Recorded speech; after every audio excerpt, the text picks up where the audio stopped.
go. What's his name? Michael Wagner would say strength and honor. Dude, when he did that to me outside the conference in Istanbul, I was like, bro, you can't fucking do it. Yeah. A bunch of white dudes walking around. Yeah, it's Roman 2025, Empire. my guy. GM, we are live from Solana Breakpoint 2025. We're in the Etihad Arena. We're in the capital of capital, Abu Dhabi. Everything is happening here. Now, for the first time in a long, long time, the Solana ecosystem, the degens, the DeFi OGs are rubbing shoulders with the TradFi giants, the trillion-dollar institutions, the wealth managers. Everyone's coming to here. Now, I'm super excited. We have a banger lineup. I'm with Finn Miller, our senior journalist. Finn, how are we doing? Absolutely electric, Jack. That anticipation is bubbling. People are here. People are absolutely ready to get stuck in and catch up on everything that's been going on in Solana and wait for some banger announcements coming through as well. It's going to be an amazing 3 days of live streaming, and we're, of course, joined by Mr. Thomas Bahamas himself. Thomas, how are we doing, sir? I'm doing great. So this is my first Breakpoint, and right. I got to say, electric, great word to describe it. I'm having so much fun. And yeah, I mean, take a look at the list. I mean, we've got a ton of legends coming, and I'm excited to get into it.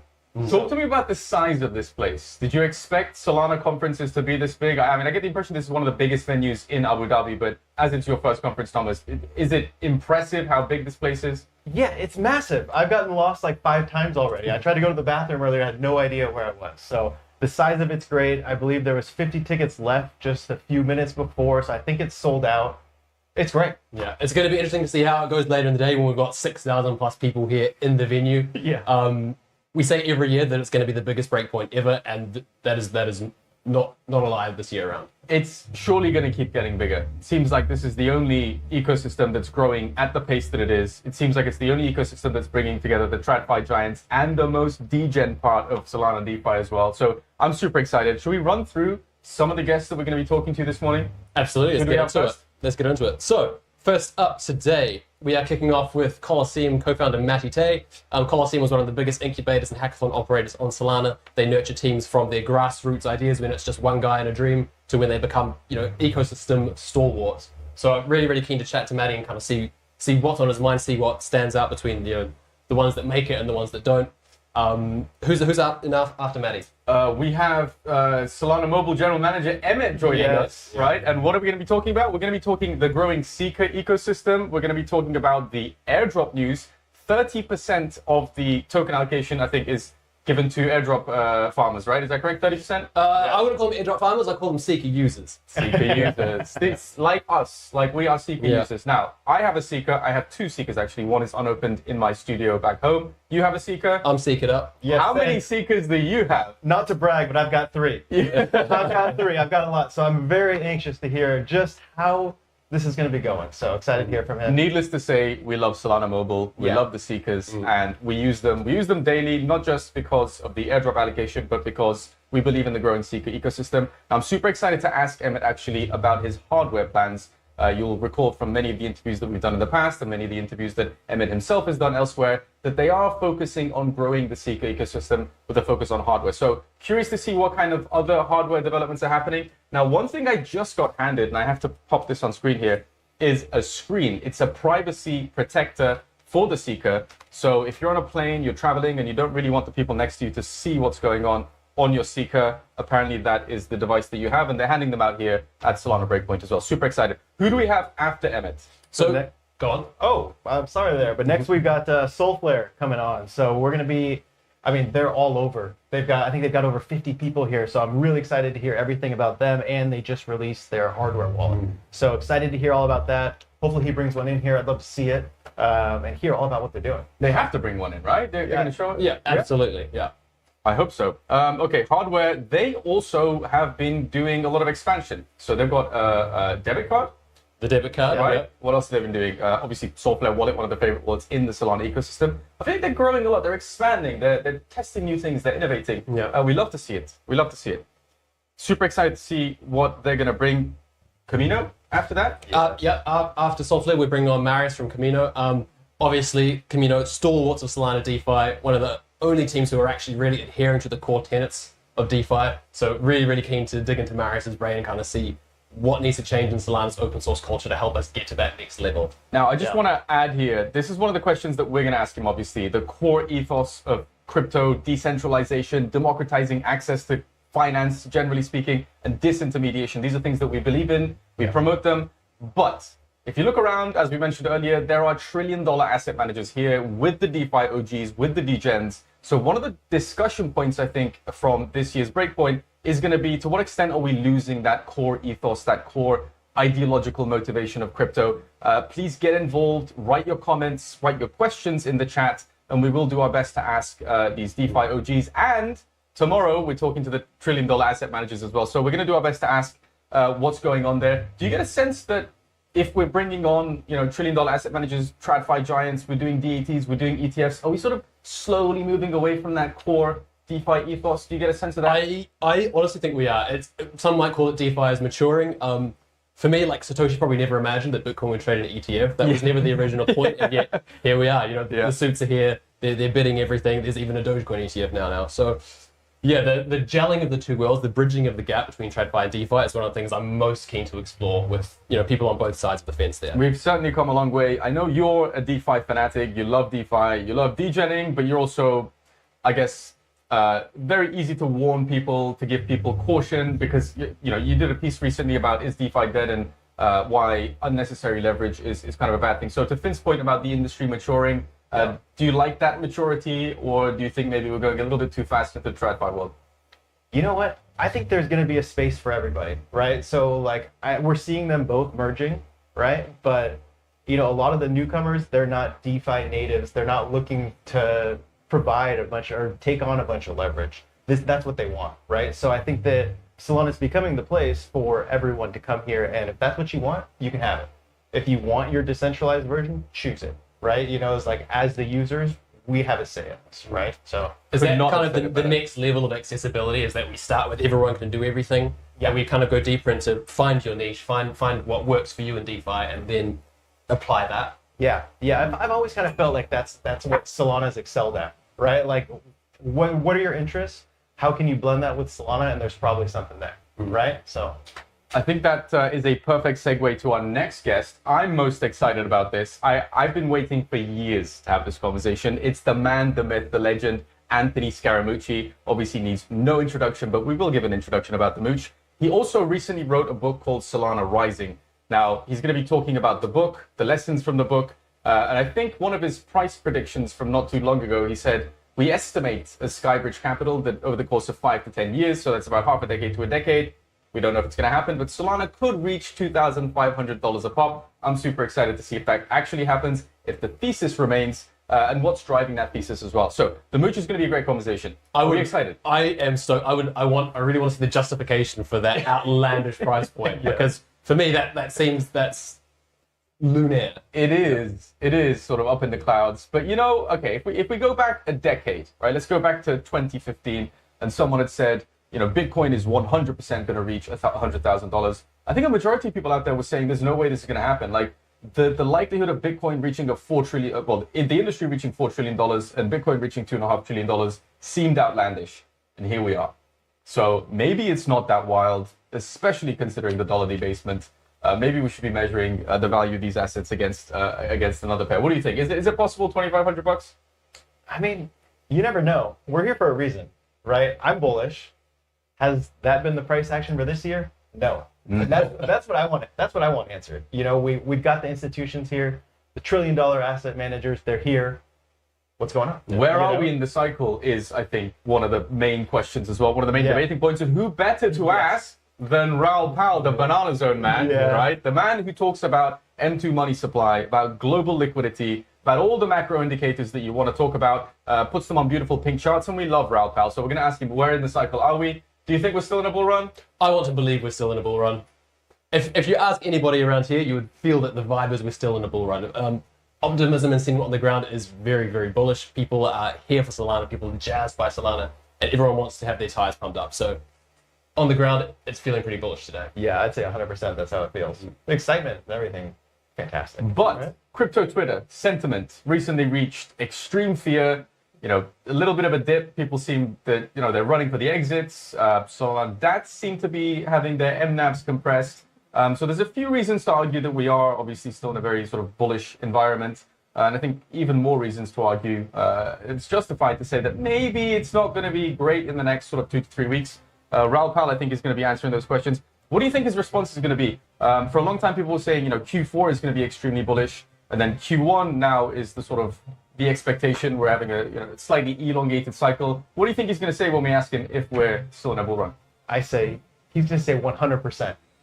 He's going to break out the charts. He's going to give us the banana zone, and he's going to give us a great thesis. He's a great talker. I'm always excited to listen to him. I've listened to almost every interview I could of his. I feel like he's a great speaker, so I want to hear his answer. Absolutely. So the UAE national anthem is about to start. We are going to go to a very quick break. Don't go anywhere. We're with Matty Tay in a few short moments. See you in a bit.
GM, we're back. We're live with Matty Tate from Coliseum, and we're going to be talking about Solana's most exciting hackathons, what he's noticed over the last years of running these hackathons. But most importantly, we're here in Abu Dhabi, in the capital of capital. Solana Breakpoint's bringing together all these TradFi giants and Solana DeFi OGs. How are you feeling? What's the sense that you get from walking around, looking around? I mean, it's great. It's a lot of sand and a lot of alpha, though. It's good. It's good. No, I'm really happy to be here. It's always awesome to see like people that you talk with on Telegram all year, and then or people you don't even know who just have PFPs, and you meet them in real life. It's awesome, and so it's really cool to meet people in person.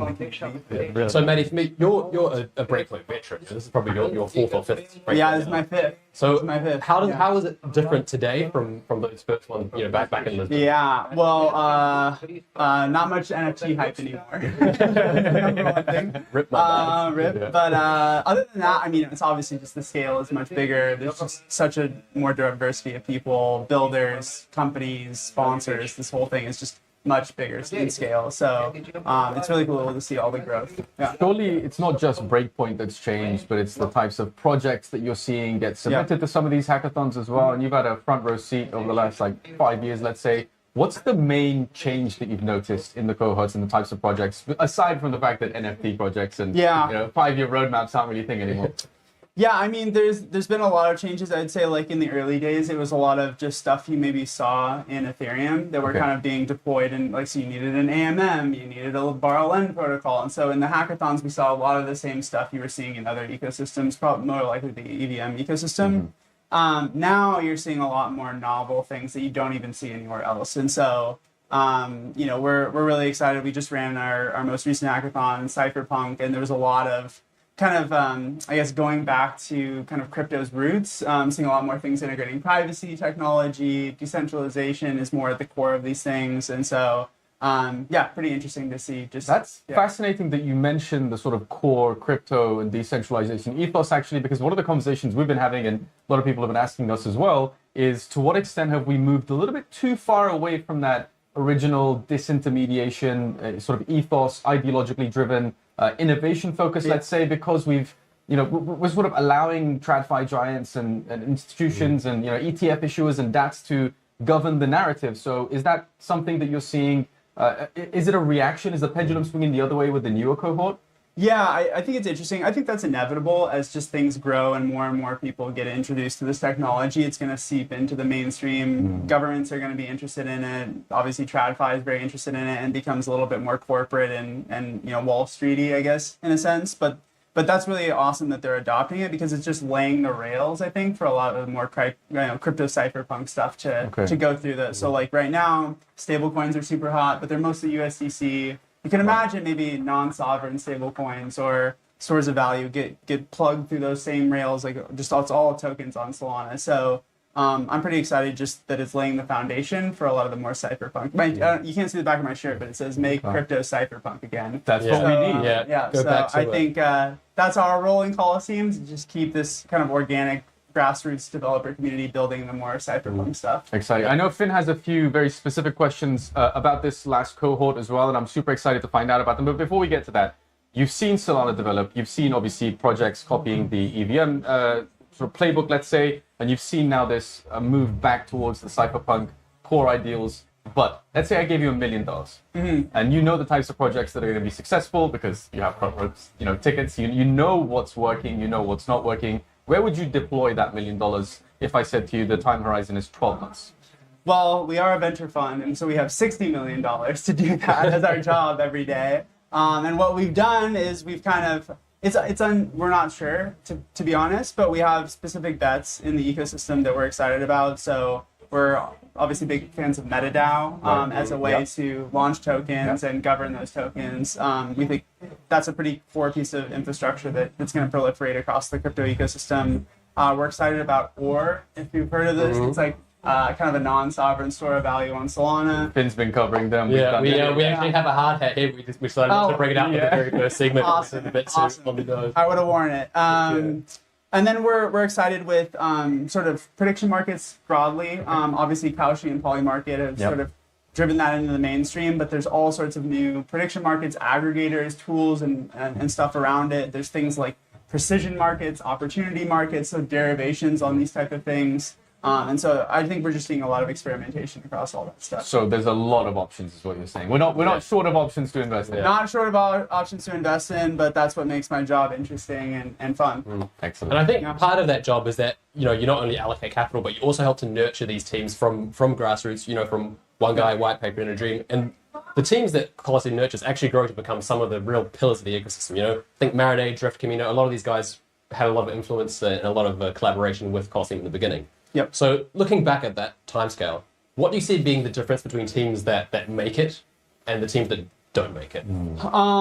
So like as an investor, you look at basically three things. It's founder, product, and market. And I would say from our perspective, the product is actually not that important in terms of long-term success. Okay. It's mostly the founder. Like, do they have that dog in them? Are they just going to keep iterating time and time again with the product? Because you can change the product, right? Yeah. And so if someone picks a market that has a huge opportunity, and there's a potential, a lot of users, you don't know exactly what product you're going to build, but if you pick the right founder and they just stick with it through cycle, which is hard. I mean, things go into bear markets and come out, and it's very volatile. So founder determination is probably the most important thing. I want to dial into that question about product, because you mentioned a lot that you can pivot from product can change, but founder mentality is everything.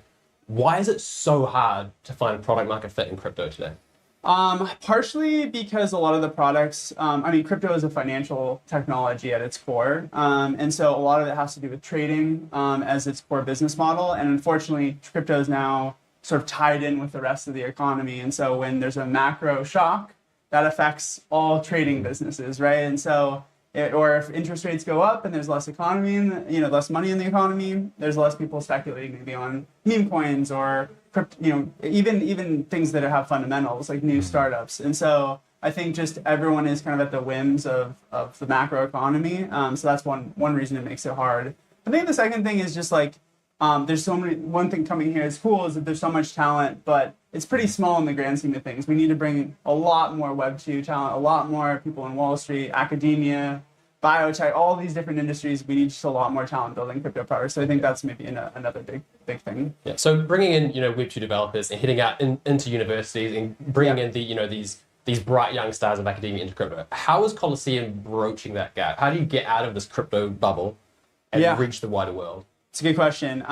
So we run these hackathons is the first thing. And so we built this basically funnel where we promote these global competitions. All you need is an internet connection to participate. So I think that's one pretty important thing versus like a traditional hackathon. We have to show up in person. Very cypherpunk. Yeah, so we run these online competitions and we do a lot of promotion within universities, within Web2 companies, like a lot of the previous sponsors we've had, so like Microsoft and Stripe and large Web2 companies. Like part of the appeal is that we tell them you have to email the entire engineering department of those companies. And so we do things like that to try to like just bring in more web talent because we think, what we find is that Solana does have product market fit. If you can just get a developer to spend a couple weeks just dipping their toes in, they get hooked most of the time. And so how do we just get people to dip their toes in through the hackathon and then, get them to build something more enduring long term? On that bringing sort of Web2 narrative that you guys are focusing on as well, have you had over the years a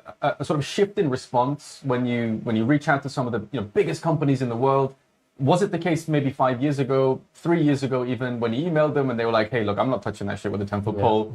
Fast forward, you mentioned Solana now has product market fit. Obviously, TradFi giants are coming, you've got DATs, you've got ETFs. Have you noticed that in the responses that you're getting?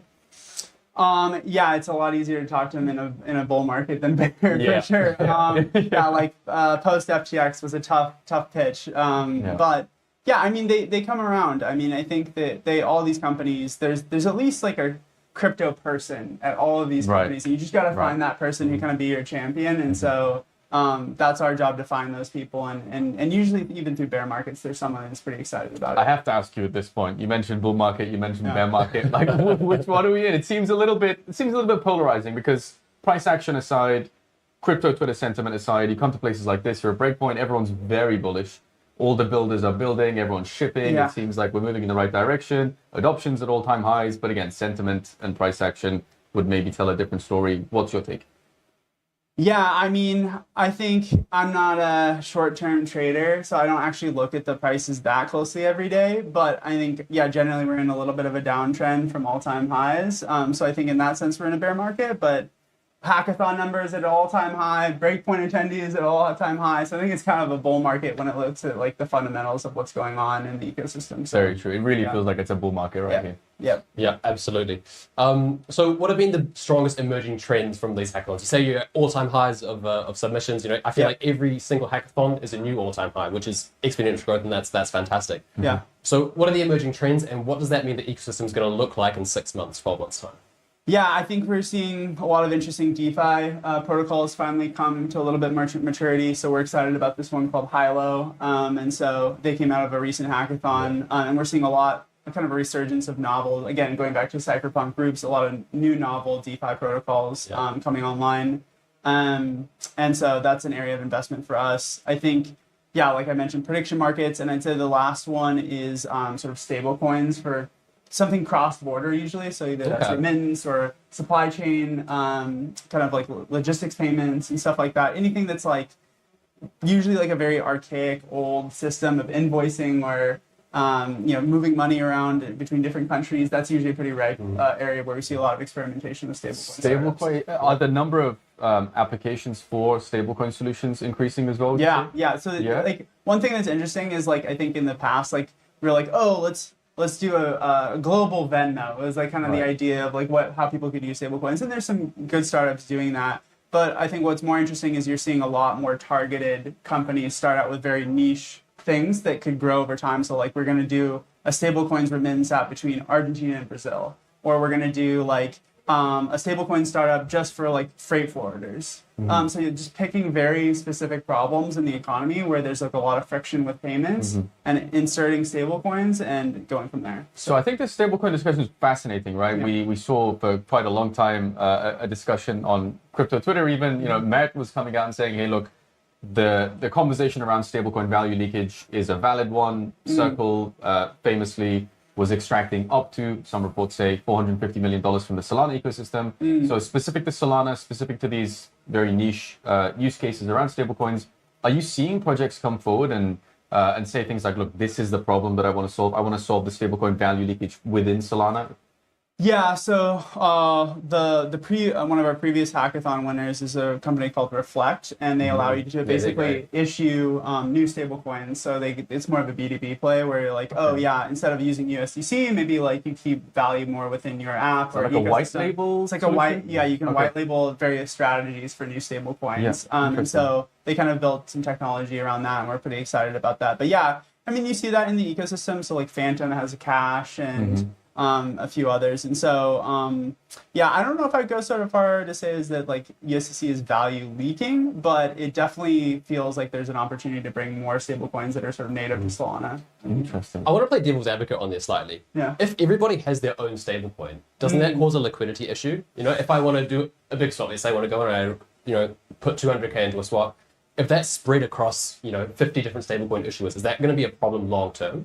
Potentially. It just depends on what the like exchange rates between these things, and if there's like these kind of stablecoin swap type things like Curve on Ethereum, but there's things in like Perena in the Solana ecosystem. And so I think yes, as things sort of decentralize in terms of issuance of new stablecoins, I would imagine there's also this sort of like growing infrastructure layer that allows you to seamlessly swap between them, and the liquidity issue becomes less and less, especially because they're usually 1-to-1, usually pegged to $1. And so market makers, people like that can provide quite a bit of liquidity for that. Is that difficult from a composability perspective? Because, the idea is that for the normal person, you have your stablecoin, you go buy a coffee, you scan your Solana card or whatever you're using. Yeah.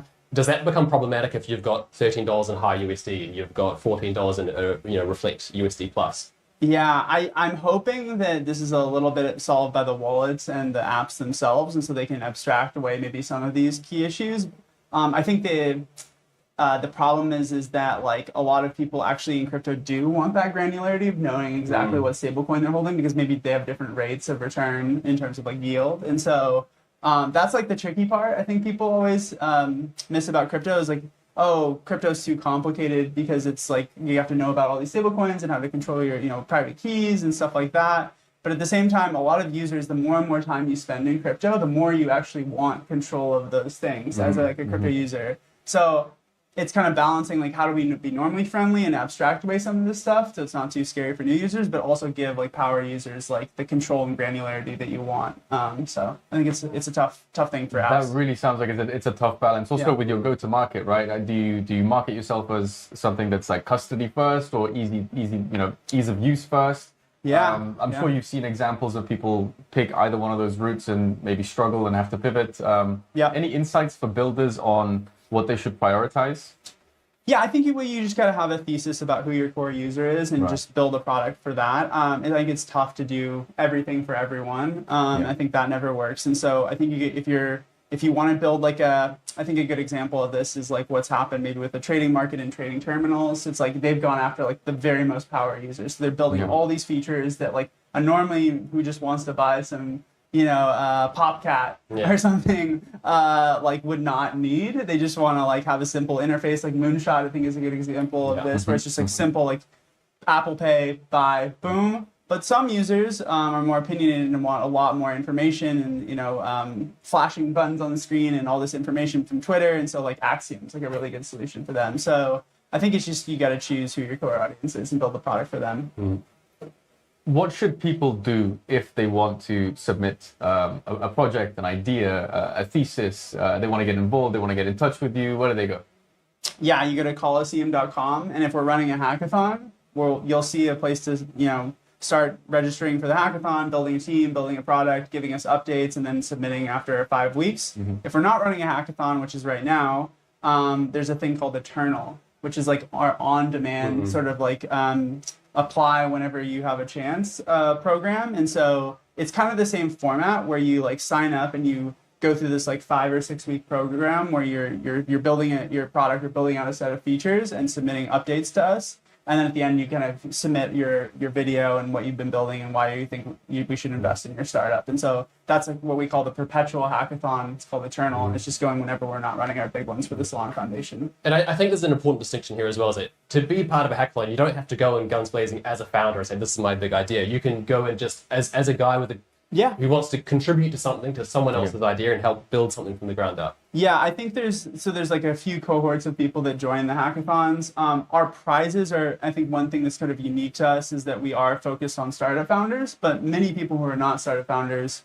want to join just to learn about how to build on Solana. So there's like a lot of students and junior devs that kind of get their feet wet through the hackathons. There's other people who don't intend to build their own startup, but want to put something on their resume. So they build something so they can put on their resume and get hired within the ecosystem. And then there's obviously the startup founders. And interestingly enough, over time, I think what we're finding is that there's a gradual kind of funnel from these junior devs. If they participate 5 times in a row in 5 hackathons over a couple years, they're often starting a company by that fifth time. And people who join to get a job at a company, we've seen some people like join the hackathon, get hired by squads, be there for a few years, then come back to the hackathon when they want to do their own startup. And so I think we're seeing plenty of like kind of a funnel attribution model there.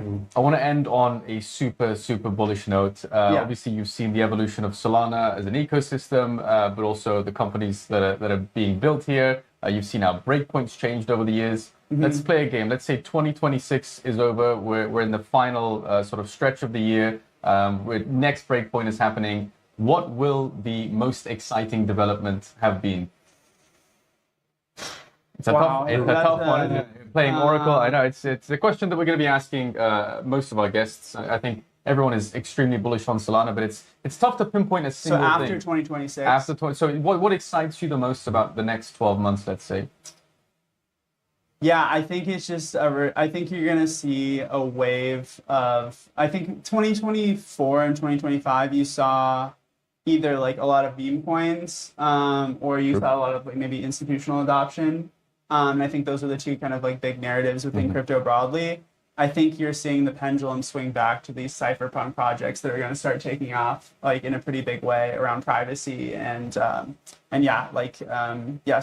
decentralization infrastructure that's going to allow for more non-sovereign sort of circumvent the state type apps that we're pretty excited about. So yeah, I guess that's a pretty abstract way of mean, nothing that's- concrete, but I that's think what there's we just a wanna wave see. of Yeah. new startups. I Yeah. can guarantee you. I feel like Finn would agree that is what we want to see. We want to see, the balance at the moment seems to be so heavily focused on institutional adoption and these TradFi giants, and as sort of people have been here for quite a while, we want to see that shift back towards the original ethos, right? Yeah. I want to see us roll away from the suits and go back to the hoodies and start, coming out with crazy ideas about things we can do instead of, appeasing the Yeah. street players. Yeah, I'm all for that. But then as that pendulum swings that way, I'm sure in 2028 maybe it'll swing back the other way, and then it'll go back the other way, and just like that's how the nature of these things. Only time will tell. That's all we Yeah. have time for today. Unfortunately, Matty, thank Okay. you so much for making time to talk to us. Thank you for coming to SolanaFloor. Thank you guys. Awesome. Pleasure. Okay. All right.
We're back with Emmett, General Manager of Solana Mobile. It's super exciting to have you. Thank you so much for making time to chat to us. I know it's a busy schedule. What are your sort of first impressions walking around? It is. Yeah, thanks for having me.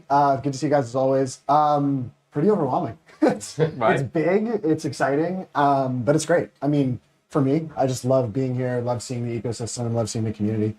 So yeah, no better place to be. It's super exciting. Before we get in, we have questions. We want to ask you about the airdrop, obviously. I know there's some exciting things there, but you have a seeker on you? Of course. You have Good to see. We're We all have stickers. How's that activity looking? I'm on level 4. Oh, My you've bubbles got are some good. bubbles. Yeah, That's my bubbles great. Okay, it That's looks like great. you're a few steps ahead of me on activity, which is disappointing. I want to ask you about the growing hardware ecosystem as well, but this is one thing that I just got handed. It's a screen. It's a little privacy thing. Oh, cool. So obviously, people within the Solana ecosystem are going out and doing things by themselves. You can just do things. It's really exciting. Yeah. Have you seen other submissions of people come out to you and said, like, look, I'm building a case. I'm building this. I'm 100%. Yeah. Yeah. Everything built on Solana is done out in the open in a permissionless way. Hardware historically hasn't been, but we wanted to change that. So early on, we published the specs for the phone. We said, if you want to make a case, if you want to make a screen protector, here is everything you need. We're not going to lock it up. And so we've seen teams do screen protectors, cases, you name it. It's been great. super exciting. Okay. I just want to jump in quickly. This is the first large-scale event since these shipped out. Yeah. So obviously people have probably got a mass amount of feedback, and Yeah. they see you walking around. They know your face. Yeah. Have people been coming up to you and saying, "Look, this is the greatest crypto phone I've ever Yeah, seen"? totally. What's the feedback? Before, any previous event, it was come up to me, take a picture. When am I getting my phone? Now it is, oh, I love this, I love that. Have you guys thought about doing this? Have you thought about doing that? I think by and large, people love the phones. And we've seen that in the data, right? We know that there's a lot of people using these all the time, But to hear the qualitative stuff from people directly, here's how I'm using it, here's how I love it, has been incredible. It's like the best part of coming to these. Our friend Thomas Bahamas, unfortunately, who's not here with us right now, but he has 3 Seekers. Okay, He bought his wife one even, and he just loves them. And I think he had 2 Sagas back in the day as well. So, you know, as a team, we're very much in the Solana mobile ecosystem, and we like exploring it. But what is the, I guess, single most activity driving thing that you've seen with power users? What are people using it for at the moment? Is it as a wallet? Is it sort of on the go, making payments? I guess you have that granular data. Yeah, we do. We have a bunch of different user types. I think the 2 big ones are, one, we have a lot of people who are trading on the go, right? So it's like, crypto markets are 24/7. You can't be on your desktop 24/7. And so people are bringing their phones, they're trading. As news shifts in the middle of the night or the middle of the day, they take advantage of that. That's one. Second, we've seen a lot of games. Mobile's a really great platform to build games on. We've obviously seen it over the last 20 years. There's a lot of really interesting games that have been built for our store. And so we have a lot of power users who are playing a lot of games. Is that like the younger sort of audience? I don't have the age data. I myself am not the world's biggest gamer, but there are a handful of games like Crypto Fantasy League that I've myself have started to use a lot. So I don't know exactly who's doing it. But my girlfriend's seen me play some of the games on there, and she's like, "What are you doing? Like, you're a grown man." It's so fun. Slippery slope. Yeah, it's very fun. On the trading activity, is that mainly geared towards very traditional hypercentric trader-focused professional apps, or is that more towards the retail crowd of swaps or social trading? Yeah, it's definitely. We're surprised because we expected a lot of our users to be more of like that pro degen user, and we definitely have those. But there's a much bigger percentage of Seeker users who resemble the standard retail trader than we had imagined. A lot of people who bought these phones weren't hardcore Solana people, weren't the type of people to come to Breakpoint, but saw this as the best way to access crypto on the go, and they took a flyer on us. And so, we've seen a lot of that kind of traditional neobank to centralized exchange to self-custody journey kind of terminate here, which is great. That's great. That's kind of the decentralization funnel. The self-custody funnel playing out in real time, which is actually one of the fundamental ethos of why you did this in the first place. Totally. That was very validating. Yeah, I wouldn't have expected that, but now that you say it, it kind of makes sense that people who were very skeptical of the industry as a whole, maybe saw sort of headlines in 2022 and thought, I'm not going to touch that with a 10-foot pole, see that you're releasing a very physical, tangible device that they can hold and think, well, if they're producing a phone, how dodgy can it be? Right? And that's maybe a great way for them to come and explore the ecosystem, put some assets on chain. It makes sense. But if you'd said that to me, 12 months ago, I would have been like, yeah, maybe it's not the best. I'll be totally honest, it surprised us. Yeah. Right? Like, we knew that we were going to have the hardcore Solana audience signing up to buy it because it's kind of like a rite of passage. Like, if you're really into it, you've got one of these. But to see so many people who are not that, they're not the people who have been coming to Breakpoint for the last 5 years. But they care about the future of digital assets and self-custody. Those are the people who have made up like a huge percentage of our users, which is amazing. And I think everyone that uses it, regardless of how degen they are or how recently they've dipped their toes into crypto, they're going to be excited about this airdrop. Right? So I have a zillion questions about the airdrop, but just give me a high level of the thought process that went into that. 30% is a beautiful number. It's one of the biggest we've seen on Solana. Right? Yeah. So people are excited. How did you get to that number? A lot of trial and error. No, I'll be totally honest. Like, one of the first things when we identified this opportunity to introduce a token where we could start to do all the coordination of users and developers and hardware manufacturers, first thing we said was, okay, we've got to make sure it goes out to the people who have got us here. So we started from the airdrop number and everything else came after that, right? This is about the community. This is about the people who have really made this all possible. So it's a big number, but it is. We wouldn't be doing this if not for all the people who have bought phones and built apps. So, so we got to get it back to the community. I've seen nobody say it should have been 35% before you stand. You'd be surprised. If you saw my Twitter replies, there's always somebody who has a little bit of a needle somewhere. But all things considered, I think people are feeling pretty optimistic. Because it would have been easy to come out and say, we're going to do 10%, and people would have kind of been like, that's standard. That's what we've come to expect. Well, and one of the interesting things is we have a finite number of users. It's only as many phones as have gone out there. Whereas with software, people spin up tens or hundreds or thousands of wallets who may qualify for these types of things in the future. So you can imagine, not only are we saying 30% is going out to the community, but it's also, and there's one wallet per phone, and there's a finite number of people who are going to be eligible for this. So we're just extremely excited to be able to give it back to the people who have us here. Yeah, I'm going to voice some of the, Concerns is a big word. Yeah, let's be reasonable here. There's a lot of keyboard warriors who have come out and they said, why are you doing a separate token for this? Why is this XCAP? Yeah. Why have you not attributed all of this growth vertical to Sol itself? Totally. I'm sure there's a logical reason for it, but Yes. what's your opinion? The simplest way I can describe it is Sol is responsible for making sure that all the participants on the Solana network are aligned in trying to drive the growth and health of it. While we are a part of the Solana ecosystem, we are not the whole Solana ecosystem. And so if we want users to be on the same page as developers, to be on the same page as hardware manufacturers, we can't say, oh yeah, the macro conditions of the Solana network, that's going to define how well you guys are feeling and doing. And so we needed to have an asset that was really specific to the coordination of what we're doing. Is that enough to fully decouple from Solana and the ecosystem itself? I think we'll always be super close to the rest of the Solana ecosystem in terms of how things perform. I don't know, TBD. But I think, without the Solana network, we wouldn't see such great apps, right? It's fast, it's cheap. So we'll always have the Solana network to sort of hang our hats on. But SKR is a new opportunity for us to build new flywheels and new network effects. Is it difficult to explain? Let's say, hardware manufacturer or software provider has come to you and maybe it's the first time they're dabbling in sort of a decentralized situation and you having to explain to them in Web 2 terminology why there's a token and how value accrual mechanisms work. Is that confusing? Yes. Yeah.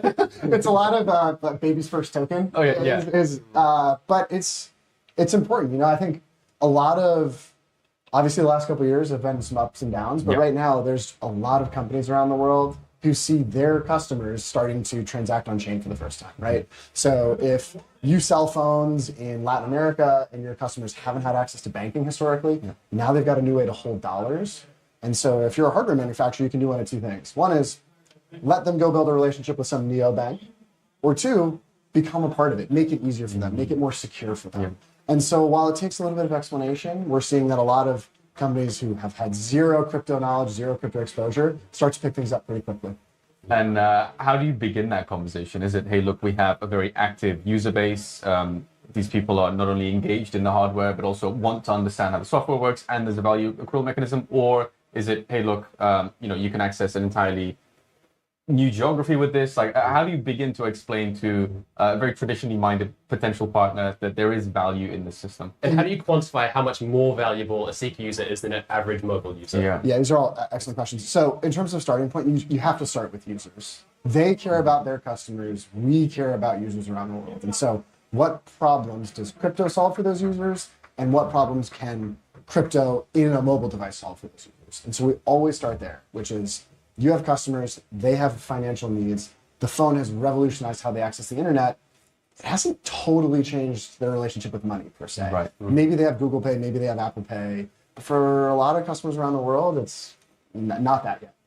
So we start there. But then, the next thing these hardware manufacturers care about is what is the business model for me? Right. Phones have become commodities. They've become relatively inexpensive. There's lots of them. And once a hardware manufacturer sells the phone, that's kind of the end of the life cycle. Building a more direct, ongoing relationship is really important to these guys. And so in terms of data and kind of thinking about our user base, there's a little bit of extrapolation we have to do, right? Like we've got the most hardcore Solana traders. And so when we look at the 2 billion in movement on our network, it's probably not a direct one-to-one for their customers, but I think they can kind of see, okay, people will hold money on their phones. They'll think of it as their bank. They'll start to trade. They'll start to do this. They'll start to do that. And so it's a starting point, but it's by no means like the end point. Risk assessment, I guess, is something that they bring out.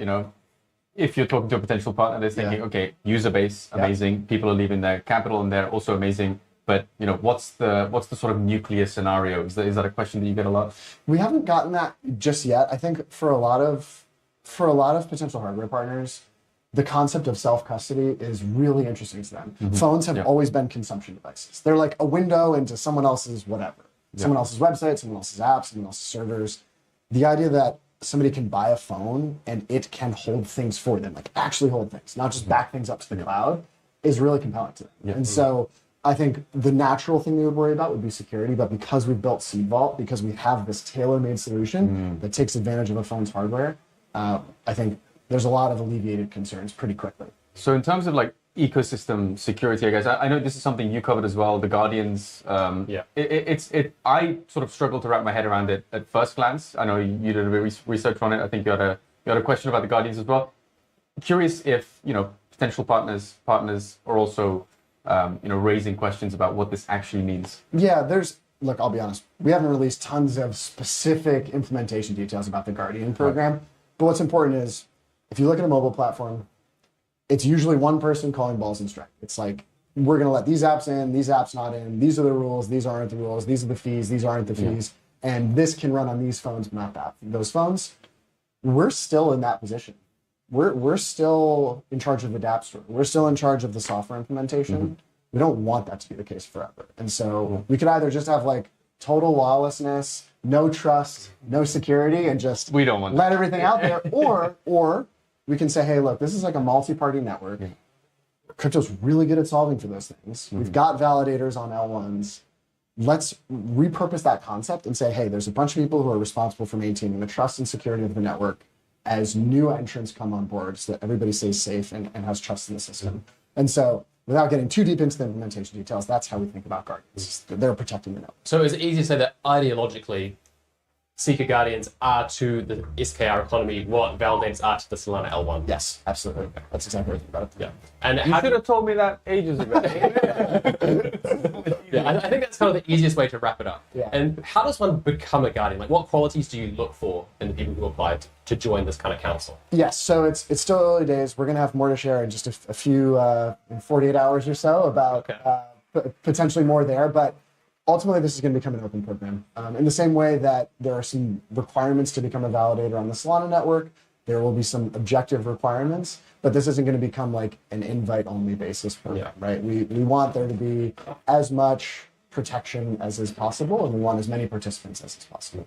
And so you talk about having an open ecosystem, and part of that is expanding the hardware out to to OEM producers and manufacturers and getting this kind of outside the bubble that we live in. Yep. What are some of the most exciting conversations around there that you've had that you're able to drop us a little? Yeah. Okay. I would say two parts. The thing that I've been most excited about in conversations that we're having is there is this really obvious payments opportunity that a lot of hardware manufacturers are thinking about.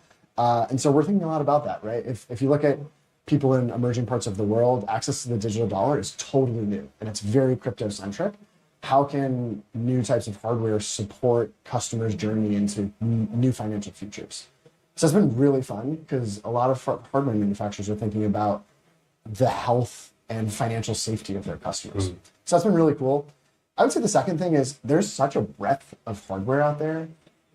Having conversations that imagine the software we've built on all different types of devices at all different price points for users in all sorts of parts of the world is very fun because so far we built it for Saga and then we built it for Seeker and we've never really had the opportunity to imagine it elsewhere, and we finally have reached that point. It's getting very interesting. I've asked you this every time we've had the conversation, but what's it going to be? Is it going to be a watch? Is it going to be a tablet? Is it going to be a laptop? I need to be able to visualize what the physical hardware Start with phones. Yeah. But there's lots of different phones at lots of different prices. We in countries like the US are familiar with the iPhone and some flagship Android devices. But when you look out beyond the rest of the world, there's lots of $50 phones, $75 phones, $100 phones, pretty basic, but they still have all the nuts and bolts that a phone needs to have and all the hardware requirements that we need to run our stuff. And so including safe wallets. Almost every modern chipset has some component of secure element and key store attestation. Okay. So that's really exciting.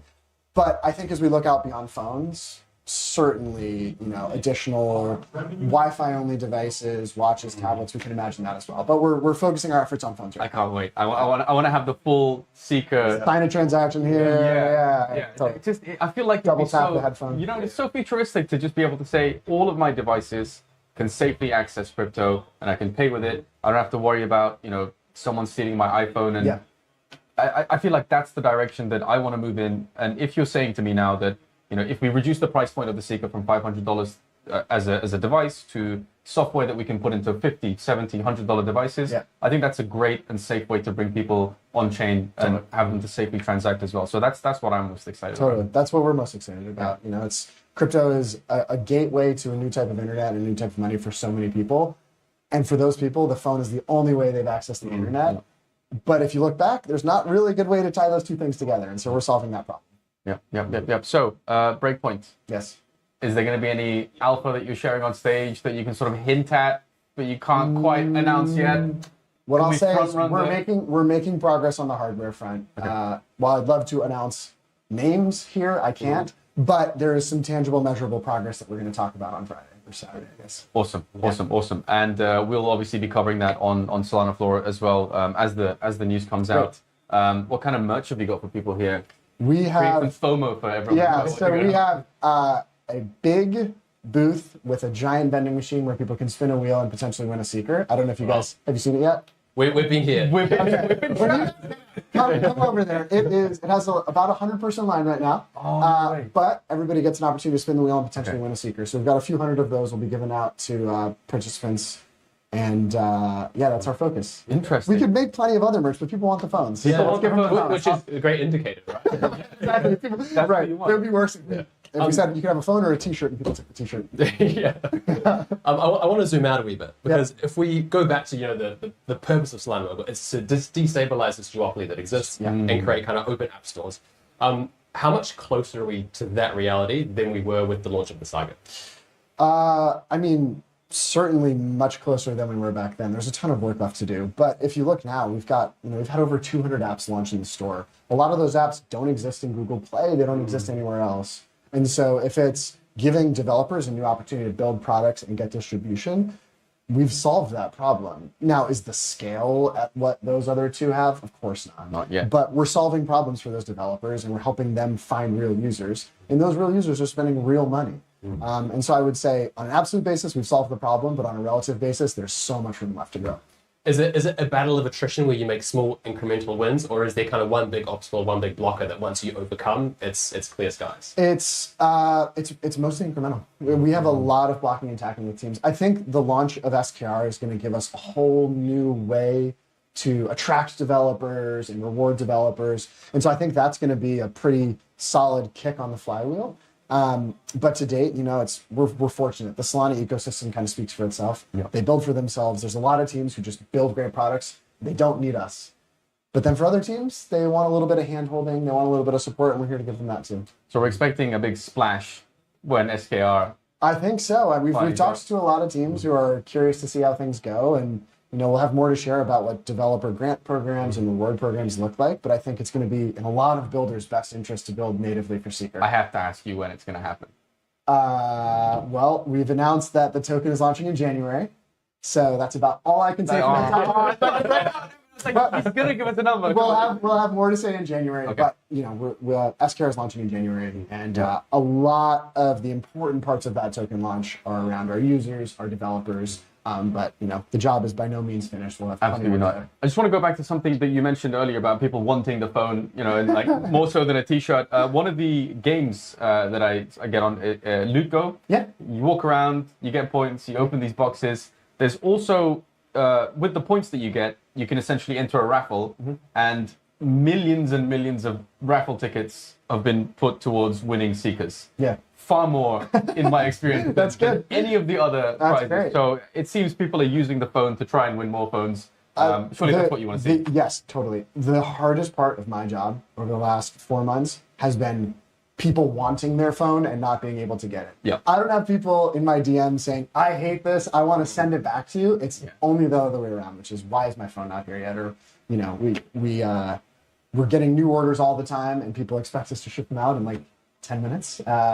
But it's a good problem to have. People wanting the problem, people wanting the product is much better than I think we're very used to instant gratification in this industry, right? It's fast, it's cheap, it works. You want to swap tokens, boom, you swap tokens. You don't have to wait for days. And there's not tons of teams here who have to think about all like the real world operations of shipping a product. Yeah. We've been in that world for a couple of years now. We're imperfect, but we're doing our best. Well, I think you guys have done a very, very good job. 2026 is, for some people, going to be an amazing year. Yeah. Other people are saying, okay, we're sort of entering a bit of a bear market, so maybe it's time to double down and just focus on what you're building and shipping. What is the sense that you get? Is 2026, the continuation or revival rather of a bull market, or is it going to be the year for builders and shipping? Yeah, good question. I think for us, it's always been about the builders, regardless of the market conditions. Yep. So we're in a position right now where we're going to have a whole new set of tools to support builders. We're going to have whole new ways to reward them and incentivize them. And so regardless of the broader macro conditions, we're really confident that teams are going to sign up and build and find users and continue to generate revenue. And to end on a super, super, super bullish note, what's the single most exciting thing that you can sort of pinpoint about 2026? SQR launching in January is going to be the best. I think we have a big year ahead of us. Yeah. 2026 is going to be huge. Undoubtedly. 2025 was about proving that we could do it, proving it was real, proving that 150,000 people would use phones. We've done that. Now we get the opportunity to really scale that up. So I'm very excited. Unfortunately, I'd love to keep talking to you, keep bringing you on the TPIN ecosystem. Sure. We've got so many questions, Sure. but we don't have any time. Is there something that I'm missing that you're just itching to get out? I think we've covered as much as we can. I at the think time we have. can. Okay. Yeah. Unfortunately, we're not going to get a date out of you, it seems. So we'll be upstairs to spin Stay that. tuned in January. Maybe I'll tell you guys off camera. Oh, okay, perfect. Unfortunately, that's all we have time for today. Yeah. Emmett, Folia, thank you so much for joining us on SolanaFloor. Thanks, guys. Appreciate it. And we're good.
GM, and we're back live. So we just had Emma on.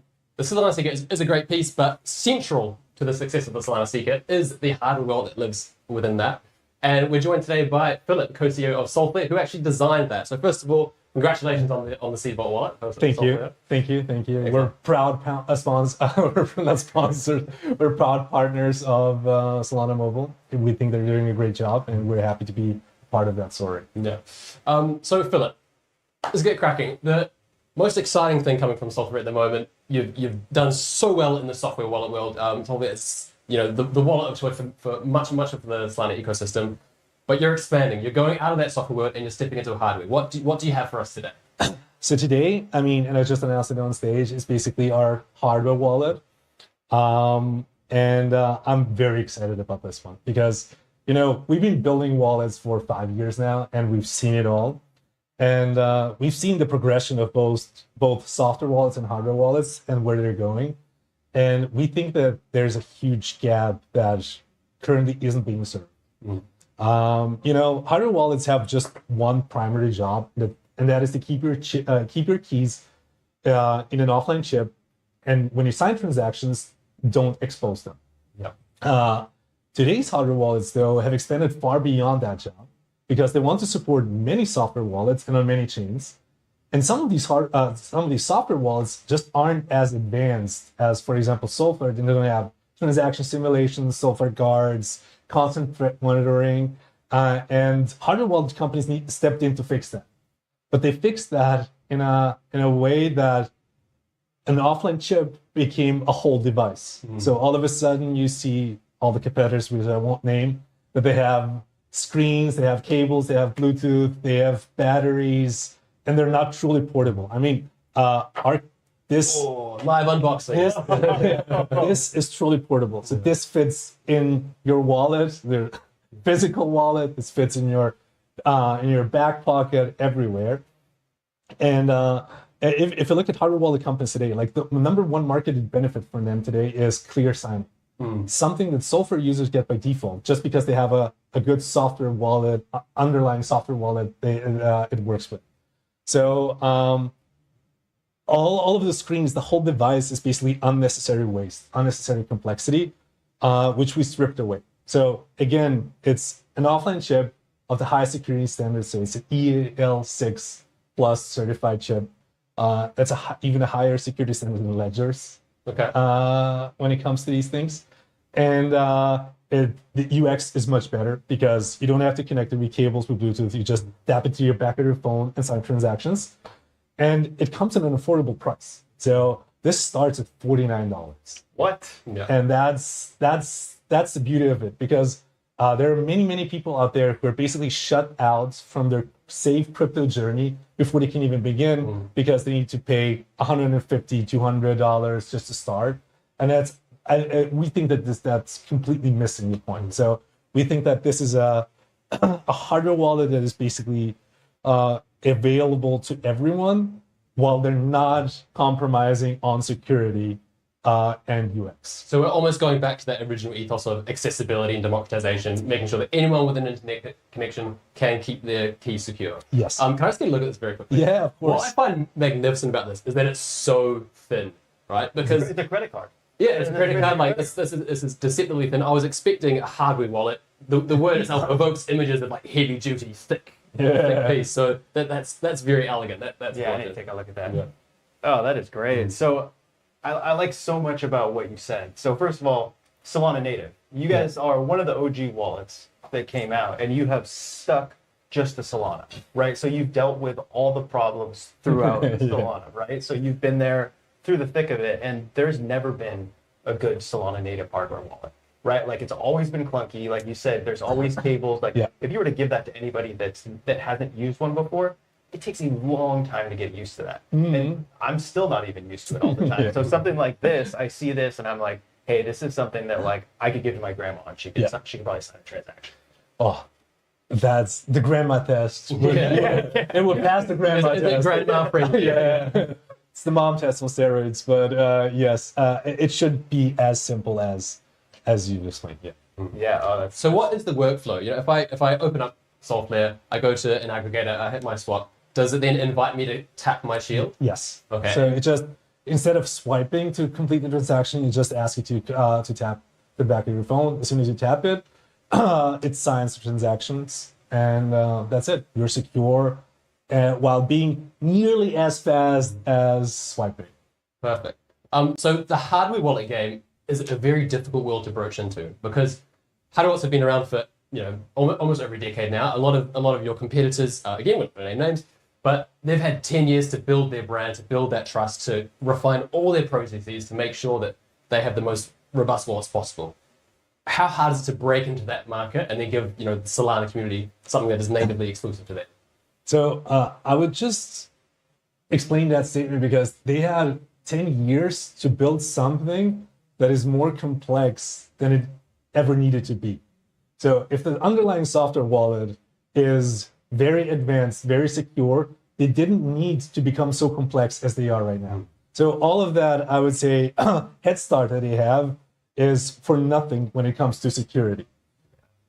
And that's a huge point. The other thing is all hardware wallets rely on the underlying software wallet. So the underlying software wallet actually is the one that actually provides you the base security, and then the hardware wallet is the one on top that actually tops it all off and makes it like a complete secure experience. So us being a software wallet with very rigorous security standards actually gives us more trust and brand equity when it comes to safety of our users than some of these hardware wallet companies. Of course, we are a new player in the hardware wallet game, so we still have to be established. But this is also why we basically gave away every Breakpoint attendee a free shield, because we wanted to put the wallet in the hands of users. Yeah. They just need to experience how much better this is than what the current experiences are. And I'm 100% sure that this will just be like the kickstart of something bigger. So less is more, ultimately. Less is more. The older wallets, they've got all these bells and whistles that are perhaps inflating and bloating the product. And what people really need is just a simple way to open transaction, sign. That's it. Exactly. When it comes to hardware wallets, they need to be as simple as possible, because the simpler they are, the more secure they are. And we've seen this with competitors that I won't name that have backdoors and firmware updates, this and that, everything that can go wrong. Because at some point they're going to connect to the internet, and then it's not as secure as it should be. This never connects. It's an offline chip. It's one and done, basically. And so I imagine as part of that, there is no recovery aspect that is managed by SolanaFloor. In the ways that others have done, we separate your seed phrase into 3 different parts and store it elsewhere. No. You're going full self-custody. Full self-custody. That's our ethos, As is self-custody, and we want to make self-custody as easy, as accessible as possible. And we also have to educate users about self-custody. And that's also why you're also here, and you're doing a great job at that, because it's just like, it's such a quite novel concept for the masses, because they're used to someone else holding their funds, having control, and we just need to allow people to have the experience. Yeah. They don't need to ask for permission. They just need to confirm whatever they want to do. Yeah. And that's such a powerful feeling. Yeah, it's one of the core tenets of crypto, right? It is, Hold your it own is. keys, hold your own crypto, right? For me, this is crypto. Yeah. Yeah. For me, this is crypto. Like, crypto is self-custody. Yeah. I have a question for you. So with this is going to be used on mobile mostly, right? Or is it desktop as well? Like, how talk to me about like how you see the actual usage of this, because I saw the video in there and it's like you basically just tap it on the back of your phone as it goes. It looks super slick, but So it's mobile first for now. Yeah. You can buy. It's possible to buy a card reader, so you can put it in and use it on desktop. Yeah. But again, for us, this would also again defeat the purpose of no cables. adding cables to it. Adding cables to it. So what we want to do is basically, we want to, as soon as you're on desktop, we want to sign a transaction, Yeah. it actually prompts your mobile to sign the transaction. That's right. So you want to do something on web, all of a sudden you see a pop-up on your mobile screen, you just tap it, you sign a transaction, and you move on. So that's the idea. Yeah, and I have a question for you. So when do you recommend using a hardware wallet? Like when I was first getting into crypto, it was like, hey, if you're signing a transaction over $1,000, you owe it to yourself to have a hardware wallet. Like just add a little bit of extra protection. What do you see that? Like I haven't heard that in years. What's like your general recommendation for that? Like I used a Ledger, way too many times because of that idea, and I hate Ledger because of that. It's very hard to use. It's clunky. I did so many extra steps for so long. Like, what's your kind of like broad advice on that? So honestly, before this, I used hardware wallets in the sense that they were my vault. Yeah. So my cold storage wallet. Yeah. Which didn't connect to any sites anywhere, and whenever I needed to do something that had more transactions, I would just transfer it to a hot wallet. Yeah. Because it was just gruesome to click through all the transactions and everything else. It just takes a long time. Like it didn't make sense. Now this gets a little bit flipped because it's so much easier, I use this now even when swapping. So now I'm swapping. Really? So and you're just kind of used to that flow now, to where it's like it's second nature now. It's easy. It's easy. Yeah. It's easy. So it just, I mean, it depends on if you're like a really heavy mobile user or a desktop user. Yeah. For example, I'm a heavy mobile user. I do everything on mobile. Yeah. For me, this is way better. So desktop is a little bit different. 100%. I want to zoom out over the hardware angle and look at Solflare more broadly. It's become kind of table stakes among many wallets to branch out and to explore as many chains as you can and hit a TAM that is perpetually larger than just what we're dealing with within Solana. Solflare, to your credit, you have rejected that idea. You've doubled down on Solana. Everywhere I look at this venue is Solflare yellow. You've got a team of 50 people here. You sponsor all the main events. You're huge outside, within the Solana ecosystem. You're the first to support upcoming teams and do sponsorships and things like that. Mm-hmm. Why are you so hyper-fixated and so confident that Solana is going to continue to be the place to be for the years to come? Because we have a deep conviction that 90% of all valuable things that will be built in crypto will be built on Solana. And it's easy for us to reject the remaining 10% because of that, if we can focus on the 90% that are actually valuable. And we see like Solana is, at this point, the only chain that can onboard hundreds of millions of users. And again, it's much better to focus on one chain. Again, not introduce complexity of other chains and just go deep instead of go broad. Yeah. Yeah, I 100% agree, especially as we're seeing like more assets that people are going to want to hold for more with stocks coming on chain. They're going to be holding more value on chain. And we've seen the growth of those, so it's like you're going to want a hardware wallet to secure those.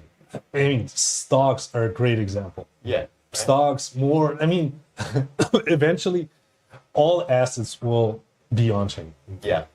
All assets will be on chain. Everything of value will be on chain. Yeah. I want to play devil's advocate on this idea that Solflare doubles down on Solana and that's where you fully commit. This is the same thing that Ethereum people would have said 5 years ago. They would have said, look, there's no point branching out, there's no point going anywhere else because everything is going to happen on EVM. And they got complacent. And then, Solana came and essentially cut the grass out from under them. Why could that thesis not be true for Solana on this occasion? Because of two things. First one, the first one is of technical nature. So Solana is already so advanced, moves at such a high speed, like with all the upgrades that will be coming now or in the next couple of weeks, Solana will. So it will be better out there than what they currently experience. On Solana, that's not possible because, again, technically, we are moving at the speed of light. So nobody can now be twice, 3 times as good as Solana anymore. That's a technical aspect of it. The other aspect of it is it's just the community, the sheer breadth of community and ecosystem. So it has already so many apps, so many users, so many apps that are actually making money. That's so important because if someone has capital to actually develop further, then the whole ecosystem can thrive because all of them want to find new users, provide more value, and grow their company.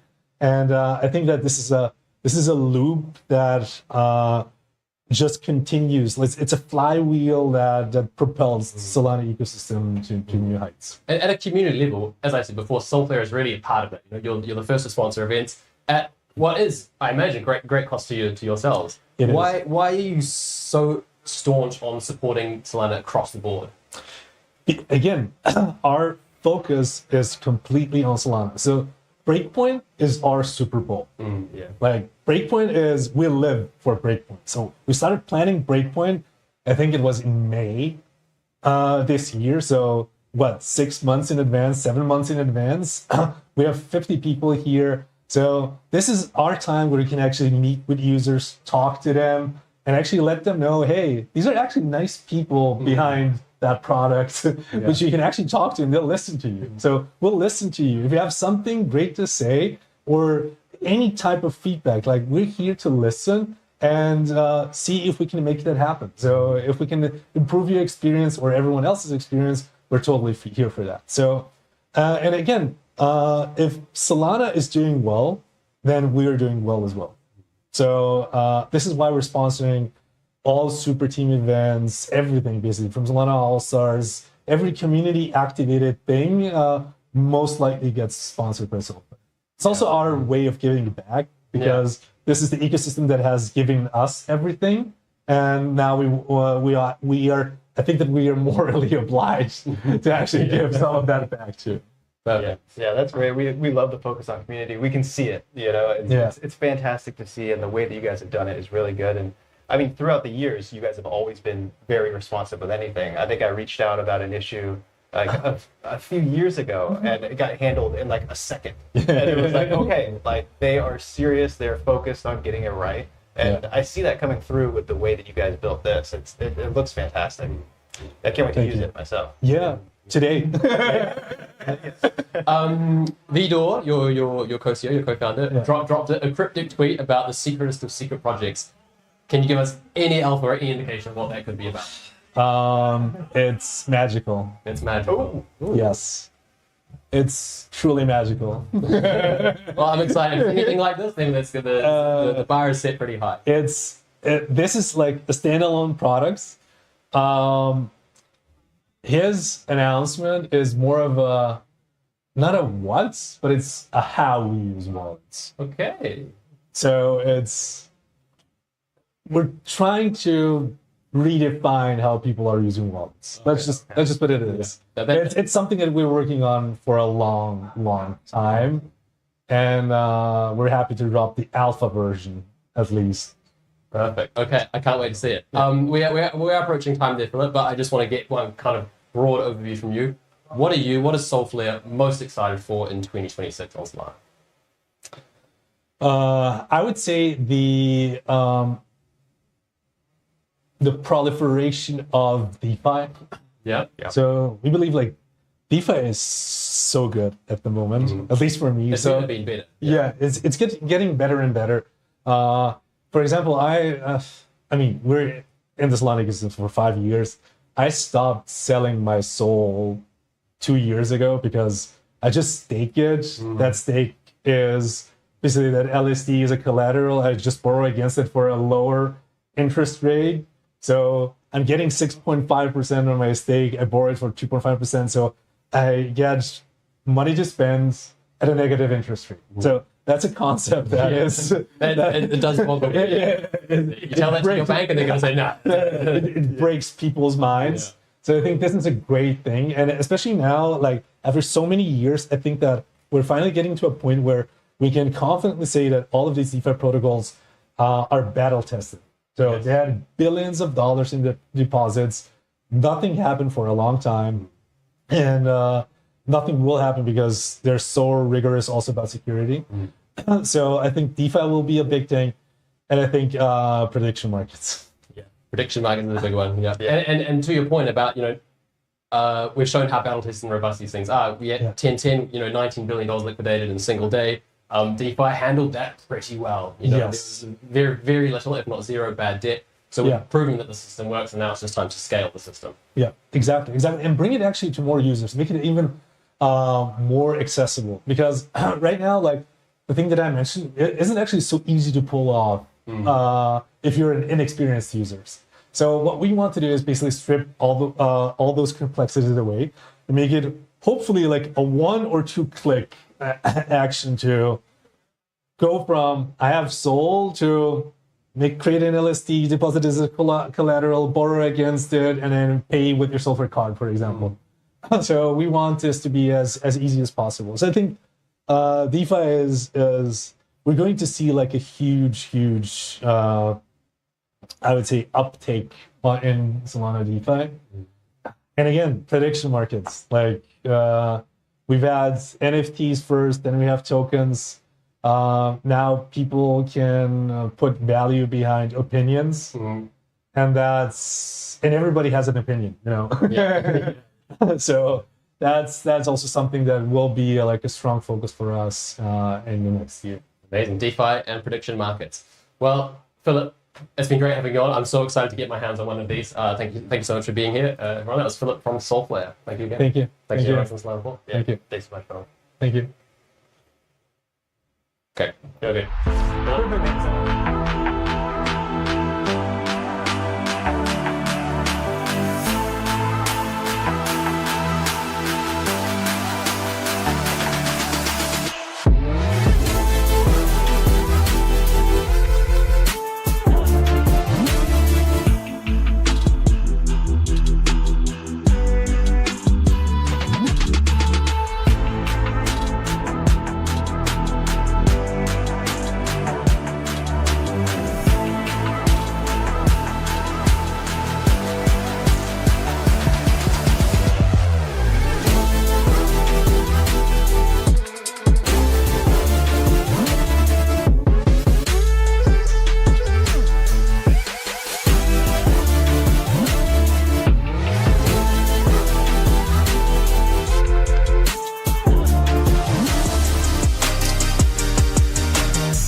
we are back. We're live from the Etihad Arena in Abu Dhabi, the capital of capital. Now, we're about to talk to Anthony Scaramucci, and we're going to talk to Raoul Pal as well. I'm super, super excited. But before we get there, I want to talk about merch. There's a lot of merch. You guys just spoke about this, which was a huge announcement. I was outside.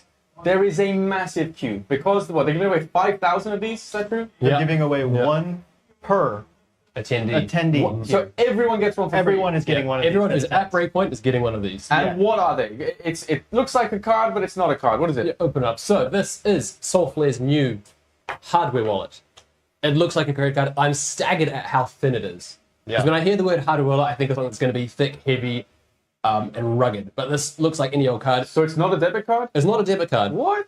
It's not They have a debit card too. They have a debit but this card is too. not. Yeah. That's why I thought it was the debit card, but this is the hardware wallet. This is the hardware wallet. Sorry, have you guys held it up? You've done a little. Yeah, we did a Okay. little display. Yeah. This is fascinatingly thin. The queue outside is huge. I also heard just now from Philip that you can get a customized one. Oh. You do have to pay for it. I think it's $59, but you can get them customized, which is super, super cool. And the queue is unthinkably long. Okay, what's important about this then? I think the main takeaway that I got speaking with Phil about this is that it's as simple as it can possibly be. Okay. So hardware wallets have become incredibly complicated pieces of technology with a lot of bells and whistles, Bluetooth, infra pairing, every chain they could ever think of offering. SolFloor in true SolFloor fashion has gone, we're going to dial it completely down, back to the basics. Yeah. And I think from a security perspective as well, that eliminates a lot of attack vectors that could possibly be at risk. Interesting. I guess if someone takes your wallet and they see that, they're not really going to They're not going to know what to do. Yeah, they're going to take it to the ATM, they're going to tap it, and nothing's going to work. Awesome. So yeah. So excited this about QR code inside, I guess, is your instructions on how to set it up. Yes. And it comes with a little recovery phrase card as well. Probably want to keep that nice and secure. But this is really cool. I love the fact that they're just handing one out to all the Breakpoint attendees. Now, these guys are outdoing themselves every Breakpoint, which makes me think, what are they going to do next Breakpoint? How can you give away more value than a free hardware wallet? They also had a big announcement that he didn't even get into. He said it's going to be magical. They've got something big coming out. Their big tease. Undisclosed alpha. And he didn't go into it. So there's something else coming. Well, I tell you what, people are hungry for merch out there. Yeah, they are. Jupiter was on stage, was on stage. Good work. Cash. Yeah. Typically, when Jupiter's talking, everyone stops doing what they're doing and they pay attention. Not that much attention compared to the massive queues outside, because as Emmett mentioned, there's a little fortune wheel you can spin and get a seeker. And obviously, these guys are handing out hardware wallets as well. So at like I think $50 price point, $60 price point, you effectively get the value back in your Breakpoint ticket just in merch and products alone. Yeah. Not too shabby. Not a bad trade, is it? Not a bad trade. Okay, so let's talk about the rest of the merch. I've seen, by the way, this is fascinating. There's a bunch of people walking around with Remora suits. Okay. And if you see those guys, they are probably going to give you one of these bags. I think that's pretty funny. Remora bag holder. It's got the tokenized equities. If I was going to be a bag holder and I could hold the SPY 500, that's probably the bag you most want to. Probably It's a good bag. You performed pretty well this last year. I think so. I think you've done really, really well. And inside of it, I found one of these. This is a magazine, SolanaFloor magazine. SolanaFloor magazine. I have a feeling there's something in here that you wrote. I have a feeling there's something in here you wrote. Yeah. What are the odds? So okay. Every time we do a big event here at SolanaFloor, we want to put out a print magazine. We think niche media is so important in the age of hyper information. So giving people hyper focused, specific interests that cater to their needs is more important than ever. Yep. Everyone on the SolanaFloor team has contributed something to this in some way, shape, or form. I've written articles about the cost of security and the need for market-driven issuance. We spoke previously about SIMD 228. We did. That was a big deal. That got rejected, and now we're touching back onto that. So top of mind for a lot of people is the issuance question. What have you written for this article? That one that you've got open there, consumer crypto is not it. By the way, shout out to designers. I think, as you mentioned, we are missing this in the crypto industry as a whole. We're trying to sort of revive print media in the Solana ecosystem. If you see someone walking around with a Remora bag, you're going to get a free SolanaFloor magazine. They're brilliant. And I think the main reason why they're brilliant is because we've gone full brain rot here at Breakpoint. I'm not opposed to it, but people are given 2-minute slots, 5-minute slots, 10-minute slots, and you really got to give as much information as quickly as possible. And I think it sort of leaves the gap wide open for longer form discussions and print, right? Yeah. So that's what we're trying to do. Consumer crypto is not it.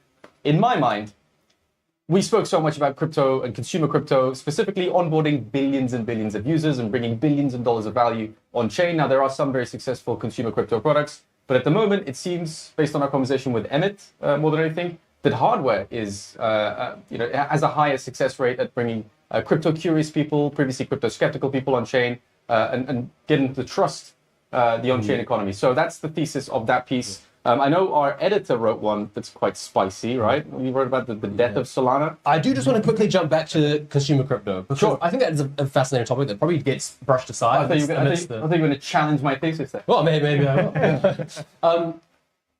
I believe that consumer crypto is still a massive untapped part of what we need to keep doing. True. So But we're not I think we're not there yet, but I think Moonwalk is an excellent example Yes. of this. So Moonwalk, encouraging people to get out, get active, move around, accountability-based fitness. Yeah. That they did an airdrop that touched millions of lives in places like Venezuela and Nigeria that have been wrecked by currency deflation and debasement. So I think consumer crypto in that sense is a really great way of reaching people all over the world in all kinds of areas and actually bringing them into this field and teach them how they can combat, local fiat inflation and how they can use on-chain applications to change their livelihood. I think this sort of goes to the heart of the discussion. I want to ask you about this. You live in the US. We're talking about Venezuela and Nigeria, which evidently were massively aided by the Moonwalk situation. People were getting paid to get active. Are you seeing a similar trend in the US, or is it that, $100, $200, $300 doesn't really make that much of an impact on people's lives? So we still have huge amounts of progress to make when it comes to consumer crypto and how we can use them as onboarding tools. So I'm a massive fan of Moonwalk, first of all. And Shout out to Moonwalk. yeah, shout out to them. And the airdrop wasn't massive for me, but I feel like what was massive for me was like the impact that it had on me. Like I had a bunch of different games going on, was actively walking 10,000 steps. Like my wife hated it because at the end of the night I didn't do it. I was running circles around her house, so I was doing it and it made a good impact, right? Yeah. So I think that the actual use of the app was more beneficial for me than than what the airdrop was. And whenever I got airdrop, you can stake it and you can use it for other games. So it's useful.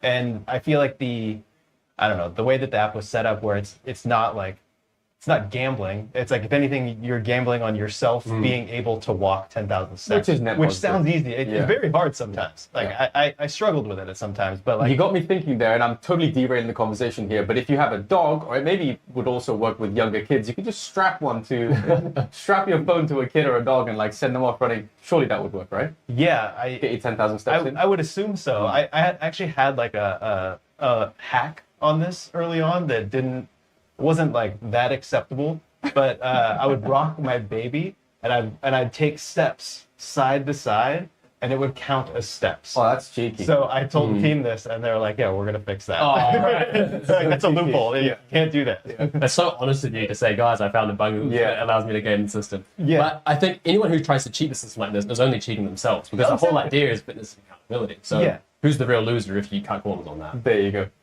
Okay, fine. I won't strap one to my dog and send him off running. But consumer crypto is the fun part of crypto for me. Like that's what I like. That's what I want to hear more about. Like we're gonna hear all about TradFi. We're gonna hear about all the institutions. We've got fantastic guests on it.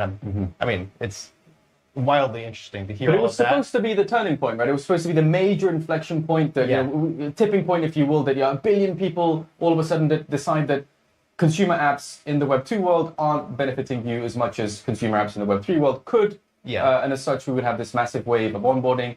And I'm trying to capture the fact that there is a problem there with how much expectation maybe we put on that. And it seems that there's higher ROI on hardware, there's higher ROI on DeFi. And I do love consumer crypto products, but we're not there yet. I think it's just slower to adopt. I think part of that and the crux of this issue is that consumer crypto incentivizes hyper-financialization, and it's all about running inflationary schemes that encourage people and to reward them and to get them using the apps in this way. And I think if we can actually step away from this quick-fire dopamine, give me money, and give me now, and turn it into something about like, this is actually just a genuinely useful product for my organic life. That I think that is the breaking point, and that's how we step out of this. It was a breakout app for a month, and then it disappeared. So pay people in dollars. don't even pay people. Yeah. Make something that is interesting and good to use, but don't make it hyper financialized. Interesting. I like that. I mean, and that's what we're seeing with Moonwalk, and I hope other apps see that. And like, it's wildly successful, right? You know, and that's the reason why people go back to it. So I don't know. I guess most of the people in this room would say, but I want to gamble. I want to put, one soul and bet against myself that I'm going to take those 10,000 steps. And, how do you respond to those people? Yeah. But you can do that. The beauty of it is that it's an open world, and you have free will. You do what you want. Absolutely. You can just do things. We do hope. Well, personally, I do hope that consumer crypto reaches that tipping point, that inflection point. The reason for writing this, I think, was just to motivate people to say we should talk more about healthy habits, healthy consumer crypto. But again, we're not there yet. What else do we have in here? You wrote a piece about perps. Was that you? That was me. Yeah, that was you. Private perps. You talk a lot about perps, Finn. Talk me through this piece. Private perps are coming, whether you like it or not. Positive or negative on the perps? I'm a perps enjoyer. Yeah. I wouldn't say I'm not a good perps trader, but I'm a perps enjoyer, and I think it's such a massive driver of activity. Yeah, we've seen, fit. Hyperliquid is the most successful app of the year. Yeah. It's a perps exchange. So we need to be replicating that on Solana. Solana's perp scene, for me, is languishing. It's struggling. It's nowhere near where it needs to be. Yeah. But the crux of this article and the reason why I wanted to dive into it is that the biggest scandal of the year, for me personally, was watching the James Wynn saga play out in Hyperliquid. So for those who don't know, James Wynn was this massive whale. He was holding $100 million positions on a perps exchange, on a decentralized perps exchange, Hyperliquid. See, you laugh because... I laugh because I've heard him speak. Yeah. And he's from the north of England, like myself, and he doesn't sound the way you would expect him to sound. Someone's throwing around $100 million clips, but sorry, I cut you off there, continue. So people who trade perps on centralized exchanges like Binance, like Coinbase, all these places, their positions are masked, so no one can see them except for the exchange. If you trade on a DEX, these positions are visible to anyone. So anyone could log in and anyone could see that James Wynn's liquidation point was at X price. So obviously, all these people with more money than him came out and said, look, if we can push price down to this level, we liquidate James Wynn, and that causes a $100 million shortfall in the market. Did they hunt him, or was he just a bad trader? Well, I would argue he was hunted. You would. A lot of people would argue he was hunted. And partly a challenge to your idea, your thesis here, and partly a rebuttal to that is that somebody came out recently and they said, okay, look, if you look at Hyperliquid and these perps platforms, yes, it's maybe the most successful platform of the year, but maybe 5 to 10% at any given moment is retail volume or organic volume. And 90 to 95%, according to this guy's thesis, is the AMMs. Right? You're essentially profiting as an AMM, as a market maker, from the losses of retail traders, right? That's the market and that's the game. That's the game. So his thesis also is that if other venues want to be as successful, all they really have to do is to attract 2 to 3% of that organic retail volume, and the AMMs, they don't want to stick around and start trading against each other. They're going to move to that next hot, amazing venue. So is that part of your thesis? That was not part of this thesis. This is a very succinct, very, very focused point. No, the argument here is that the reaction to James Wynn, the saga and the scandal of everyone hunting his $100 million liquidation point, is that CZ and Binance came out and they started pushing this secret dark perps DEX called Aster. Right. On Aster, you can hide your orders, so you can have an order book with normal trades, and then you can put in secret ones that nobody else can see. And it's fully private. Your positions are private, but you're still trading on a DEX. Zcash, but for perps. Zcash, but for perps is a very broad strokes. And so my question becomes, what happens in that world? Does that mean if everybody's hiding their orders, there is no order book? There is no all of order a sudden you're throwing clips into a dark forest of orders, and you don't really know what's going to come out. That being said, if that is what efficiency looks like and people can get an edge by having that, the market's going to trend it. That's what that's good for people like James Wynn, who, for better or worse, have $100 million clips to throw around. I don't know how he came across You'd have to be able to see that, though. Like, with that much, wouldn't you be able to see that in some flows, in some way, or is that just completely dark? There might be ways that, exchanges and the other players can predict that, or they can speculate that these positions are there hidden in the book. Yeah. But fundamentally, on chain, you can't see these positions, you can't see these orders. Surely on-chain sleuths would have, some way of figuring well, it out. if it's encrypted and if it's separated out and it's run through an off-chain order matching system, there are ways around that. Yeah. And essentially, it's almost like playing Minesweeper. You don't know where other people's liquidation points are. You don't know what the risks are. So that's good for James Wynn. He's got $100 million. I don't have $100 million, unfortunately, yet. Yeah. But does it benefit me as just a retail trader to the same extent that it benefits someone with that much capital? I think it doesn't benefit you. I think it actually works against you. I think it works against you because whales already have an advantage. They can move markets a lot more eloquently than you can.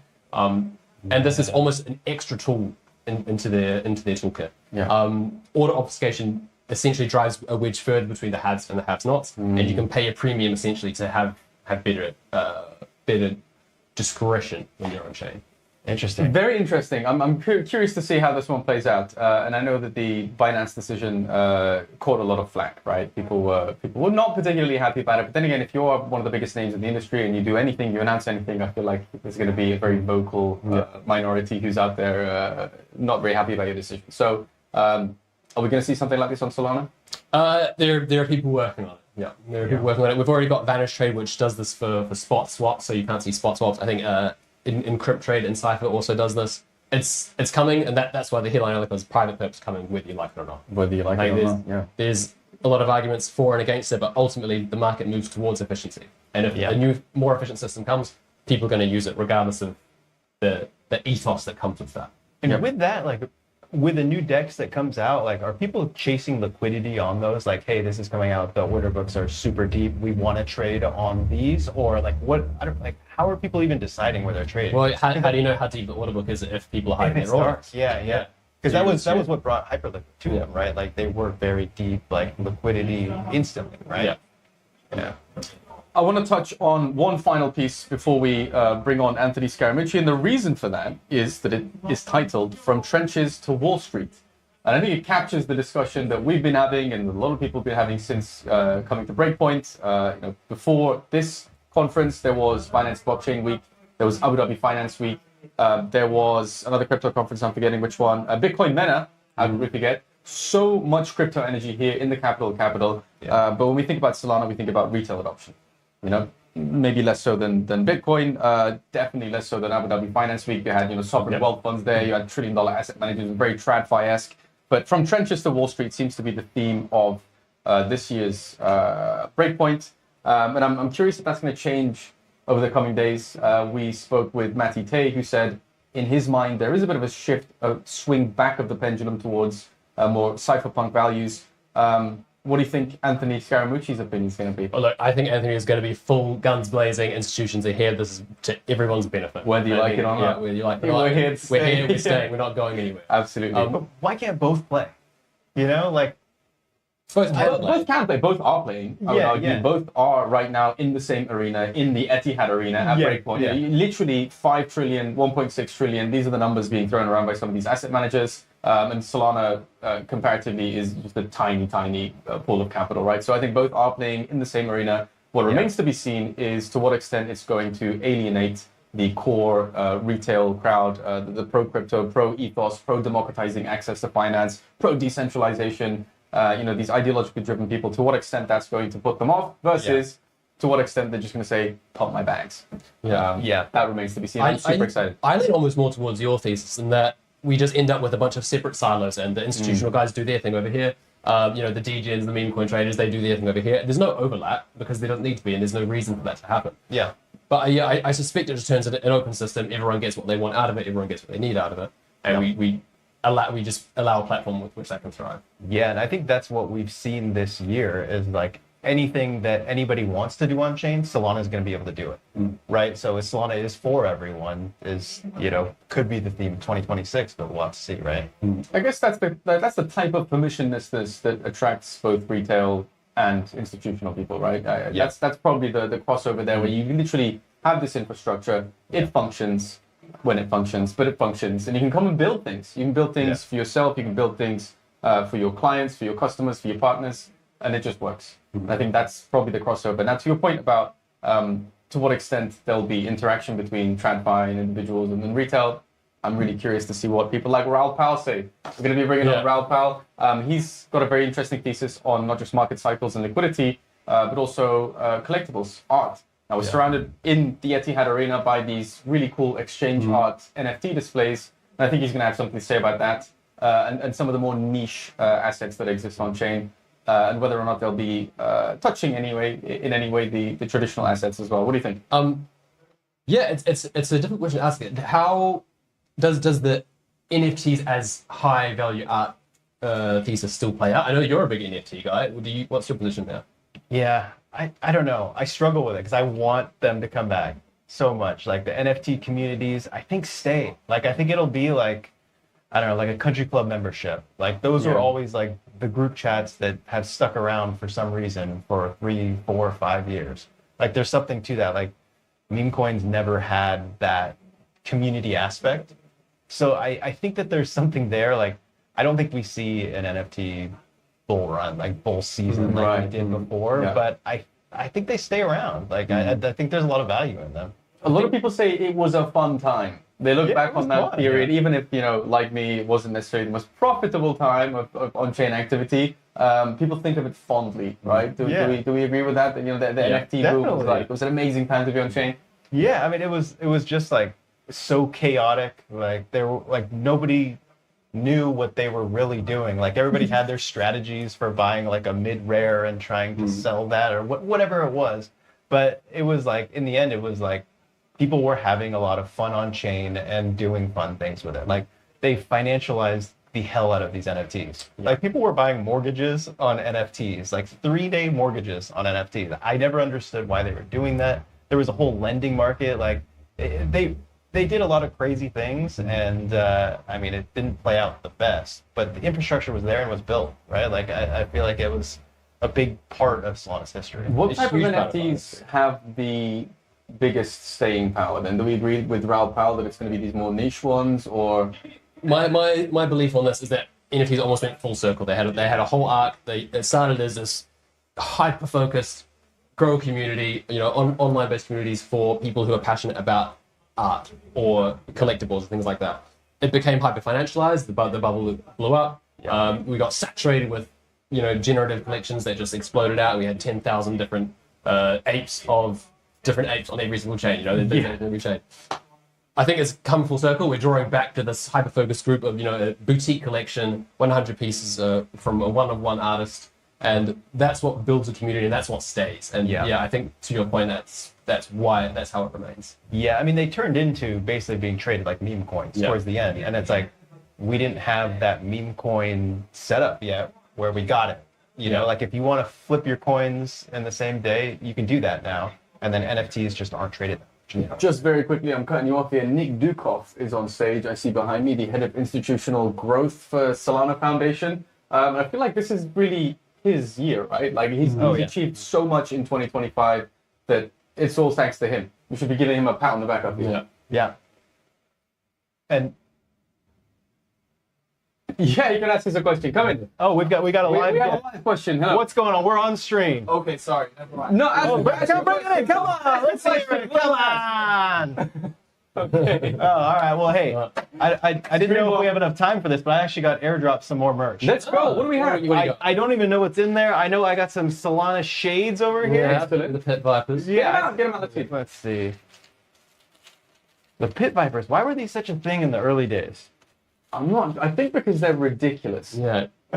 Sorry. Actually, I've never put one of these on. I find these absolutely absurd. I know you have a pair of these as well. Let's give it a go. It's a Solana. Oh, no, take them off. No, no, they're great. I'm part of the crew, part of the group now. It's more like going skiing. They are. I mean, listen, they're so recognizable. As far as branding goes, I think the Solana ecosystem is phenomenal. Projects come out and they put their own branding on it, they put their own logos on it, but at the end of the day, it's Solana colors, it's Solana energy, and I think this is great. I saw a pair of these on the huge golden bull outside, right? And people at home won't have seen this, but outside in the main concourse there is a giant golden Wall Street bull, and it's got a pair of Pit Vipers. Which, incidentally, we have one on the front cover of our SolanaFloor magazine as well. How did you guys know that? Well, how did we know there was going to be a bull here? Yeah, how did you know that? We've been here. What else we also got a bucket hat. I'm not going to put it on and mess up the hair. Yeah. Internet Capital Markets, Solana on there. Excellent. That's great. For anyone going to festivals this winter? Yep. Next that summer? checks out. What else? I think the bag itself is a piece of merch as well, right? Yeah, let's see. What do we got on there? BP25. BP25 on there. Solana colors. Okay. Not bad. My wife loves a good bag, so I'm going to get as many bags as I can for her. For anyone watching this at home, by the way, if you know people that are here, undoubtedly you do, at Breakpoint, tell them to do a little merch sweep. Tell them to find the best piece of merch that they have and bring it to us in the SolanaFloor desk. We don't have too much time to walk around, but we want the merch. We want to talk about the merch, so bring it to us. Accepting donations. Yes. Yeah. What else do we have? I even put a little shirt in there. Who's that from? That's cool. BP25. I think this is actually just like the Breakpoint. This might be the merch? official. Yeah. Why do we not have Breakpoint merch? I don't think we went through the front door. Yeah. Oh. I think you get it. I think you get it as you walk in. We rugged ourselves. Yeah. That's what we get for showing up early. We're gonna have to remedy that. Okay, so two problems I see right now. We only have one pair of sunglasses. There's three of us. What did you call these? Pit Vipers. Pit Vipers. Pit Vipers. Very rare traits on some NFTs. One set of Pit Vipers. There's three of us. We only have one Solflare hardware wallet. I think they're called. It's a shield, right? Soulflare Shield. Soulflare Yeah. Shield. We need two more of those. And we need a couple more phones. We need a couple more phones. Bold. Emmett, I know you're listening. Send us some more Solana mobiles, and we need some actual magnet. Breakpoint merch. Yeah. Yeah. Maybe we'll do a little sweep while you guys are on this next call. I'll find some merch. We'll see what we can come I at know with. somebody watching this is going to bring us some merch. This is going to happen. What's going on stage behind us? Anchorage. A man in a suit. Again, I feel like we are going to talk to Nick Dukov, by the way. Oh, yeah. Right. So if you have He's questions great. about institutional adoption, let us know. We will bring it up with Nick Dukov. But I just think massive congratulations is due when it comes to Nick Dukov. He has pushed this Solana is for institutions narrative so successfully. And if you think about last Breakpoint, we were talking with people like Dan Albert from Foundation, and we were asking him. He didn't like this question, by the way. But we're asking him why people still think Solana is a meme casino.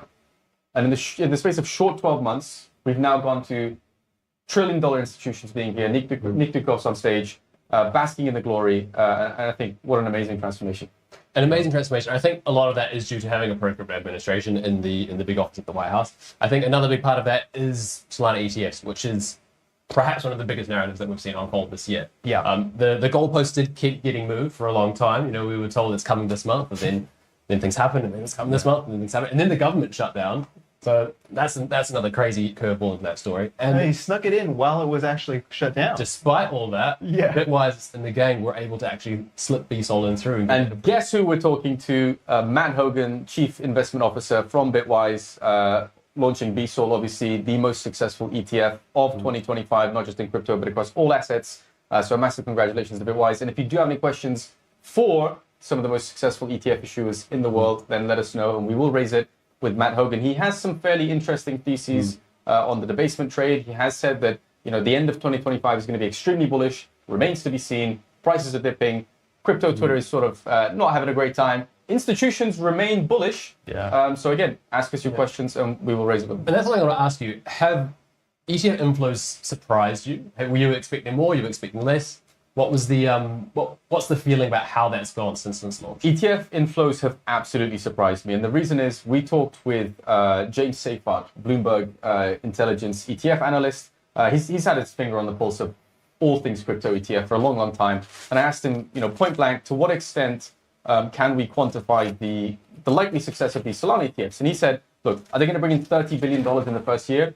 Most likely not. In fact, almost guaranteed to not. However, given that they have staking enabled, given that Ethereum ETFs didn't necessarily garner the attention and achieve the success that they were expected to, we can expect millions and millions and millions of dollars to flow into Solana ETFs.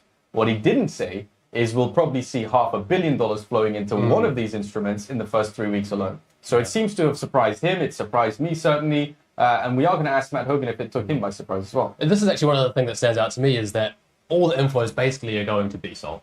Yeah. True. Bitwise has completely captured that market. I don't know if it's because they were first or if because they have low fees and the fees have been waived for the first. I think that's table stakes for a lot of these ETF issuers that they've waived fees for the first year or so. Yeah. Franklin Templeton's come in. They've released So Easy, and that has a slight undercut on the management fee. So maybe that's a way of vamping some of that flow from Bitwise. I think it's hilarious that we're talking in 2025 about ETF issuers, trillion-dollar asset managers, vampire attacking each other. Yeah, it is. There's something so ironic about that. I love it. I think the funny thing for me about that is that it shows that whether you're a TradFi, whether you're a degen, you're actually just a human, and everyone plays the same games, just at different levels on the scale. There's different echelons to this. Yeah. But a lot of the mentalities are the same, right? Yeah. Yeah, they really are. Yeah. What's the sentiment in the US? I mean, I think as Euro pours, when we think about trillion-dollar asset managers launching a Solana ETF, you've got ETF issues coming out, vampire attacking each other. It seems it's all happening in the US. Yeah. Even though Mica's great, you've had, I think, for definitely a longer period of time, you've had some of these instruments active in the US. They just in Europe, sorry, they don't get the same level of attention as when a huge institution in the US launches them. So, do you see that difference there? Yeah. Okay. So Mike Novogratz was just on stage. He was, and he was talking like very pro like US, and he's like, the reason why I'm saying this is because most of the flows, like most of the capital markets, are in the US. So he's like, we're focusing on the big areas. And I want to say it was 65%, but probably even higher, of all like the markets are in the US. So when the US releases one of these products, it's fully legal. It's not like a half-baked one. It's not a DAT. Like, this was a very legitimate product that people wanted, right? So I think that's why it got so many flows, and it probably took a lot of flows from the DATs into the ETF, right? Like, I think that's one reason why ETH DATs have been more successful, because they didn't have staking ETFs, right? Like, we launched staking ETFs right away. So that was the big thing with DATs, was like, hey, we're gonna be able to give you yields because we can stake. But then here comes the ETF with a staking yield, kind of undercutting it a little bit, right? So definitely. I think there's something there. Kathy Wood, I'm casting my mind back to Accelerate conference, which you were at in New York. What was that, April, May? May. Now, Kathy Wood was on stage there talking about how significant Solana ETFs would be, given that they had staking yield enabled, and how much institutions want this on-chain staking yield. So to your point, I think having that enabled from the get-go has amplified some of the success of Solana ETFs, definitely. Yeah. It's a good product. I mean, if you want to hold Solana, like, first of all, you want to stake it. And now you have access to that in any sort of traditional investment account. Like your 401k, if you want to put 1%, 10% in Solana, you can get a very good product in it. I think this ties into a conversation that you're very passionate about. Why do you need to stake your SOL? Because if you're not staking your SOL, you are being debased at the emission rate. So, by emissions. Broad overview. Validators earn staking rewards by processing transactions and making sure the network runs smoothly. That pays out about 4%. The inflation rate currently is 4%. If you stake your SOL, you're getting around 6 or 7%. If you're not staking your SOL, all those emissions are going straight to stakers, and you're being left with nothing. It's basically the USD inflation, but played out on the crypto scale. If you're not staking your SOL, you're being debased. So make sure you're staking your SOL. So Cindy 228.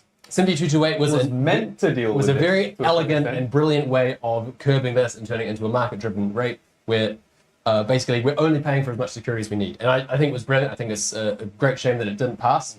I agree. All these months later, we are coming back. We've got SIMD 441, which is, in my view, it's a bit more hand-wavy. 228 was elegant. It was market-driven. 441 is kind of, let's just take the existing platform we have and let's just accelerate it faster. Simpler. It's a simpler version. Right. Everyone can digest it a lot easier. Having said that, Cindy 228 was criticized as being YOLO economics, which...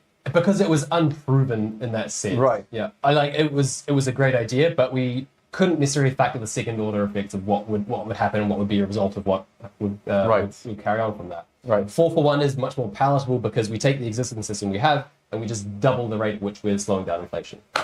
I have just been told that Anthony Scaramucci, the man, the myth, the legend, the mooch, is on his way. So we are going to say goodbye to Mr. Thomas Bahamas. If you do have an opportunity to go out there and bring us some more merch, Thomas, we would greatly appreciate that. Anthony Scaramucci is going to join us now. We're going to ask him all the questions that you guys throw in the chat. Throw them in there. He's an amazing guy, very outspoken, definitely a Solana bull. So I'm super excited to bring on Anthony Scaramucci and ask him all things Solana. Why did you write the book about Solana? What do institutions think about Solana? What do TradFi investors think about Solana? What do they really think about Solana? Right? I think a lot of people talk about Solana as this fast, cheap network and you can deploy things and it's great. But what do we really think about Solana behind closed doors? Super curious to find out what the TradFi folks are going to say. So really importantly, drop your questions in the chat. We will do our best to ask everything. We keep it hot in here, huh? It is warm. Anthony Scaramucci, welcome to SolanaFloor. All right. It is an absolute pleasure to be with you. How are you today, sir? What's your first impressions walking around? How are we doing? How are you doing? You are excelling. This is Solana bullish.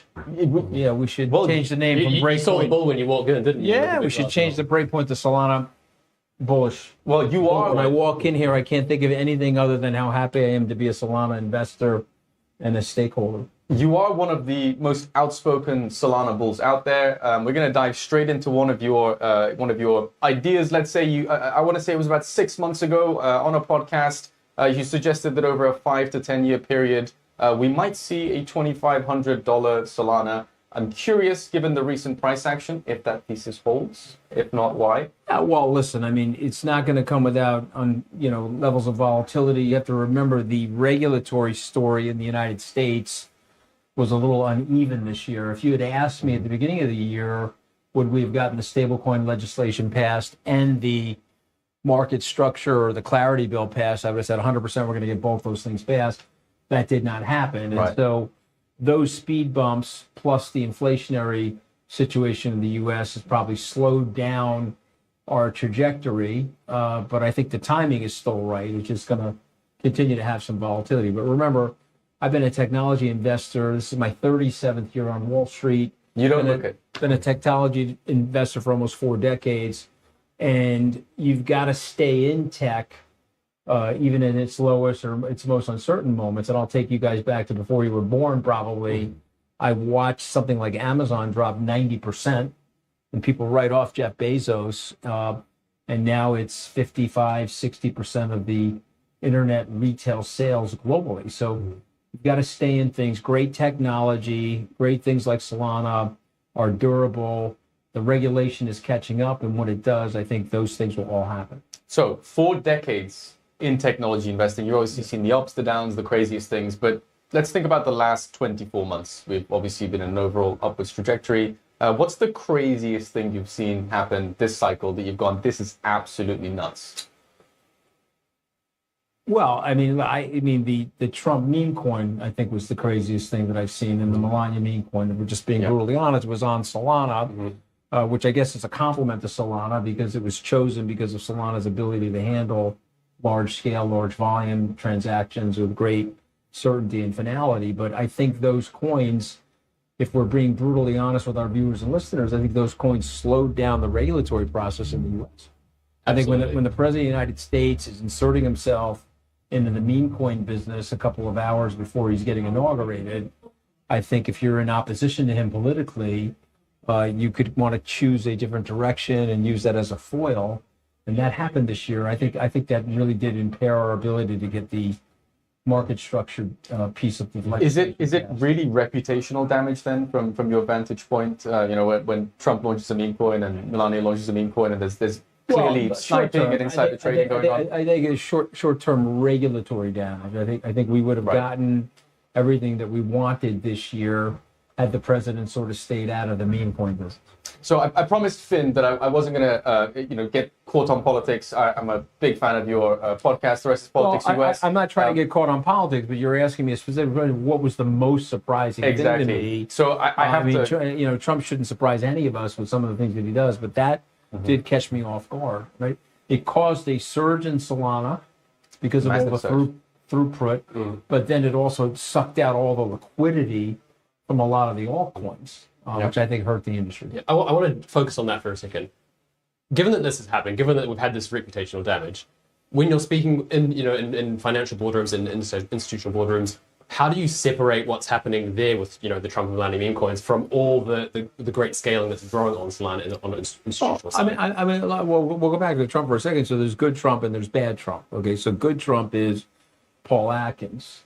Good Trump is the CFTC. Good Trump is we're finally getting out of the nonsense of blocking the technology because we've got a bunch of Luddites and older people that don't understand the technology. And so you got to give the president credit for that. You got to give the president for putting somebody like Paul Atkins, who's been a personal friend of mine for, I don't know, at least 10 years, came to the Wyoming Blockchain Symposium that we host out of Wyoming last year and said something that was so material that I think it bears worth repeating. I'm surprised people are not paying close enough attention. He's saying, in answer to your question, in 5 years, all of our assets are going to be tokenized. And what's going to be the number one rail system to tokenize on? It's going to be Solana. And I explained that in the new book that I wrote, Solana Rising.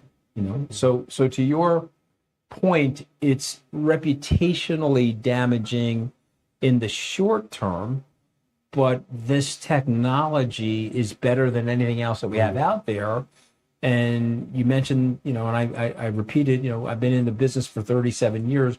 If you have something that works better than something else, it gets adopted. Whatever you had gets replaced and gets adopted.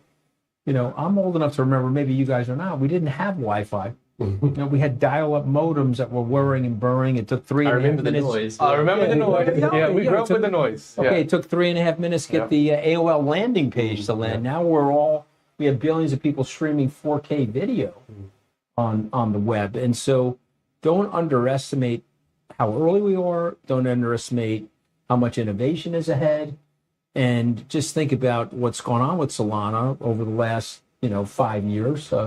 The launch March 2020 to today, and I don't want to jinx us, but I think we've gone 2 years now without any downtime. We have. I want to go back to something you said, Solana Rising. I have a copy of it. A colleague of ours was kind enough to send it to me. I'm going to ask you a bit of a salty question. I don't mean to be capricious here, but you wrote a book about Solana. We love it. Yeah. But you tokenized a $300 million fund on a different chain. Why? Yeah. Why not Solana? So it's a good question. That's a very small fund. I have another larger fund that will likely get tokenized on Solana. I am a multi-chain person. I don't believe in chain monogamy. Maybe you do. We're not maximalists. So my attitude is there's going to be 3 or 4 chains that win. Yep. I believe Solana will be one of them. I believe Avalanche will be one of them. I think one of the things that goes on in Avalanche are these L1s that you can customize on. Yep. Some CTOs, because of their worry about regulatory compliance, will use the Avalanche on some of these smaller funds. Solana is, to me, stocks and bonds are going to be tokenized on it. The larger funds are going to be tokenized on it. And so it's not a salty question at all. But I will say this, my largest personal position, even greater than Bitcoin, is my position in Solana. I have it all staked. And so, yes, I do own Avalanche. I do own Bitcoin. I have a small position in Ethereum, but a very small position. I think most people in this room are in that same category. Yeah, and so I'm not as a Kyle Samani from Multicoin likes to make fun of me. Well, you talk positively about this, talk positively about that. I said the name of your fund is Multicoin. All right, Absolutely. I'm not a maximalist, but I'm as close to a maximalist as I can be. For the record, we do love Avalanche. I think the ending going to sit out. But also, you have to remember something. I have so much Solana that I thought it was important for me to write a book about Solana so I could explain to my clients. Remember, guys, you guys are younger than most of my clients. Okay, I got old fuddy-duddy clients that don't understand this stuff and they get mad at me for buying it. So I need to explain it to them. I want to ask about the book. Obviously, part of what you've been doing for a long, long time is explaining to some of these older gentlemen the value of the technology. And gentlewomen. And gentlewomen, your fuddy-duddy clients. You wrote a book about it. You wrote a book about Solana. When you explain Solana to them, do they approach it with, blind optimism now that you've written a book about it, or are they still cautious? Do you have to sort of break through some of those barriers? Older people are skeptical. Right. Okay, older people, when something has worked for you and you're used to it, you don't like change. The irony of life, if you're a great stoic, you recognize that every day you're changing. The 5-year-old version of you is long gone, and soon the 25-year-old version of you will be long gone. And this is what happens in life. I wish I was. And yet, what we try to do is trying to help you out here on the show. But what we try to do is we try to fix to a position. Yep. And I think it's very, very important for all of us to have some neuroplasticity and to allow our brains to learn about other things. And so you guys know this, the preponderance of the money is held by the people that are north of 60. And I can give you evidence of that this year. There's a fear of currency debasement globally. Gold moved larger than any of the cryptocurrencies this year. Why is that? Well, the people that have the money, the older people, have bought into and understand the 5,000-year notion that gold is a store of value. This is something I wanted to ask you about. Do you see what I mean? 100%. So we have to educate those people, but I'll predict we won't get most of those people. But what will happen is the people that are 25 today, 20 years from now will be 45. They'll be in positions of power and asset management. They'll be in positions of being CTOs in the Fortune 100. And they're going to be like, hey, I want my stock tokenized on Solana. I want to use a stable coin. I want to have a stable coin maybe as part of my loyalty program. If I'm a big company, I'm going to tokenize that on Solana.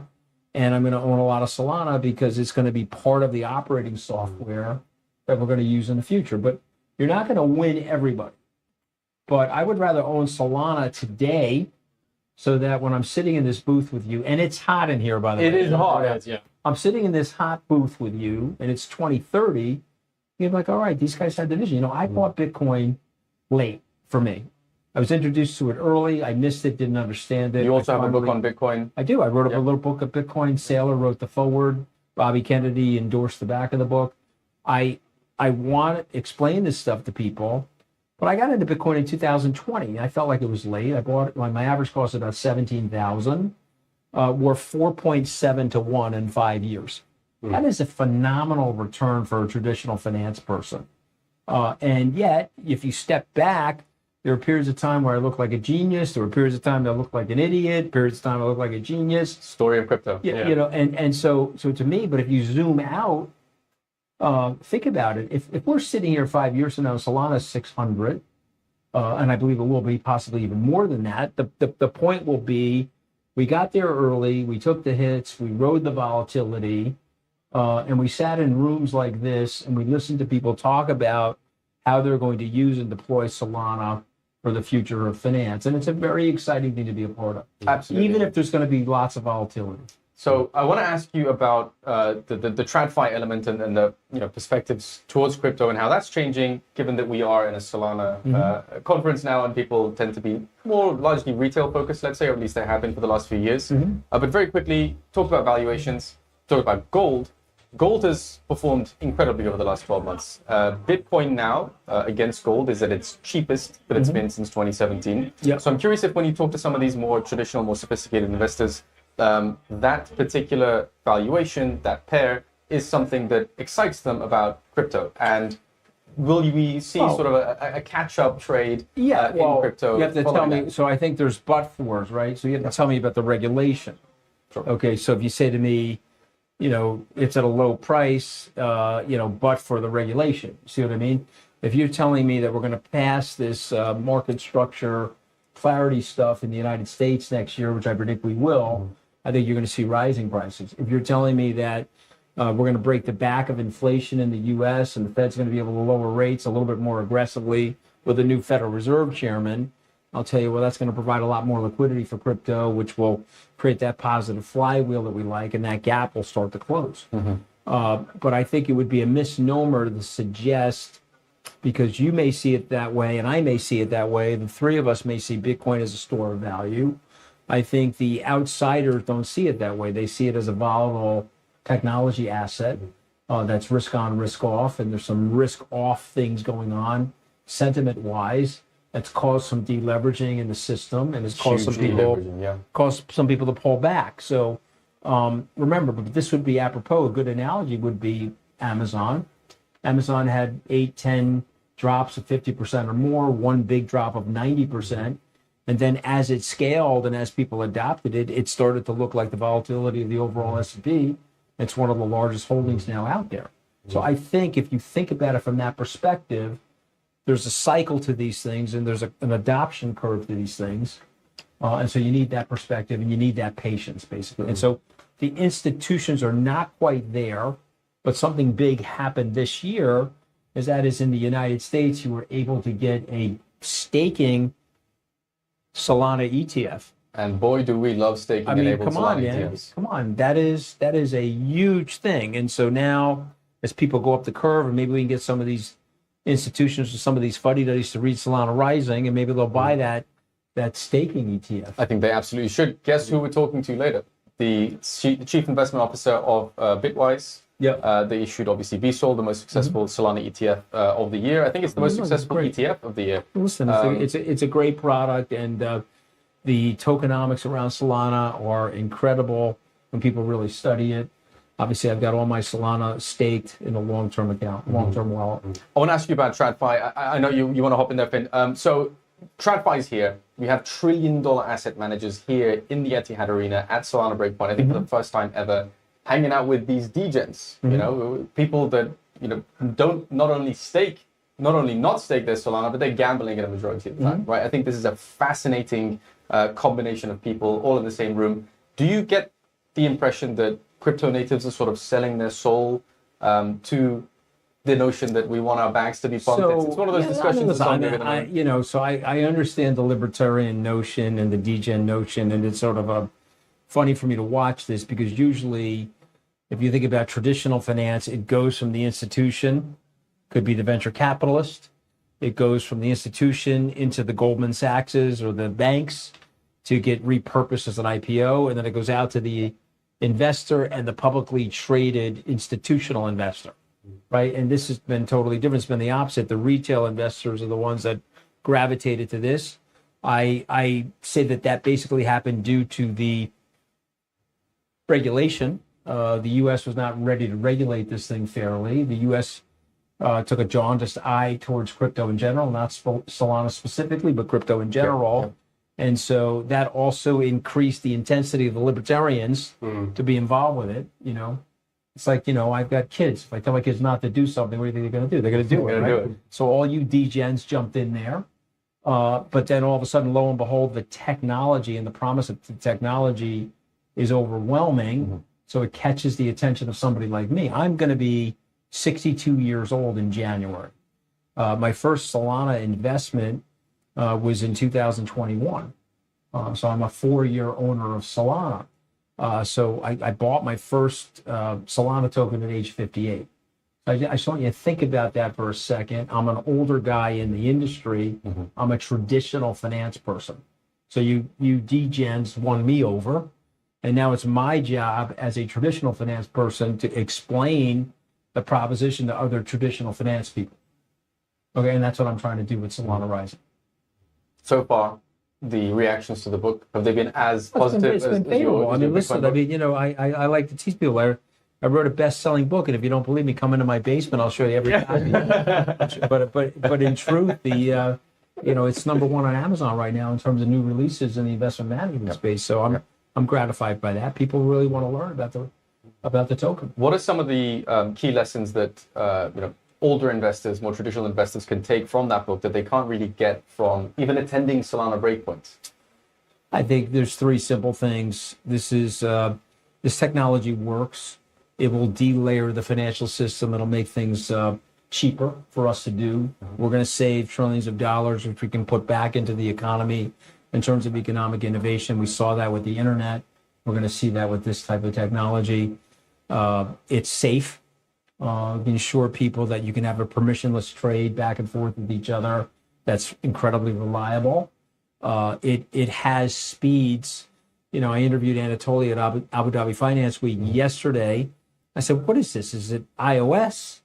Is it NASDAQ? Is it New York Stock Exchange? He said, no, it's sort of Linux. It's an open sourced system to allow for permissionless transactions at a super fast speed, faster than Visa. And so to me, that's going to win. And I think I want people to know that. And listen, the technology is ahead of the regulation, but we're going to catch up next year. I want to play devil's advocate on that very briefly. You mentioned Chair Paul Atkins is one of the best things to happen for the regulation side. If we talk about Project Crypto, we talk about tokenization at scale. All the people in the Solana magazine look like the new mayor from New York. Mayor Mamdani. Mamdani is a big Solana holder? Is he? Oh, I don't know. I've never heard him talk about it. He would be. I'm making a joke. Okay, go ahead. Isn't that brilliant though? So we talk about Project Crypto. We talk about all markets will be on chain in 2 to 5 years. Why would that be on Solana as opposed to the government running their own proprietary closed source system, which that they could have full control over? Why should we go public with this as opposed to keeping it siloed within a contained walled garden? Well, first of all, the government hasn't done that in the United States. Maybe the other governments will try to do that. Maybe China will. I don't know.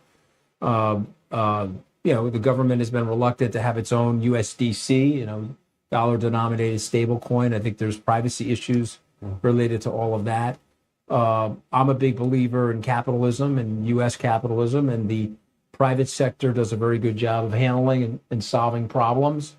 I think it would be a bad decision for the government to go in that direction. There's no evidence, unless you can point to something that I haven't seen, there's no evidence that would suggest the government wants to go in that direction. I think the real question is, though, how much of the market share will Solana take relative to other tokens or layer ones? And I would say to you, I don't know the answer to that, but I think there could be a lot of winners. I see this a lot like the cloud. And so, guys, I'm old enough to remember somebody knocked on the door at Skybridge and said, we want to put your data up on the cloud. I was like, no way, I'm not going to do that. That's ridiculous. They came to your door. They didn't even send you an email. You know, and they said, no, we want you to do that. They explained to me why. I said, no way. Then it turned out it was cheaper to store the data. It was more anonymous. It was actually more secure. And guess what happened? We had this exponential leap in people using the cloud, but there's not one cloud vendor. You know, there's AWS, there's Oracle, there's Microsoft. And so I see this a lot like that. People will be on Solana. Some people will be on Ethereum. Others may choose Avalanche. I don't think there's necessarily going to be one winner, nor does there need to be one winner. So it's a positive sum game. 32 positive sum game. Yeah, and in fact, I would say that the better Avalanche does is better for Solana, and the better Solana does, the better for Avalanche on the other chains. It raises the ceiling for everyone. Yes, you're still in an area where the rising tide of the entire industry, it's in the mutuality of interest for everybody in the industry to help that happen. And that's why I do these conferences. And that's why I bring, they're multi-chain conferences, and they're also multi-brokerage conferences. You know, it's not just Kraken or Coinbase, it's Kraken, Coinbase, Binance, whoever wants to be there. So the conference circuit in Abu Dhabi this week, in the capital of capital, has been pretty wild. We had Breakpoint Meta, we had Abu Dhabi Finance Week, you mentioned. I was there a couple of days ago. I found it fascinating to see the amount of institutional capital in the trillions, rubbing shoulders with as much crypto representation as there was there. We had Solana, we had Coinbase, we had Binance, we had KuCoin, a bunch of these large exchanges, and people like yourself are obviously crypto evangelists to a certain extent as well. Is this a relatively recent development that you're noticing in the last 12 to 24 months? Yeah. And how impressive is that change? Well, it's impressive, but it's also, you've gotten regulatory clearance. Pittsburgh National Bank, PNC, has just told its customers you can buy Bitcoin, we'll hold it in custody. First large money center bank to allow for that in the United States. You guys realize how massive that is? That's huge. Okay, I mean, it's as massive as the ETF for BlackRock or Fidelity's ETF. Yeah. Okay, so you're getting the green light. Doors I knocked on in 2020, 2021, 2022, and the people said to me, look, I'm really sorry. I can't go in that direction because we don't have regulatory clarity. Yeah. And now you're telling me we're going to have regulatory clarity? You have an SEC chairman. I want to repeat this, guys. You had an SEC chairman last week say 5 years from now, everything's going to be tokenized. That's huge. Unthinkable compared to 5 years ago. Come on, under think Gary about Gensler. it. Yeah. Think about it. Yeah. Very, very He was impressive. the worst, by the way. I mean, he was the worst SEC chairman in our history. Just the bizarrest behavior. Lost so many court cases. Literally embarrassed himself as the SEC chair. Yeah, you'll have to excuse me for going back to Trump here for a second, but obviously miracles do happen in terms of people changing their minds. Maybe with the exception of Gary Gensler. He was for a long time, President Trump, a crypto skeptic, crypto critical. He called it a scam, said it was money laundering, all kinds of stuff. Now he's a self-fashioned crypto president. Yeah. For better or worse. So obviously miracles do happen. I'm curious. First of all, did you see My that favorite coming? color orange is Bitcoin orange, not Trump orange. So I just want to state that for the record. Like, did I see that coming? Did you see that coming? Listen, here again, you can like or dislike Donald Trump, but let me stipulate the following, because I've known him for a long period of time. Obviously, I worked for him. I was on the campaign with him in 2016. Know him a long period of time. Like or dislike him, he's got unbelievable political instincts. So here's the pitch. Mr. Trump, how are you? I'm great. You hate Bitcoin and crypto. Yeah, I hate Bitcoin and crypto. But do you really understand it? No, I really don't. Okay, we want to spend 15, 20 minutes with you. Want to get you up to speed on it. Oh, by the way, you're a great contrarian? Yes, I am. Are you an entrepreneur? Yes, I am. Oh, well, it turns out that the Democrats and the corporatists hate it. Tell me more. And it turns out that we're super upset about that. going to plow $300 million into this presidential, congressional, and Senate elections, and we would like your help. And Trump said, sign me up. And when am I speaking at the Bitcoin conference? Yep. Okay. And so, you know, as I've talked, you guys may know this, I'm close to Eric Trump, even though I am in opposition to the president politically. Eric and I are close. We worked on American Bitcoin together. And I would say to you that you don't need Donald Trump to understand every nuance of the blockchain, but you have to admire and appreciate his political instincts and understanding that this is the future of finance, and him putting the right team in place to embrace that. And so he deserves all the credit in the world for that. I'm a person that likes to tell it straight. And even though I may be in political opposition with his behavior, I certainly don't like what's going on in the Ukraine. I can articulate all that to you guys, but this is a crypto podcast. I do like the fact that he's embraced this, and it's a sign of his political instincts, and it's had a great benefit to us in this industry. And has that shift, in his opinion, even though he put the meme coin out there, because that's what he does, which is not great, net positive, he's been a net positive to the industry. So in your capacity as founder of Skybridge, when you talk to potential investors about crypto, the fact that Donald Trump had that shift in position and thought, you know what, I can actually make a bunch of money out of this, and maybe I don't need to be competitive, and maybe I can understand it and delegate some of my power to my sons to go out and create all these businesses. Has that shift in perspective influenced other traditional investors? I think it has positively, yes. Yeah. I think it has. I think if you talk to compliance people at a local bank, money center bank, they're like, yeah, liked it, understood it, but really can't do anything until the government clears it. We're very highly regulated institutions, and I think that the fact that you're now getting that green light from the government has positively influenced people. What's one thing that was still missing, though? Well, I mean, it's the obvious thing. We don't have the market structure bill in place. We need that. We also need, this was sort of ridiculous, but a sign of how Washington's dysfunctionality comes into play. We needed to allow the stable coins to have yield on them. You know, the American Banking Association came in there and blocked that because they didn't want the competition. But I'd like to see that, and I'd like to see the Market Structure Act in place. Yep, absolutely. Market structure bill in place. I know a lot of people are chasing that as well. If you think about Solana in 2024 and 2025, massive success story. First of all, with retail adoption, now with institutional adoption. What is the story of 2026 going to be? Okay, well, again, I'm going to make the assumption that we get the Clarity Act passed, and I think the story is going to be tokenization. Tokenization of money market funds, stocks and bonds. Tokenized equities, do you see a lot of growth there? I do see that. Yeah. More and more. Exciting. That's all we have time for, unfortunately. Anthony Scaramucci, thank you so much for joining us. Great to be on with both of you. I tried to put my head on a swivel. I tried to hopefully answer both of you. Listen, next time you're in this hot box with us, hopefully it's not going to be 2.5 square meters, it's going to be 5.5 square meters. But really appreciate your time, Anthony Scaramucci. Thank you so much for joining us. Good to be on with you guys. Thank you. We appreciate it. Thank you for helping me with the book. Absolutely. We will not only shill your book, we will shill The Rest is Politics US, which is my second favorite political podcast after the original. You like it, right? I think it's yours.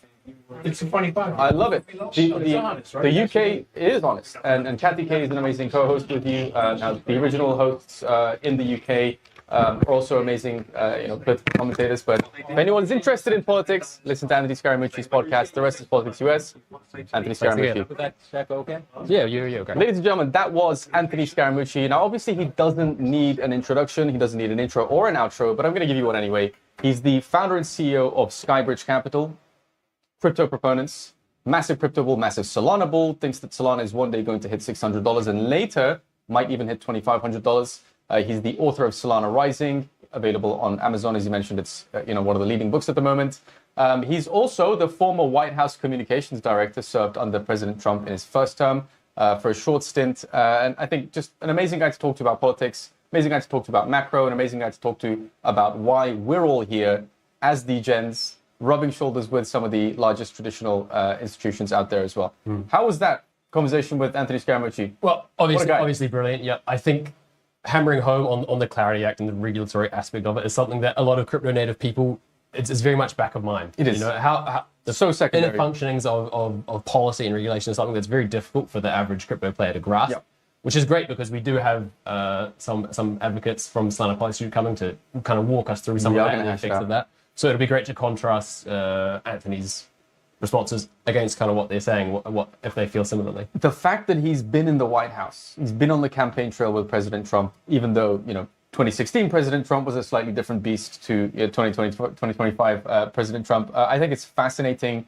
I'm extremely honored to have had Anthony Scaramucci on, to bring that interesting perspective. What I find fascinating, though, is when he writes books about Bitcoin, a whole new cohort of traditional investors in their 50s, 60s, 70s pay attention. When he writes a book about Solana, a whole new cohort of traditional investors starts paying attention. It really, I think, hammers home the idea that, Raoul Pal, who's on stage now, is going to be joining us in a second. It's not just retail, it's not just degens, it's not just TradFi investors. It's also people that previously wouldn't have wanted to touch this asset class with a 10-foot pole. And I find it fascinating. I'm super, super excited to chat to Raoul Pal as well. What do you think? Yeah, absolutely. And I'm curious to ask Raoul about that belief of Anthony's that at the moment, all the capital is stored amongst, an older generation who turn to gold, who turn to these stores of values that have worked for them in the past. We move forward 20, 30 years. All of a sudden, do we have a vastly different network of people holding this capital? Yep. Where are they going to yodel that straight into crypto? Are they going to say, you know what, stocks is the game? I'm really curious to see how that thesis plays out. So there's a term for it that's slightly escaping my mind. The trillions of dollars of private wealth that's going to be transferred from the currently oldest generation to the next generation, maybe the great wealth transfer. Great wealth transfer. Checks out, right? That's probably what they call it. Millennials finally getting a break. Finally getting a break. And I think that's really going to accelerate this process. And perhaps that's part of Anthony's thesis as well. When he talks about Sol hitting $600 in a fairly short period of time, he talks about hitting $2,500, which would be amazing, but we don't know when it's going to happen over the space of maybe 5 to 10 years. I think that wealth transfer, that transfer of power, he was talking about 25-year-olds now are eventually going to be 45-year-olds in positions of power. That's all going to play into the same thesis. Now, what remains to be seen is the debasement side of it. What is a dollar going to be worth in 25 years? Yeah, and that's the argument is that if your grandparents they're holding all this private equity, if that's in cash. Well, first of all, I hope it's not in cash. You're in a bad way. So, yeah, that's kind of the crux of the issue is that how much of the value accrual that's going to happen is debasement based and how much of it is actually genuinely coming from appreciation of assets in themselves. Absolutely. Now, I do have to say at this point, if you enjoyed that conversation with Anthony Scaramucci, you're not alone. I did. Finn did. I'm sure many people watching it did. Please drop a like on the video. Share it with other people that might want to see it.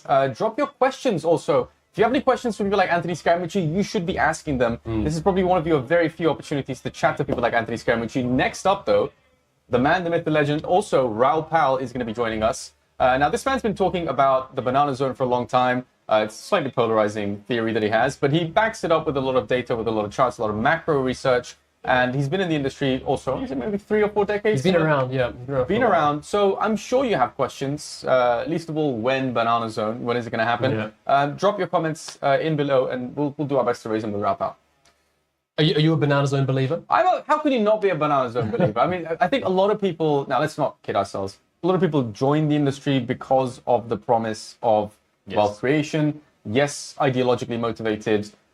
Yes, maybe there's some libertarian ideals in there. We believe, I strongly believe in decentralization, democratizing access to finance. I strongly believe in disintermediation. I believe in a fairer world, and I believe, like Anthony Scaramucci, that smart regulation and good technology can improve the world. Right? I think Raoul Pal is a believer in free markets as well to a certain extent. So the banana zone should happen. You think back to 2017, 2018, this whole WAGMI energy that we had. I kind of miss that.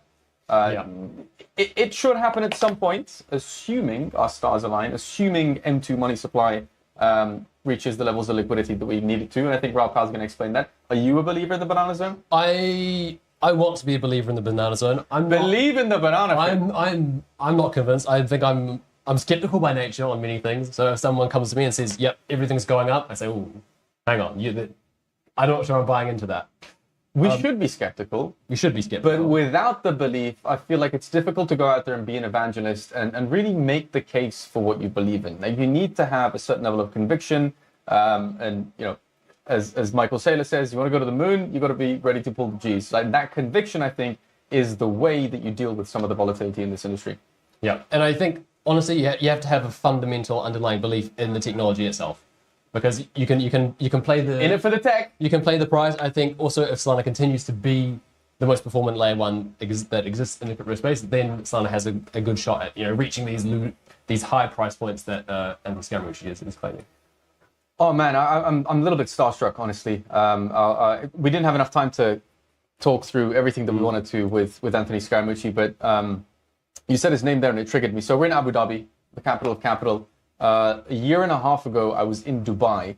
I was hesitating to bring this up with him, but we had scheduled an interview at an RWA summit. So this is like sort of at the beginning of this huge wave of RWAs being the next big thing, and stable coins as the killer use case of crypto, and everyone was extremely bullish. It was like sort of beginning first few waves of the bull run, and then the floods happened in Dubai. Everything flooded. We were on a bus, war up to halfway, absolute catastrophe. We get to the event the next day, by the grace of God, and Anthony Scaramucci unfortunately cancelled. I think he cancelled his flight, to be honest. He didn't even arrive. Yeah. I was heartbroken. Didn't want to open on a negative note with Anthony Scaramucci, but I'm a little bit starstruck. Very interesting character, great to listen to, amazing guy to talk to. Yeah, it's fascinating to have these insights, especially from someone who has, as long as the TradFi world is concerned, has been there and done it all. Yes. We made a fortune, lost a fortune so many times. And I think that's an important thing to recognize as well, is that nobody's right every single day. It's all about, as long as you're kind of above 50%. And Donald Trump is always right. Sure. I don't think Anthony would say the same thing. No, he would not. No, and rightly so. What a fascinating character. I wasn't necessarily aware that Anthony Scaramucci was also involved in Eric Trump's. That was news to me. Yeah. I mean, just the guy obviously has his finger on the pulse, understands where the industry's going, understands where regulation's going, and great to have him on. I'm curious if, in terms of time horizons, he and Raoul Pal have slightly different takes on when we reach a $600 SOL, when we reach a $2,500 SOL. Obviously, not everything is price, but price is a very significant part of our industry. Based on, I think, his most recent research, Raoul Pal would probably argue that Q1 is, yes, going to be very, very bullish, but that maybe slightly further into 2026 we'll see some of the sort of frothiest aspects of the banana zone materializing. Yeah, 2026 is going to be a funny one because arguably we've actually been in a downtrend for a while this year. We have. 2025 has been very choppy. We've had new all-time highs, but we've also dropped sharply in that time, and we've been kind of going up and down for a year. So is that the bear market we're having? Are we going to have lower highs, higher lows, and we're kind of going to peter out, or are we going to maintain this inherent volatility that is so critical to what crypto's done in the past? Evidently, the days of up only for 6 months, we're no longer in that era, right? For long listed reasons that I'm sure all of our viewers are familiar with: fragmentation, the amount of money in the industry, valuations being high, so on and so forth. I think another element to it is gold, as Anthony Scaramucci was saying. A lot of the older generation have said we haven't necessarily seen a parabolic run in gold for a long, long time. Silver is experiencing its own parabolic run. So it seems that people with huge amounts of capital are now saying, look, this is tried and tested for 5,000 years. It works. It's a good store of value. That's where I'm going to park my money. If Warren Buffett is, selling 30% of his portfolio into holding cash, maybe I'm going to sort of de-risk. Maybe if another factor that people say is driving this, Mag 7 companies are about 35% of the S&P 500 now. That's a bit frothy. Yeah. Right. So people are obviously looking to focus more on stores of value than taking huge amounts of risk. I think we're probably the exception to that as an industry. So I'm curious to see if, as your research showed, simply the fact that Bitcoin is cheaper against gold now than it has been since 2017, simply that fact alone, I'm curious to see if it forces a bit of a rotation of capital back into risk assets like Bitcoin, and hopefully Ethereum, Solana, Avalanche, so on and so forth would follow as well. Curious. Yeah, I think part of that is the great wealth transfer, and if we see capital rotate out of gold, the natural order of business, if you're 25 and you receive an inheritance, are you just going to full-port that into Bitcoin instead because that's a much more palatable and accessible version of gold for you? Well, a lot of the Bitcoin maxis would say there is only Bitcoin. What's Michael Saylor's famous? All in on the chair. There's only one chair. There is no second best, right? Yeah, there is only, exactly. I mean, this whole idea that there is Bitcoin, everything else is an imitation. I think we've proven that that's not true. There is Bitcoin, and there are other things. There are many other things, and I think I love the fact that this industry is growing as fast as it is. If Anthony Scaramucci says my biggest position is in Sol, but I'm still going to hold, I'm still going to diversify into other tokens, other coins, that's surely net positive. That's surely good. I think we can say that's a sensible thing to do. No one wants to put all their eggs in one basket. And if we want to maintain this, a rising tide lifts all boats mentality, then obviously you need to be a bit more diversified. I think As we should. Tokenized stocks is a great way to do that. And the flexibility and accessibility of having those tokenized stocks on chain means that anyone anywhere in the world with an internet connection can access these markets. So even beyond, Bitcoin, does everything go to Bitcoin? The idea that everything can go to tokenized stocks on Solana is still a massive unlock for so many people in the world. Let's talk about tokenized stocks. I feel like we are going to talk about tokenized stocks a lot with some of our coming guests, but let's talk about it now. We love tokenized stocks, obviously. I'm curious if you agree with me that the main reason why I'm super excited about tokenized equity specifically is because if you believe, as we said earlier, in the core tenets of crypto, the ethos of decentralization, democratizing access, disintermediation, I don't necessarily, at the end of every 4-year cycle, as much as a 4-year cycle might be dead, I don't want to off-ramp all of my crypto, hold fiat, put it into like a traditional brokerage. I don't want to put all of my money in Robinhood, if I'm honest with you.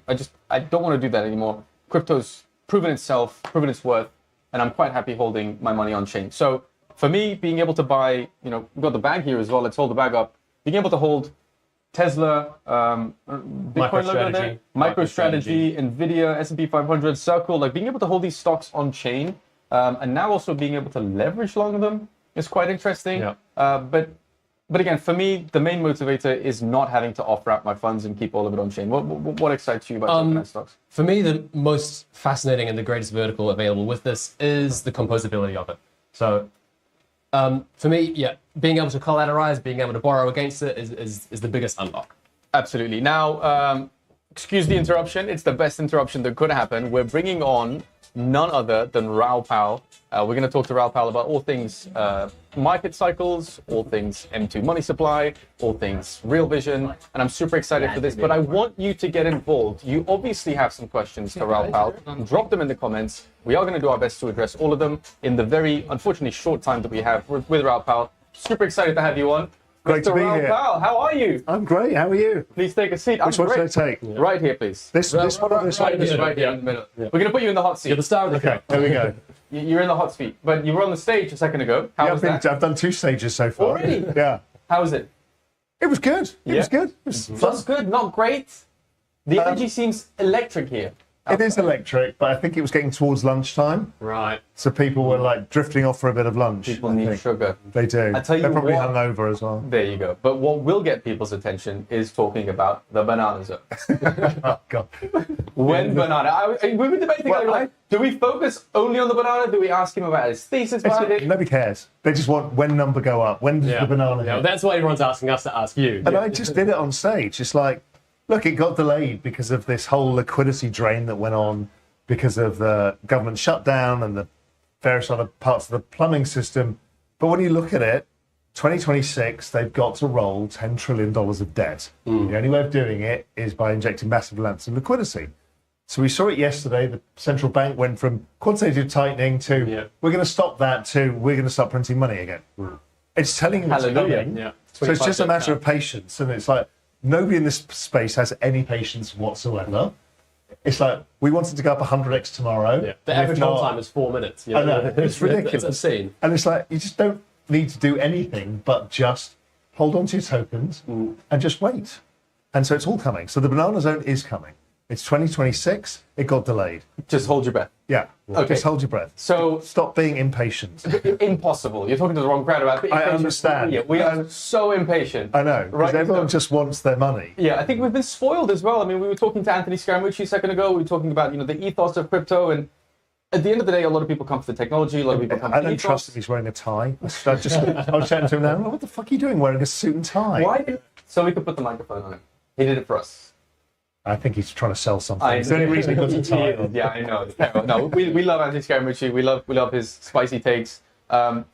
Curious though, if people are obviously extremely impatient, people came for the technology, people came for the underlying ethos. But 2016 to 2018, there was a lot of wag me energy because you could basically throw your money anywhere and it was going to move. Yeah. Right. There was many banana zones. Yeah. Those days are long gone. I don't think they are. I just think you're just looking back over last year saying, well, we didn't get nice things and therefore it's all over. There's too many tokens. It's never going to go up again. If we'd gone back a year and a half, you're like, look at fucking meme coins. We're making a fortune. Everyone forgets. And everyone has a pain tolerance that is minute.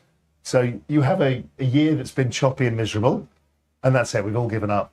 It's ridiculous. Is there too many tokens? Have we oversaturated this idea that everyone can have their own token and that has plateaued where we can go? There is too many tokens, but there's too many equities. There's too many everything. It doesn't mean if you choose the right thing, it doesn't mean that any old shit goes up. It never has. When we look back, it's like, oh, everybody made money at ICOs. No, there's a bunch of stuff that didn't go up at all. I didn't. No, I didn't either. Well, yeah. Made some, lost more. And if I go back and look at my wallets of shame for the previous cycles, there's a whole bunch of shit I've had in my wallets that haven't gone up. So people kind of, it's backwards fitting because they say we didn't make money, therefore there's too many tokens, therefore crypto, I'm disillusioned with the whole space. You're seeing that argument on Twitter now, rage quitting the whole thing. It's because nobody's got patience. Right. Just need to zoom out for a little bit. However, there's 6,000 people here over the course of 3 days, granted, but degens, DeFi OGs in the same room as trillion-dollar asset managers, as DATCos, as ETF issuers. That's surely something to be proud of. Oh, yeah. I mean, from when I first got into the space, we said we were going to front-run Wall Street. That was 2013. We've always said it, and here they are.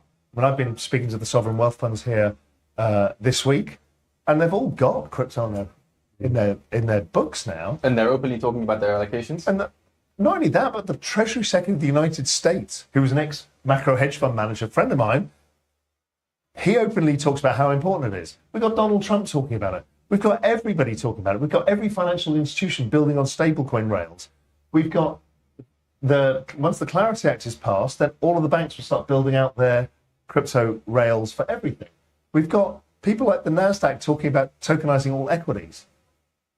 And people are like, well, that's never going to happen. It's time to rage quit. Yeah. Really?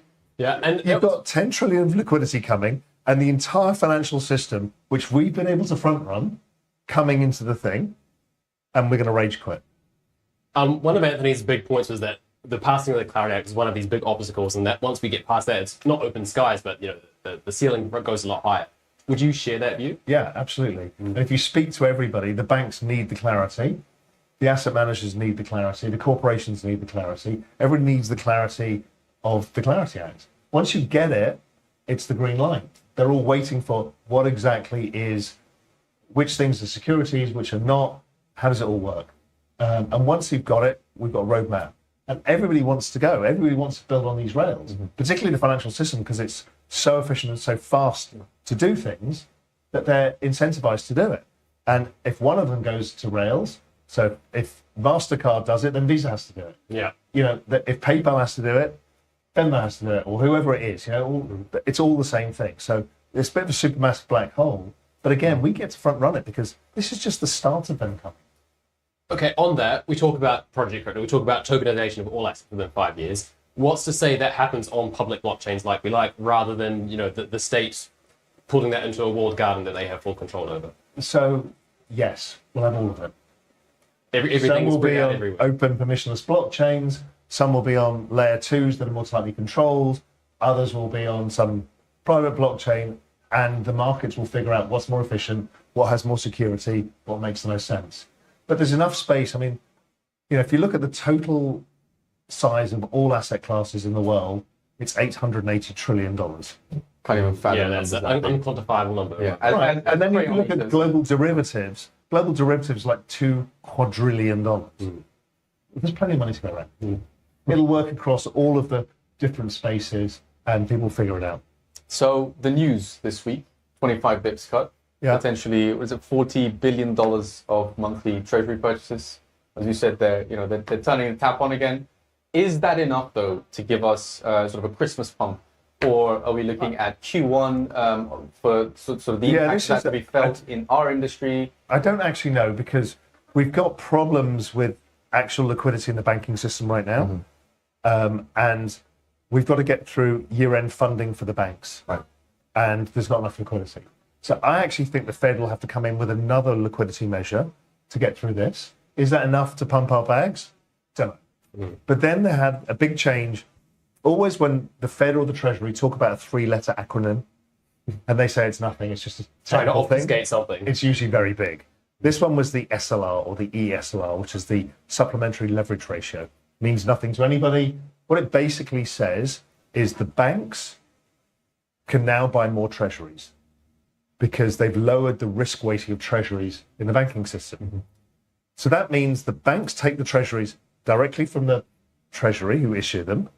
They sell it to the banks use that as collateral to create more loans, and that creates a huge amount of liquidity within the system. The moment that got announced, it was kind of rushed through last week or the week before last. It got announced, it's coming January 1st.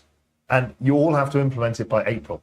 Why? Because they need to roll the debt and they need the buyer. So they're going to stuff the banks to the gills with this stuff. But even more so, the moment it was announced, Steve Mirren, who has been kind of the orchestrator of a lot of this policy, he said, oh, but that change is not enough. We want to get rid of risk weighting entirely for treasuries, which is basically saying we want open-ended ability for us to print the money and stuff the banking system and let them create credit, which is also what drives this whole thing that Scott Besson talks about, which is like Main Street over Wall Street. What he means is QE itself, direct QE, just lowers the denominator, makes the assets go up. Yeah. But when you do it by the banking system, loans come out. So we talk a lot about flywheels, and based on what you're describing there, I get the sense that this could contribute even more to the debasement trade.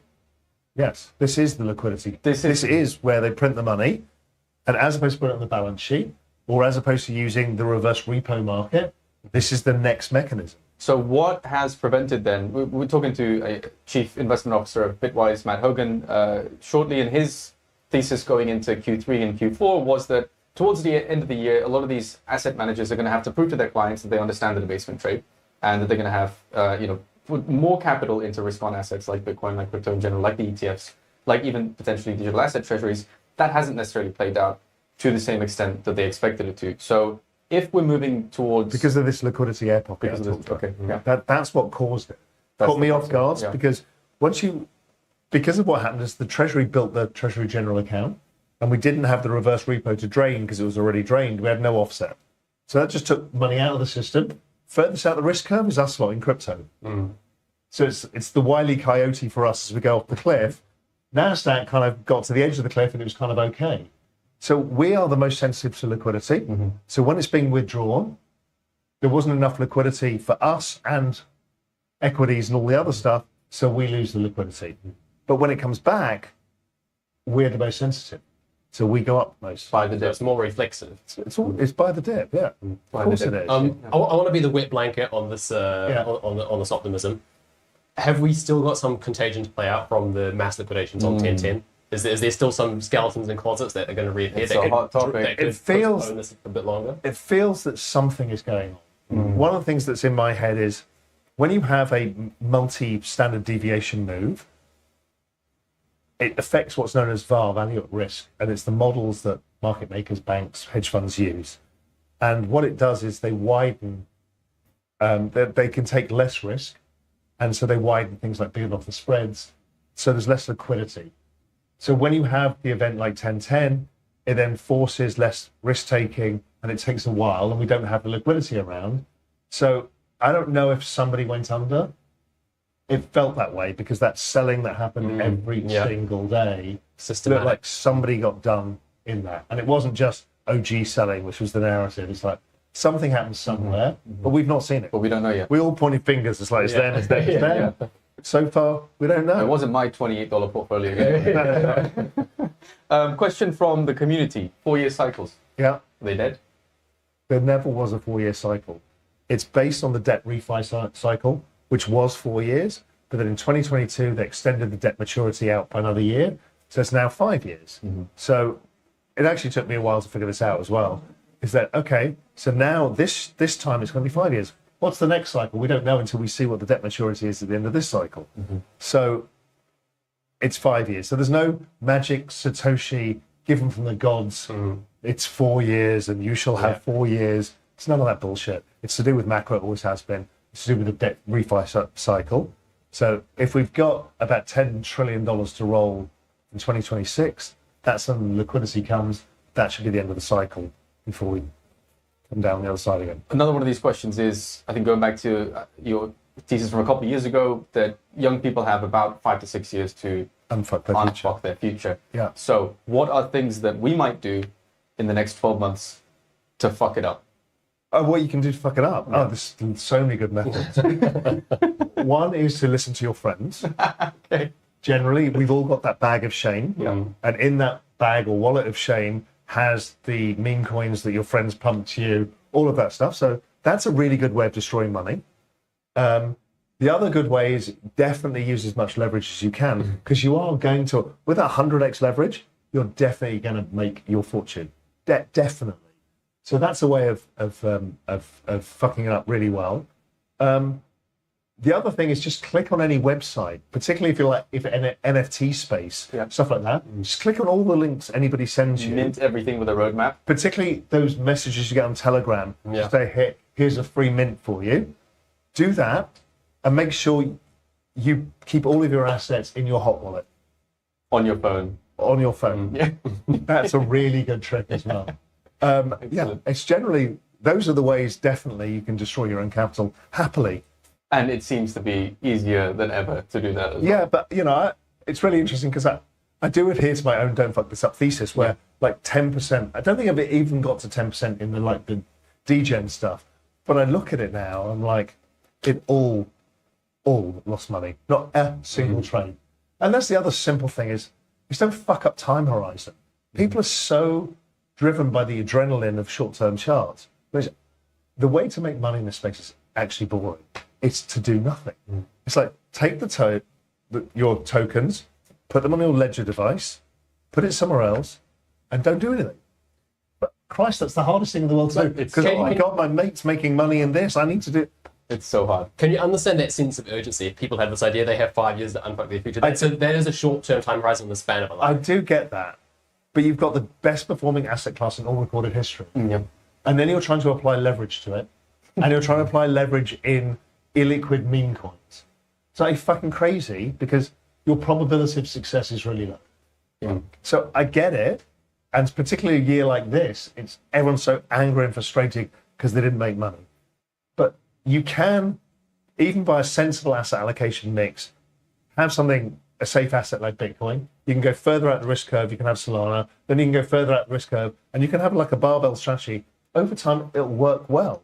I mean, don't forget, Solana from the low, $8 to what did it hit? $200. Yeah, 250. Yeah.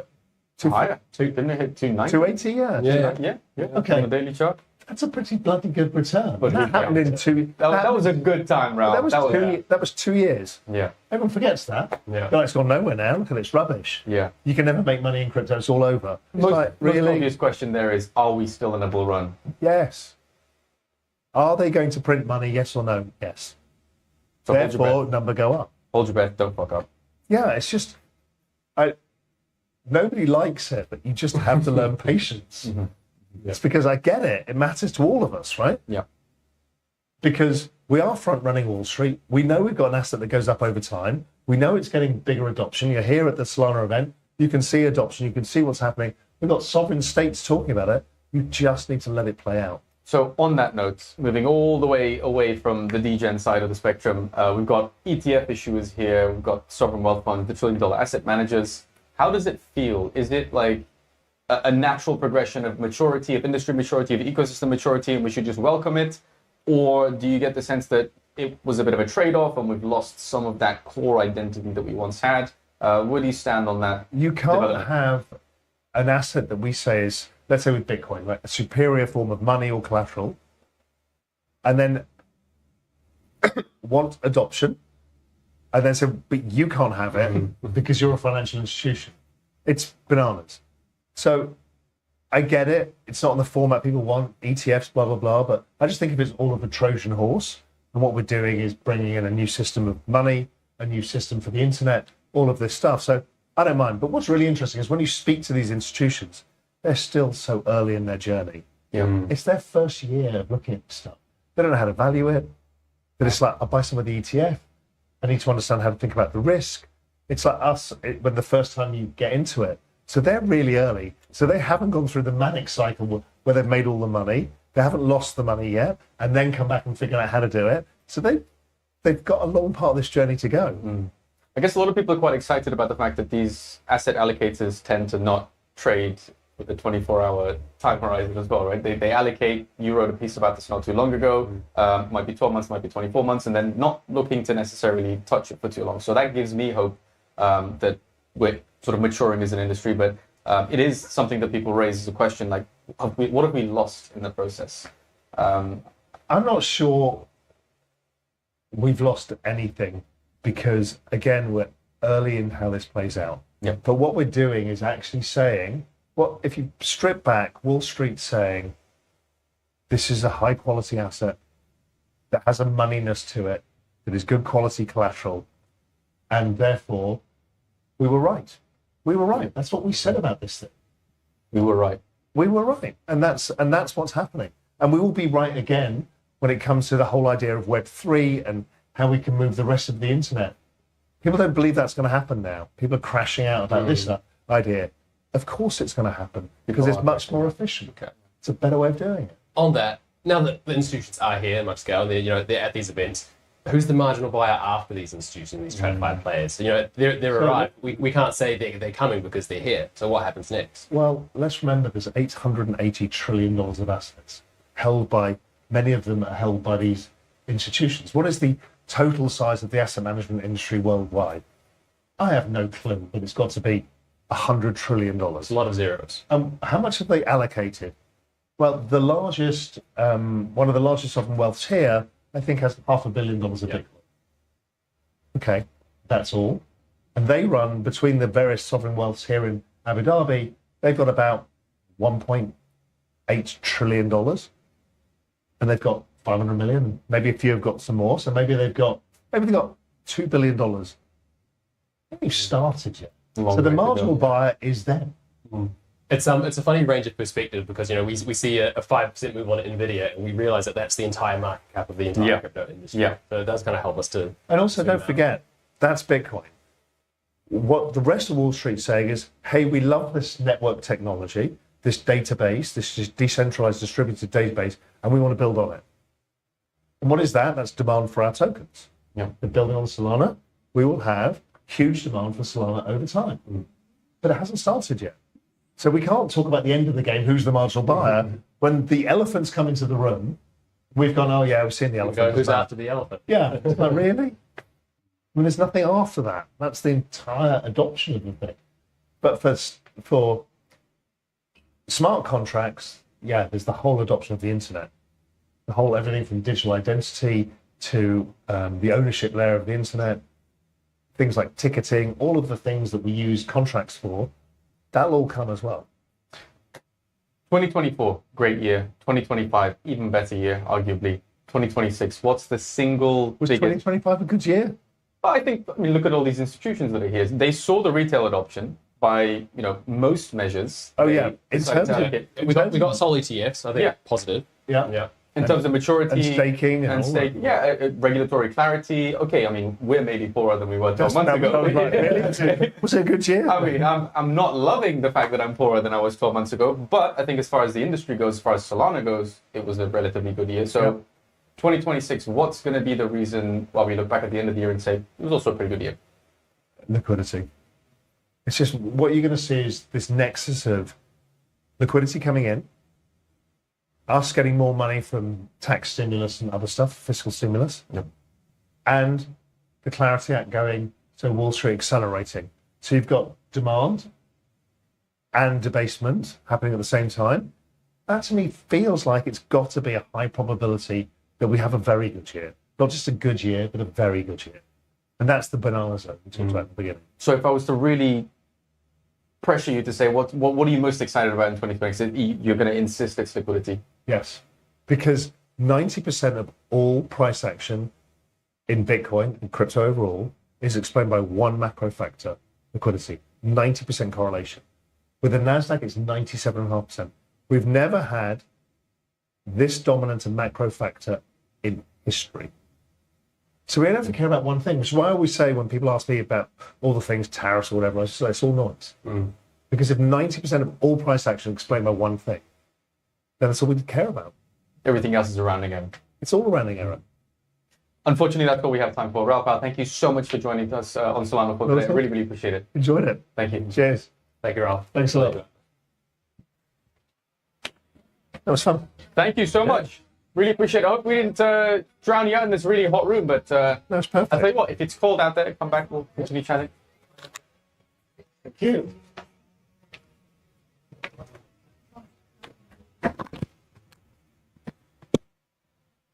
Have we? I do believe so. Okay. Now, it seems the main stage has quieted down as well. I think Thomas is meant to be arriving to do the next interview. Maybe at 2:30. If that's 2, he should be here. Raul now. Powell, what a guy. What a guy. What a guy. I love his insistence on liquidity. It's liquidity, it's liquidity, it's liquidity. It's like you talk to a successful property broker, and he's like, no, it's all about location. Doesn't matter how big it is, doesn't matter how recently renovated it is. He insists it's all about location. Raul Powell, I love the consistency. I like that he speaks both languages. I think he speaks degen as much as he speaks, traditional investorship. Absolutely. Let's have a look at the afternoon plan. Main stage is on break. Everyone's having lunch. Are we on? Don't think so. But there's not really any way of telling. That's fun. Isn't it? Yes. So, afternoon's plan is going to be Michael Repetny Marinade, staking OGs, Yes. strong institutional focus, very successful in 2025. Then, Soulmate, Solana DAT, The DAT, yes. The one of the more creative ones. local Solana DAT as well. They're based here in the UAE. They're based in the UAE. They launched the first Solana validator in the UAE. And what I find quite fascinating about Soulmate is that they're also expanding into the infrastructure game. So they're getting into RPC sales. So they're not just playing this game of we buy our Sol, we stake it, and we wait for it to go up. They're being a bit more active with this approach to try and really sweep that yield and generate as much revenue as possible. I think you interviewed one of their backers, Samantha. Victor Fisher from Rockaway Victor Fisher X. from Rockaway X. Yeah. Who got acquired by Soulmate, Got right? acquired by Soulmate. Congratulations to everyone on those teams. Good to see that that's happening. Mergers and acquisitions. I think most bullish, though, beyond the acquisition, is that they had a massive representation in Abu Dhabi Finance Week. We're talking with Raul Powell about it just now, and Mr. Anthony Scaramucci before that. Wild to me that the main sponsor is the regulator here in Abu Dhabi. You've got trillion-dollar asset managers, you've got DATs, you've got ETFs, and Solana has its own sort of speaker booth, its own pavilion there. I think we've come a long, long way, and Soulmate, congratulations for having representation in Abu Dhabi Finance Week as well. Yeah, absolutely. But it's a big but. It's a big but. And this is one of the biggest buts out there. You've written about it. We've made videos about it. We keep covering this. Systemic risk. I don't even know where to begin, but we have to bring it up with. We absolutely will. Yeah, we absolutely will. The DAT play seems to have played out. I want to hear arguments why it hasn't. A lot of these DATs bought the top. A lot of them top lasted billions in the Sol when Sol was $210. They're now down 30-40% on those buys. Some 70%. Some 70? Some 70%. Some of the more extreme ones. Yeah. Not all of them. But the MNAVs are also compressed. MNAVs are compressed, so it's hard to borrow, so it's hard to kind of keep that flywheel spinning. I don't think there's any systemic risk where there's going to be forced liquidation and forced sales. We have seen some smaller DATs actually give up on the model, and they've liquidated their holdings and said, look, we're no longer a Solana DAT. That scares me. The fact that, a lot of these organizations came out with the notion that all they were going to do was acquire more Sol, increase Sol per share as a core metric, stake it, deploy it across Solana DeFi, and essentially be more financially engineered for the right reasons, versions of Michael Saylor's MicroStrategy. It seems now that, unlike Michael Saylor's MicroStrategy or strategy now, that some of these Solana DATs must liquidate their holdings if shit hits the fan. And shit is hitting the fan. Shit has been hitting the fan for the last 2.5, 3 months. Sol's crashed 40%, around 40%. 40, I'd say. And if it's going to happen with some of the smaller DATs, maybe it's going to happen with some of the bigger DATs. We are going to find out. We're going to ask Soulmate to what extent they'd be willing to sell Sol. But it's something that scares me. It's something that worries me against the backdrop of extremely bullish sentiment in Breakpoint. We have crypto Twitter sentiment, which is an extreme fear. And I think really underlining all of it is this idea that we might be facing systemic risk. I don't know, maybe I'm too doomy and gloomy about this, but that's where I stand. I think systemic risk doesn't touch us as Sol holders in this sense. I think the risk mostly goes to people who bought the stock, who bought the underlying stock of these DATs in a hope that it would just replicate price action with a bit more reflexivity. Like I said, most of the DATs don't have forced selling mechanisms in place. If they choose to sell, they choose to sell. But there's no forced selling, there's no liquidation cascade, I think, that could affect them there. I certainly hope so. Yeah. I certainly hope so. What we have seen is that some Ethereum DATs have started selling their ETH to bump up the stock price. And I think that is where we enter a dangerous territory. Yeah, the thesis, the idea, the notion, often supported by infographics and not necessarily data, that we could have a Solana DAT unwinding and cause some sort of death spiral, seems to be limited in its potential to impact the average Sol holder, right? I think partly because a lot of the Sol that was sold to these DATs was sold at a discounted price, but I would imagine, and we are going to find the answer to this shortly, I would imagine there's a serious cap to how much Sol they would be willing to sell, because otherwise you're just shooting yourself in the foot. Yeah, and the point of a DAT is to buy stake Sol and hold on to it. So if you start selling it to bolster up your stock price and defend that value, you've lost the game almost. So I want to hear alternative arguments and what other ways there are of circumnavigating that as Sol drops in price. I'm curious what our audience thinks. On the one end, you've got a solid argument that Sol DATs pose systemic risk to the Solana ecosystem, that because MNAVs are compressed and they're getting compressed by the declining price of Sol, that some of these vehicles will be forced to sell their Sol, part or all of it, that would further compress MNAVs, that would then create a death spiral for Solana DATs, and that therefore necessarily, as the Solana ecosystem, we are facing systemic risk. And on the other end of the debate, obviously, we have maybe slightly more reasonable, slightly more data-backed argument that no, that's not what's going to happen because they have other ways of raising debt, or maybe they don't have debt at all, maybe they don't have to liquidate any of their positions. Curious what the people at home watching this from around the world think. And if you think that there's a little bit of systemic risk, but not a lot, or you think it is absolutely nothing short of systemic risk, then please let us know. We are going to be talking to Soulmate very shortly. Yes, Marco Santori, CEO. Yep, and I'm sure Marco will be able to put our questions to rest. Yeah, I suspect these guys know more about it than we do. Do you reckon before going into Abu Dhabi Finance Week that they all got together and they were like, you know what, let's have a meeting and let's discuss if somebody raises the question of systemic risk, we should probably have like a coordinated response backed by data, probably, right? Yeah, I would expect that that's the question they all know they're going to get asked, and they will have prepared a defense for that. Reasonable to assume that they have the data to back it up as well, and reasonable to assume that if they were in a position where things were really going tits up and they didn't know what was going to happen in a few weeks, let alone a few months, that they probably wouldn't be making acquisitions.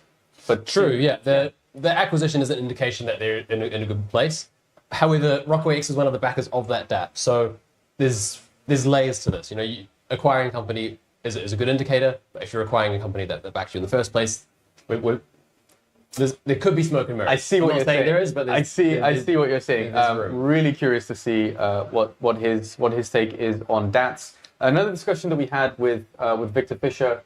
Hey, we have Michael from Marinade joining us. We'll get right back to the conversation that we had with Victor Fisher. Hey, Michael, how you doing? And we'll get right back to the conversation jump into the middle. with Soulmate as well. We are here with Michael from Marinade. Hi, Julian. Nice If you give me 2 moments. Oh, awesome. Sorry, we're doing an interview, but we can chat to you another time. Yeah, no, I'm just going to hop out if you could. Yes, perfect. Need to get some juice. And I will be right back. Thank you. Enjoy. And finally, I'm going to Michael, bring two hi. It's been a while. Oh, yeah, we haven't spoken. The first is governance.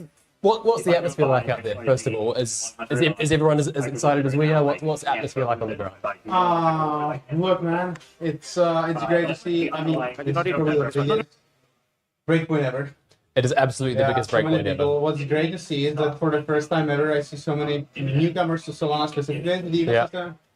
I met so many people that this is their first ever breakpoint, which is great to see. So all good, excited. We just arrived 2 days ago, so Yeah, everyone's still getting used to the jet lag. Everyone's still a bit on edge. Cool. So we're going to dive right into it. It has been a wild. Sorry, go on. Mic yourself up. Thanks, man. For sure. Vin, you want me to jump in there? Yeah, go on. I'll hop across. Okay. Sorry. Musical chairs in real time. Michael, how you doing? Hey, how's it going? Michael, nice to meet you. Great to meet you. Thomas this is- Bahamas. yeah, Thomas Bahamas. It's also Thomas's first breakpoint, so he's It's first time. Yeah, I was just saying. Yeah, caller. First time. awesome. Yeah, a lot of people in here for the first time ever. Yeah. Yeah. So I want to jump back into it. It's been a wild 2025. Marinade has really established itself as a institutional staking platform at scale. You're one of the go-to choices for a lot of institutions looking to get into it. We've seen that from the Canary Marinade ETF.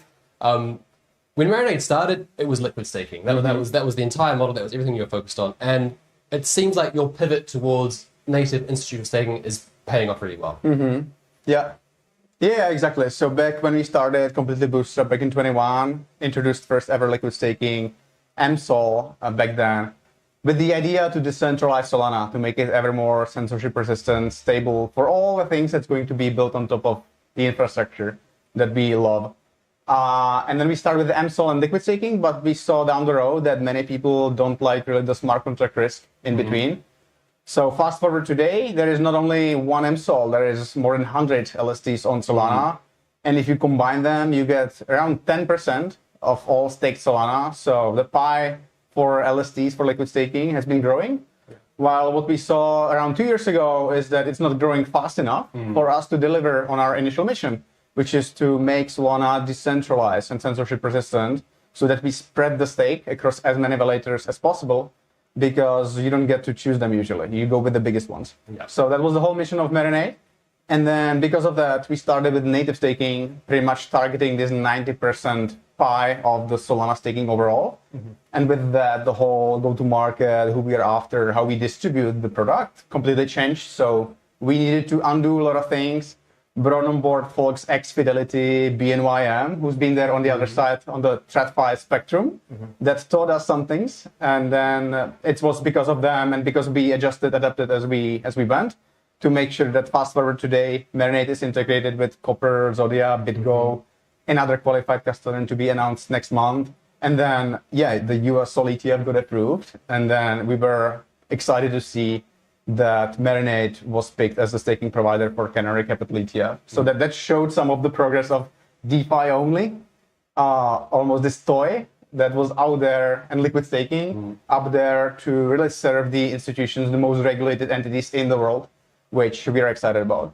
It's remarkable that Marinade was, a hackathon project, several years ago, and it started so small, and now there is a Marinade powered ETF on Wall Street. It's a titanic shift. Where do you go next from that?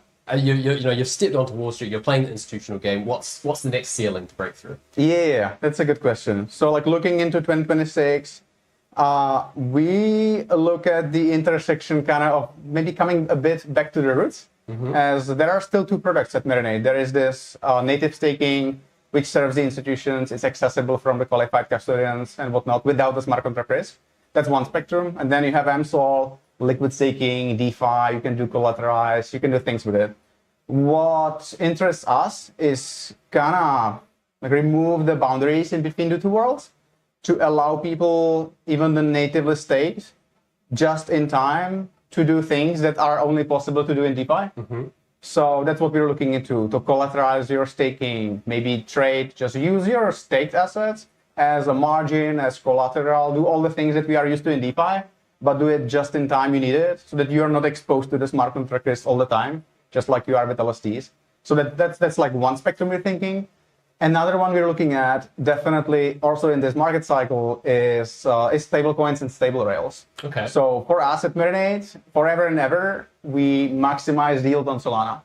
At the end of the day, it's not only Solana that the investors care about. So they would split between stables and Solana cyclically over time. So we are looking into ways to bring, again, the best yields to stables as well. So you can expect something like staking on your stables from Marinade in the next coming months. So we're excited about the stable rails a lot. And then finally, I think still distribution. We are not done there. I mean, we are now integrated with all the qualified custodians.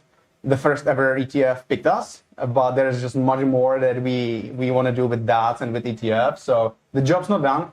And with Marinade, through this KYC product that we have right now, when we vet the validators, we think that this matches really the institutional standards, so that we are the ones that are fighting for all the community validators on Solana that could not get the distribution. So only the biggest validators get placed there in the ETFs, and they get to pick from 4 or 5 different validators. But we are there to be the tooling to help tens, if not hundreds, of the Solana OG community validators to get those flows from the ETF. So that's what excites us, because we've seen those numbers of validators dying over time, and especially recently.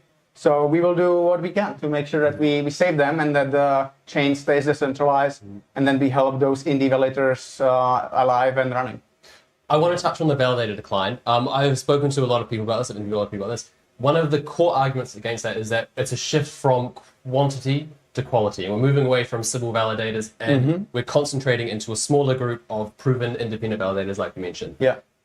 Would you support that thesis, or do you think that's smoke and mirrors to kind of prop up this idea that we don't need as many validators as we do? I would agree. We've been saying for ages, we don't need to see 2,000 validators for the sake of the number. We would much rather see 1,000, where the stake would be more evenly distributed. We've been saying that for ages and ages. So now it's kind of happening. So yeah, most of the nodes, I think, were just Sybils, and then they were just shut down because they were solely dependent on single source of stake, let's say Solana Foundation. So I find that positive for that. Okay, that it's not for the sake of the number.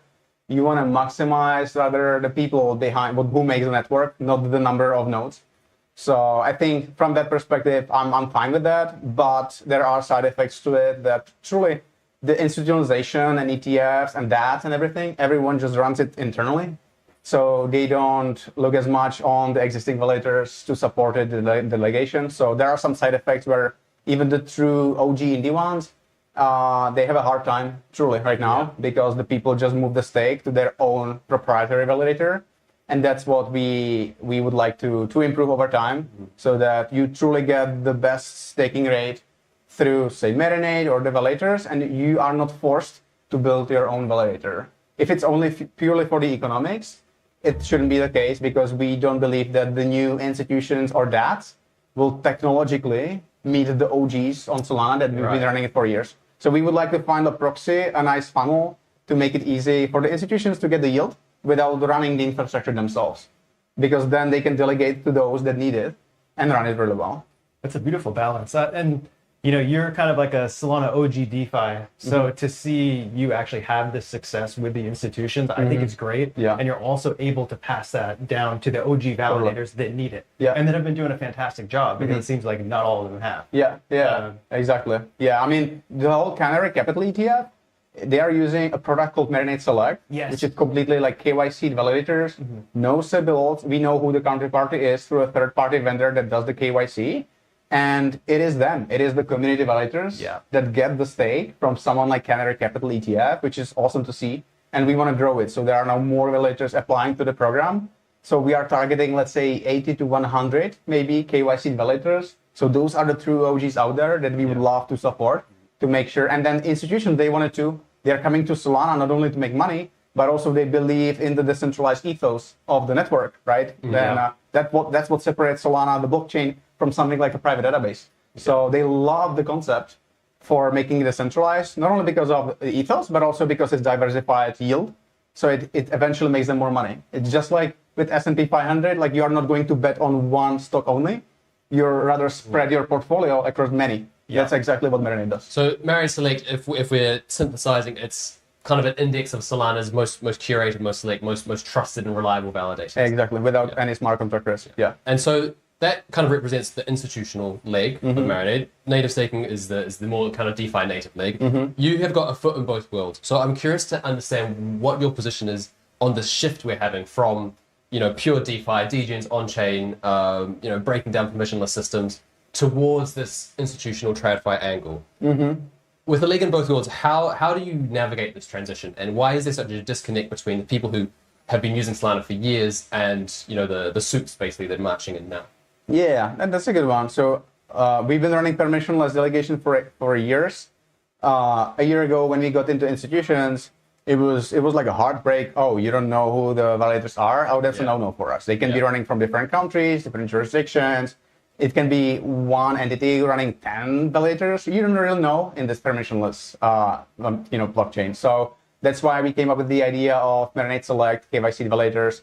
So I think where it's going is that you are going to have validators that are vetted through different systems. The basic one would be KYC. Then they can go through, we have co-founded with Alluvial something that's called the Node Operator Risk Standard on Solana, which is like a SOC 2 for validators, so that you know that they operate well.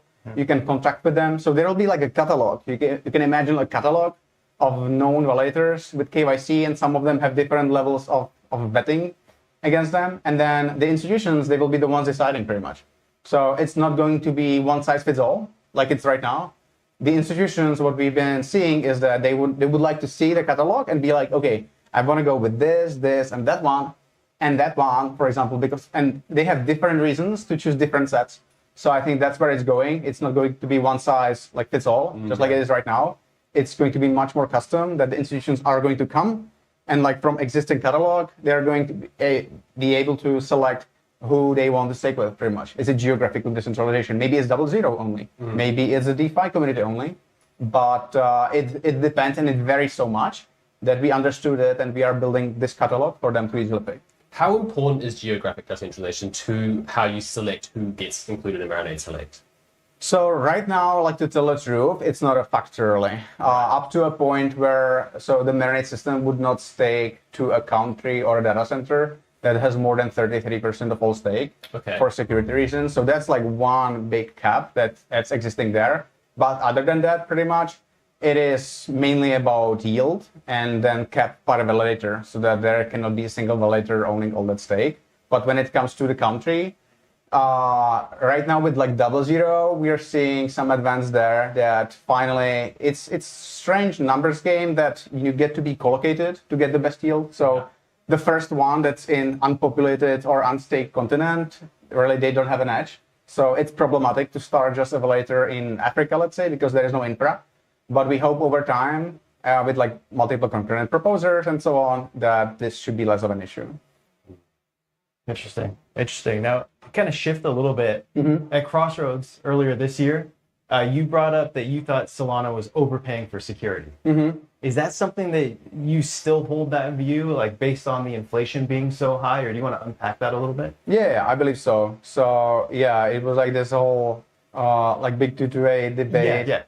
What to do, what not. I think the proposal was kind of complicated, failed at the end of the day, which showed, I would say, how strong the governance and the ecosystem is, because everyone like up top was pushing for it and it didn't happen. So it showed how Solana is decentralized. It was also a bit complicated. I would say so. Right now, what Helios came up with, just pretty much accelerating the disinflation rate. It's much more straightforward, and I'd be for it. So you're for Is it too much of a compromise from 228? Because personally, I thought 228 was brilliant from a market-driven perspective. I thought it was kind of the perfect balance between ensuring that we had the optimum rate instead of just waving our hands and dropping inflation as quickly as possible. Yeah, I mean that's right. It was probably more sophisticated. I like simple things, so this is like simple to explain. And people, I think, there are not going to be those advanced like discussions, just like it was about 228. Either you're for it or you're not for it. And then you could also adjust as you go. It's like nothing that you could possibly take back, so you can also adjust. Right now, I think there is this leaky bucket that Max Resnick was talking about, so I believe it's going to be the best for the ecosystem, and it's going to show that Solana stands not only on inflation, but also on true economical value. So it stands on its own leg. And then, I'm excited for this to move forward and hopefully to get voted.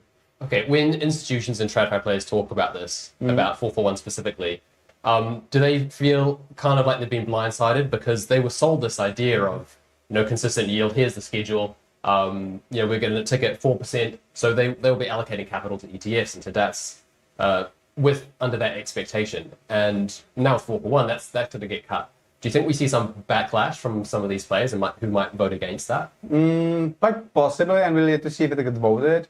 But we are there. Like US Sol ETF, it's done. Yeah. It's hard to get undone. Yeah. So we'll all adjust, and then some of the investors, as you said, might get in because of like the basis yield opportunities and so on of the yield itself.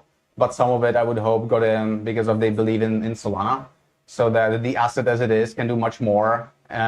So the difference between 4 to 8% on the asset shouldn't draw them back from investing into Solana. So I would hope that maybe some of them would like to see that it truly stands on this real economical value and not on inflation that only dilutes and creates this leaky bucket where people truly need just to sell their inflation rewards to pay for taxes and so on. Yeah. What do you think are the implications if it does pass? Just a lower staking rate for them, or? Yeah, I would believe so. So maybe just like with 228 before, maybe it might push more people to explore DeFi because like standard classic staking would not be yielding as much as it was. Now, if they push out of staking, then it's kind of like balance it out. So it not only depends on like inflation rate, it depends on how much Sol is staked. So I think the market will figure it out. But I think we're going to fix this leaky bucket. So I'm hopeful overall. Yeah, us too. Do you have any hot takes on DATs versus ETFs? Because it seems like the ETFs have been performing very well lately, where maybe DATs not so well. Yeah, it's a tough one. Like that's kind of from the ETFs. I think it was interesting to see. While the ETFs were not done, so many DATs. At some point I stopped counting because there were just too many of them. And then we were discussing, saying for months that there'll be some consolidation most likely happening when the market shifts. Yeah. So I think that's where we are, and the strongest survive as it should be on the market. So I think both of them have their place on Solana. I mean, recently like Rockaway and Soulmate, so you can still see stuff happening in there, which are going to be exciting. So only DATs for the sake of just a treasury, I'm not quite sure, but someone like Fort or Soulmate that bring, or Soul Strategies, that brings something to the ecosystem, build something on top of it, not just the treasury strategy, is going to be very exciting, and there's still going to be a place for them. I would hope. Yeah. Yeah, we've got Soulmate coming on too, so we're excited to talk to them. Do you think that there's any like systemic risk associated with some of these DATs on Solana? Like at some point, do they unwind their Sol position, or what's your take on that?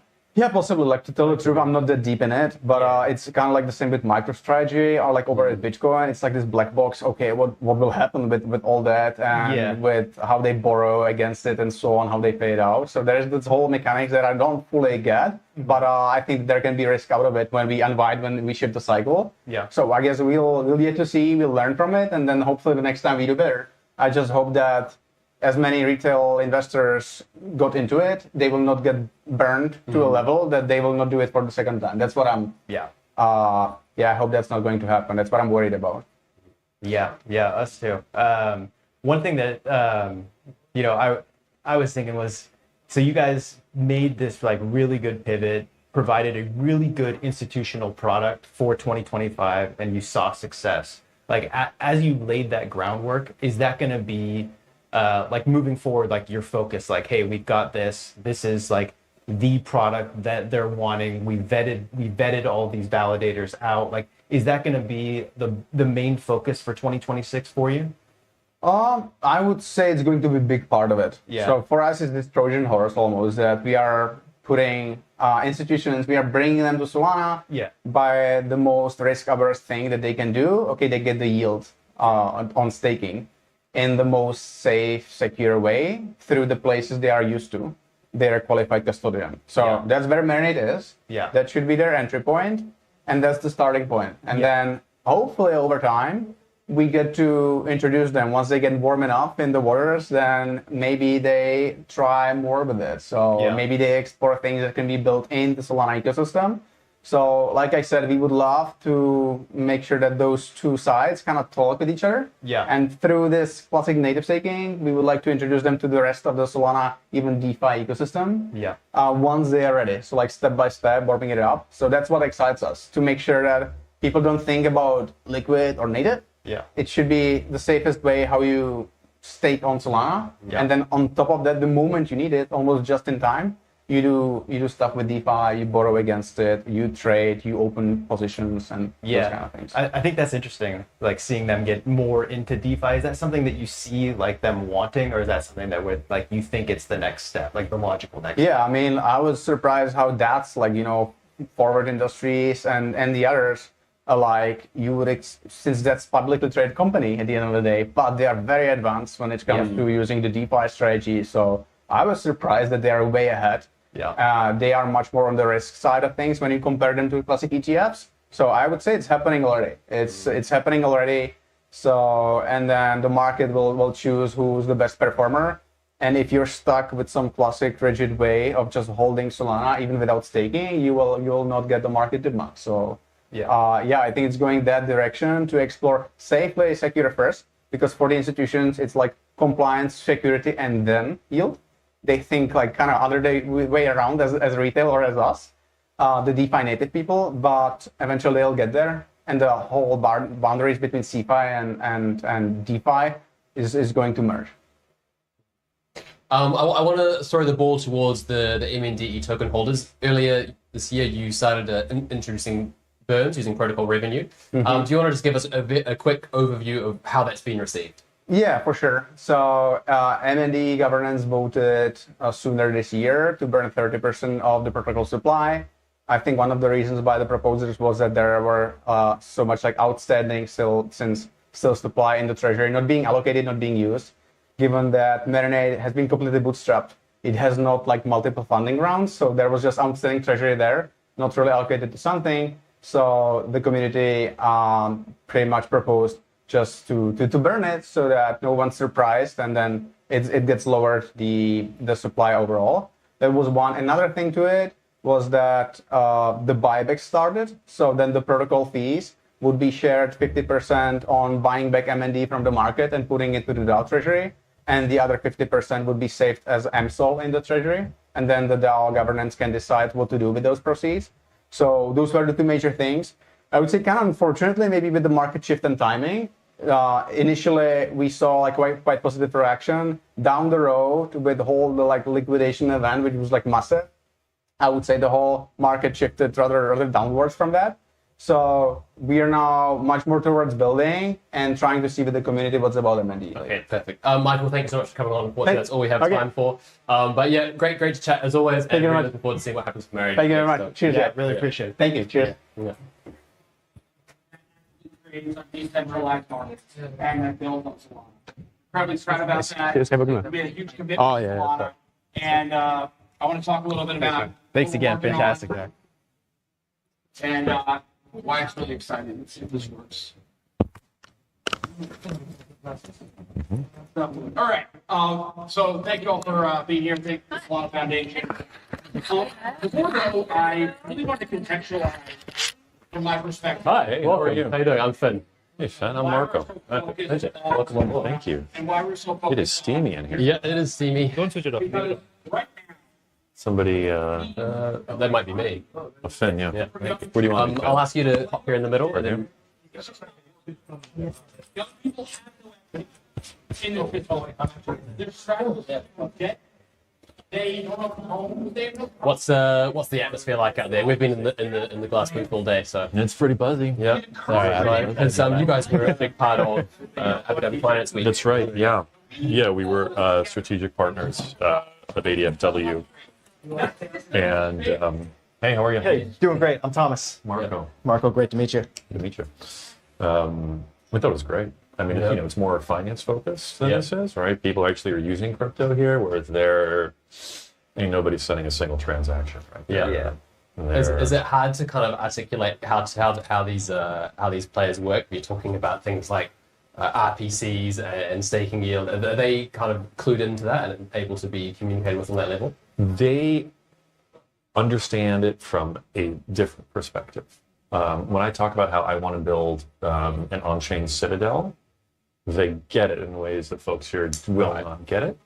But the folks here get it in a way that those folks will not get, right? It's a completely different audience. There's quite a bit of overlap, but it is a Venn diagram. Yeah. So, Marco, CEO of Soulmate. First of all, I just want to congratulate you on the acquisition of Rockaway X. Was that something that was building up for a long time? What was the motivation behind Thank you. It is not, it's not done yet. We signed a term sheet. We announced the term sheet last week, but the feedback has been fantastic. And I mean, I'm thrilled by it. I know Victor is thrilled by it. We're both here, here at Breakpoint today.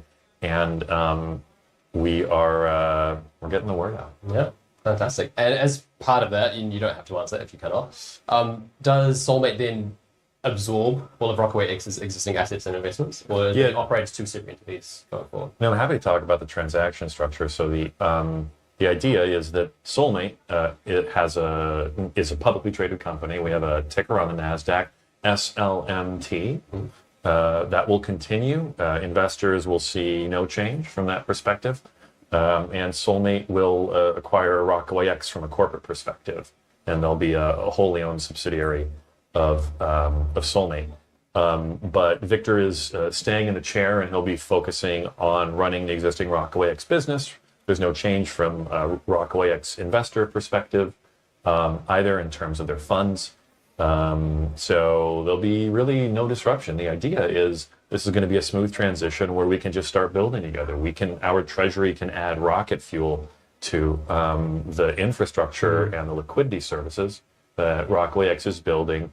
And we can put our treasury to use doing those things instead of just asset management, which is what so many publicly traded treasury companies, I mean, that's all they can do. Yeah, yeah. And I really want to dive into that kind of that RPC, boosting the yield through that arm of the business. But first, the question on everyone's mind when it comes to DATs at the moment is obviously prices down bad, MNAVs are getting compressed.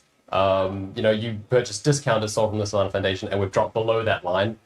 And people are now saying DATs are dead, the experiment failed. And sentiment towards DATs is pretty bad. I want you to explain why everyone's wrong. I don't know whether people are wrong or not. I'll tell you that the vision for the combined Rockaway X. I'm gonna take this off because it's making a little jiggly noise.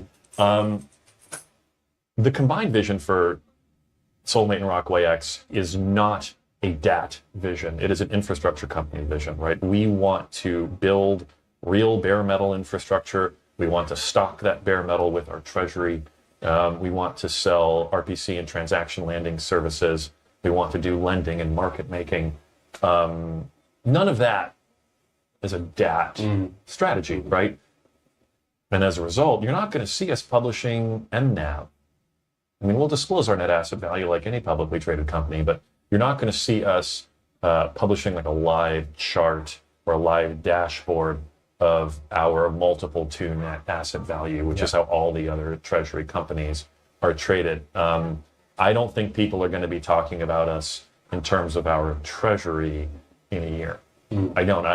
I won't be talking about us in terms of our treasury in a year. The treasury is important because it fuels the growth and the EBITDA generation of the infrastructure business. Yeah. So the treasury is almost a tool used by the infrastructure layer to generate further yield and generate that cash flow. Absolutely right. Absolutely right. Just like employees generate cash flow, just like employees generate earnings, so can a treasury. But you don't see companies publishing their headcount right next to their financials as a valuation metric, right? Yeah.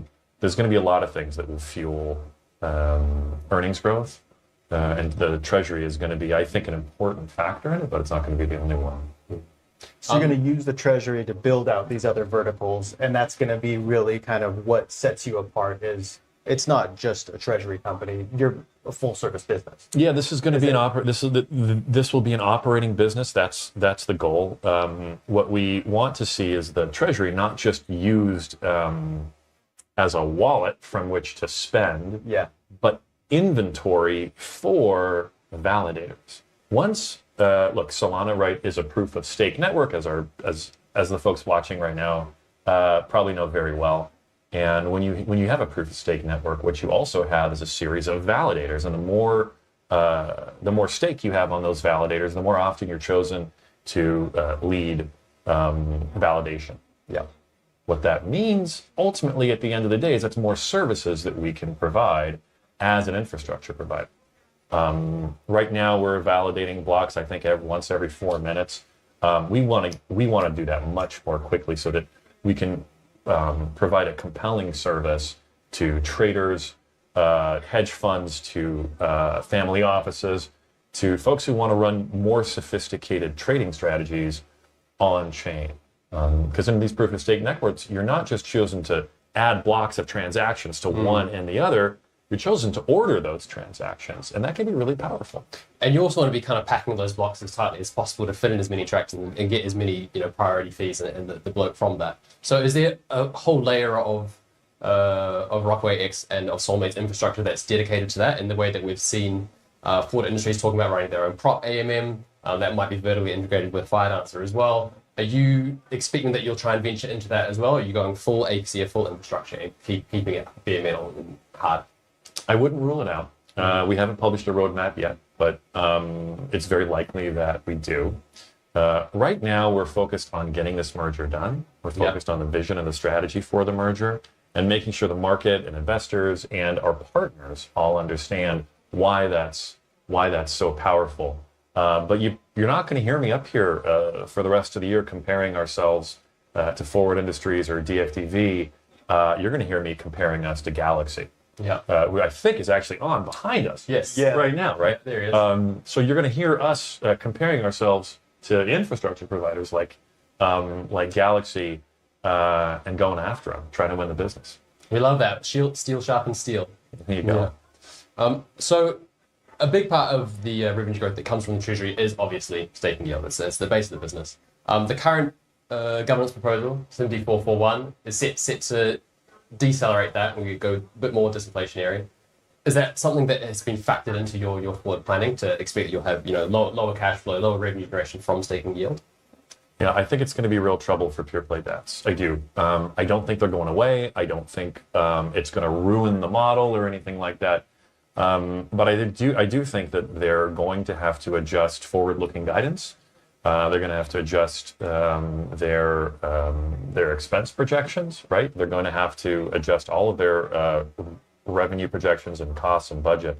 For us, it's going to be a smaller part of the overall picture. Just like the price of a dollar, right, doesn't necessarily determine the path of a company. It can, right, particularly in those doing international trade. But just like it doesn't determine the valuation of a going concern, it's not, the price of Sol isn't going to determine our valuation either. That's the place I want to get to. I want to see us valued on earnings, on the actual operation of the business, and the Treasury will be an important part of it, but not the determining factor. Excellent. I want to swing the conversation a little bit. We're here in Abu Dhabi, the capital of capital. Obviously, being based in the UAE is a critical part of your business plan and your structure. Why are you dedicating so much focus towards establishing a presence in the UAE for Solana? Yeah, the UAE is critical for two totally different reasons, and they're actually completely unrelated reasons. One is what you just said, right? Abu Dhabi is the capital of capital, as they say, and proximity to capital matters when you're building a treasury, right? These treasuries will suck up fiat and generate crypto faster than most can do it on their own. That's important. Being here in the UAE, where there is so much capital ready for investment, and so much, not just money is here, right, but also all of the infrastructure for allocating that money is here. That's a superpower, without a doubt. But that's only half the story.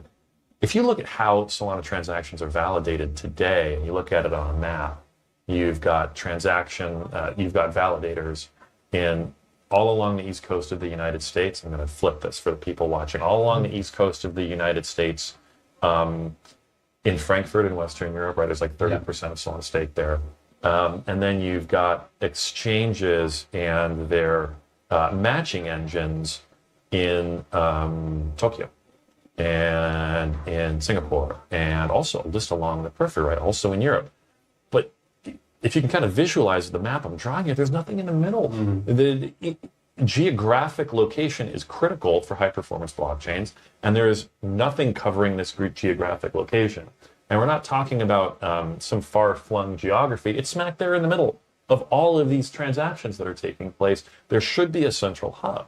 There should be a low latency solution for transactions going from Tokyo to New York, for example, from Tokyo to Frankfurt. We're building that here in the UAE to form that hub, that central hub.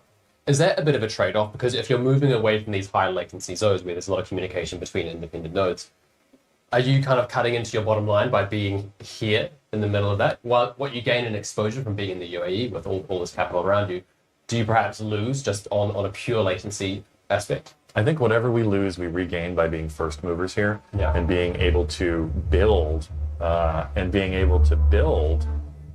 whole new Wall Street from scratch right here. We're not trying to compete with Wall Street at its own game or improve Wall Street. We want to knock it down and rebuild it right here, and you can do that right on blockchains where there's green fields, where there's open space, where you have a government that's decidedly pro-crypto and supportive of the business plan. I think any losses from not co-locating near those servers is going to be made up in everything that we gain from starting from scratch here.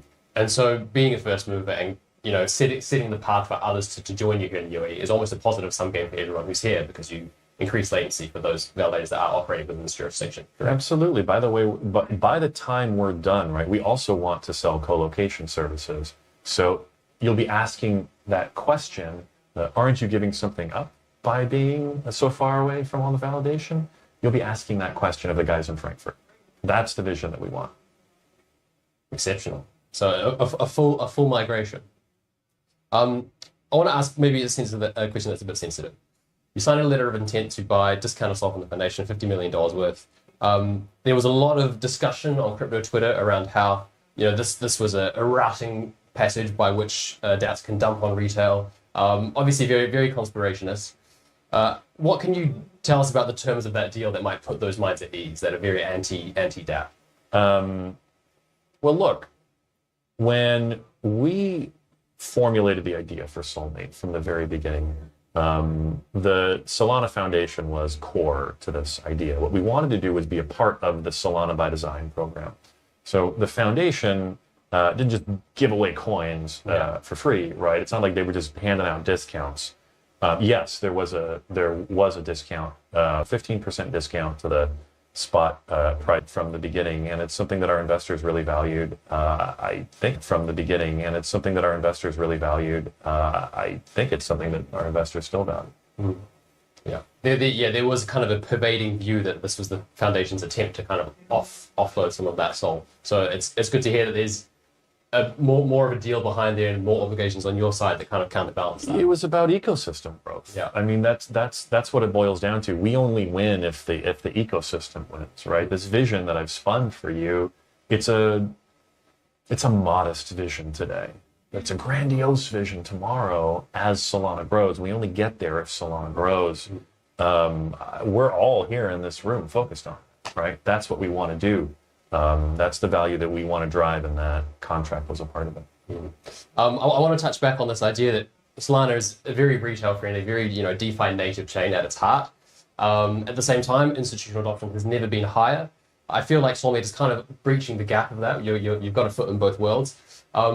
Why is there such a disconnect between the institutional sentiment towards Solana and what we're seeing the average retail DeFi user feeling on crypto Twitter today? I do not think there is a disconnect. I think that's Ethereum propaganda.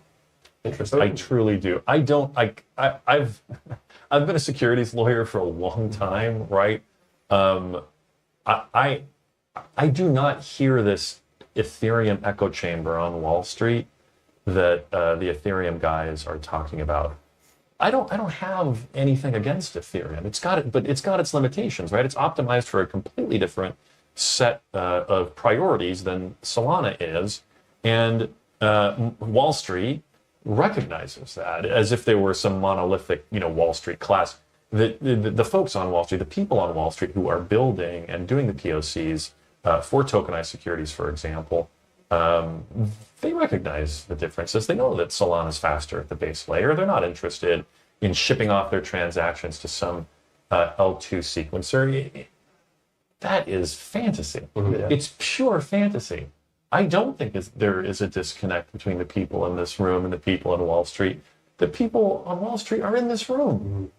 It's the same people. We're all after the same things. They don't care about Ethereum. They care about faster transactions. They care about cheaper transactions. They care about more secure transactions.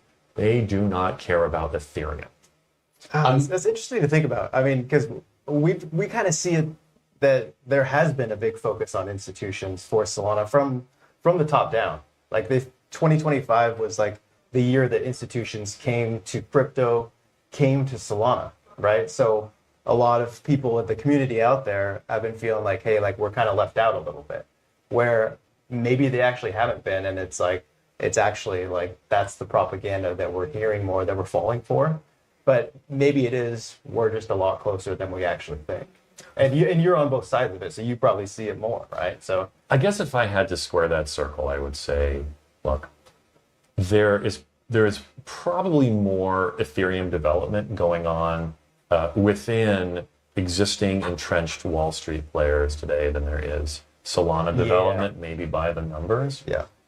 But Solana is building Wall Street outside of Wall Street. The tokenized securities phenomenon on Solana far outstrips what's going on on Ethereum.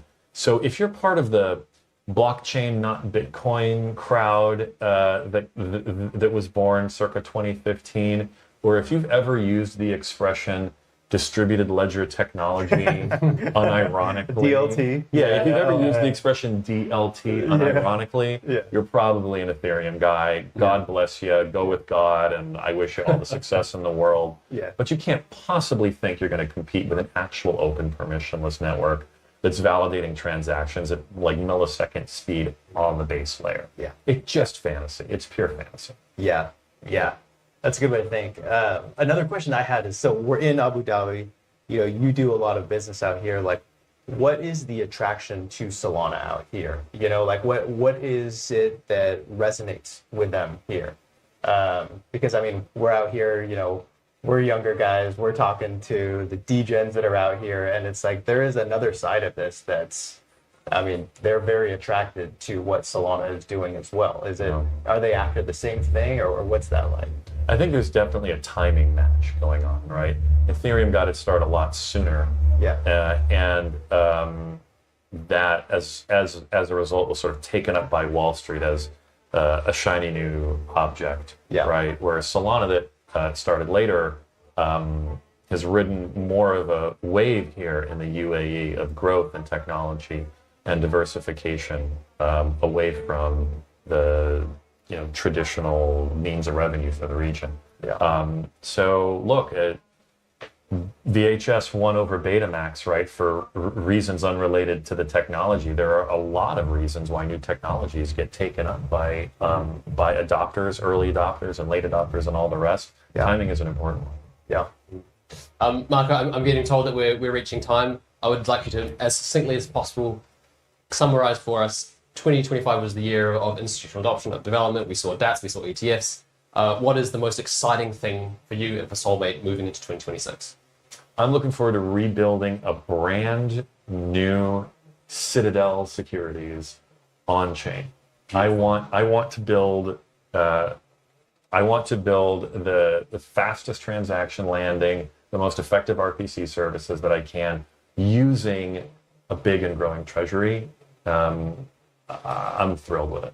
That's awesome. Yeah, we want to see that too. So we look forward to seeing I want to see Citadel on chain. That's exactly right. Excellent. Marco, thank you so much for joining us. It's been a pleasure. And we'll see you as soon as we can. Thanks for having me, guys. Thanks so much, Marco. We're going to head to lunch now. Cool. Yep. We're off. Thanks. Thanks, John. Yeah, thank you. Appreciate it. mutual self-custody wallet. Get a little warm in there. I certainly believe that is really the future of the financial markets. I love how DeFi and what Solana's been able to bring. Thanks again, Marco. And how on-chain is going to really fundamentally change everything we're going. Hello.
One.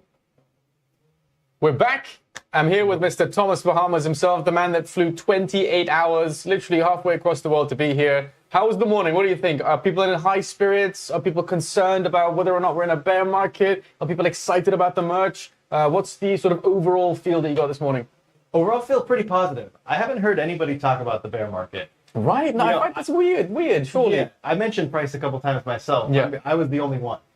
So maybe I'm the bear in the room. No. Surely not. Yeah. Listen, the main stage is in full swing again. There's a second stage upstairs. People are shitting their bags. People are building. People are live streaming all over the place. I think it's about 4 live streams. Obviously, this is the best. We're talking to all the most interesting people. Marco Santori CEO of Soulmate, was just here, and he was telling us all about the acquisition of Rockaway X, one of the early backers. He was telling us about whether or not that's posed systemic risk. Not confirmed yet.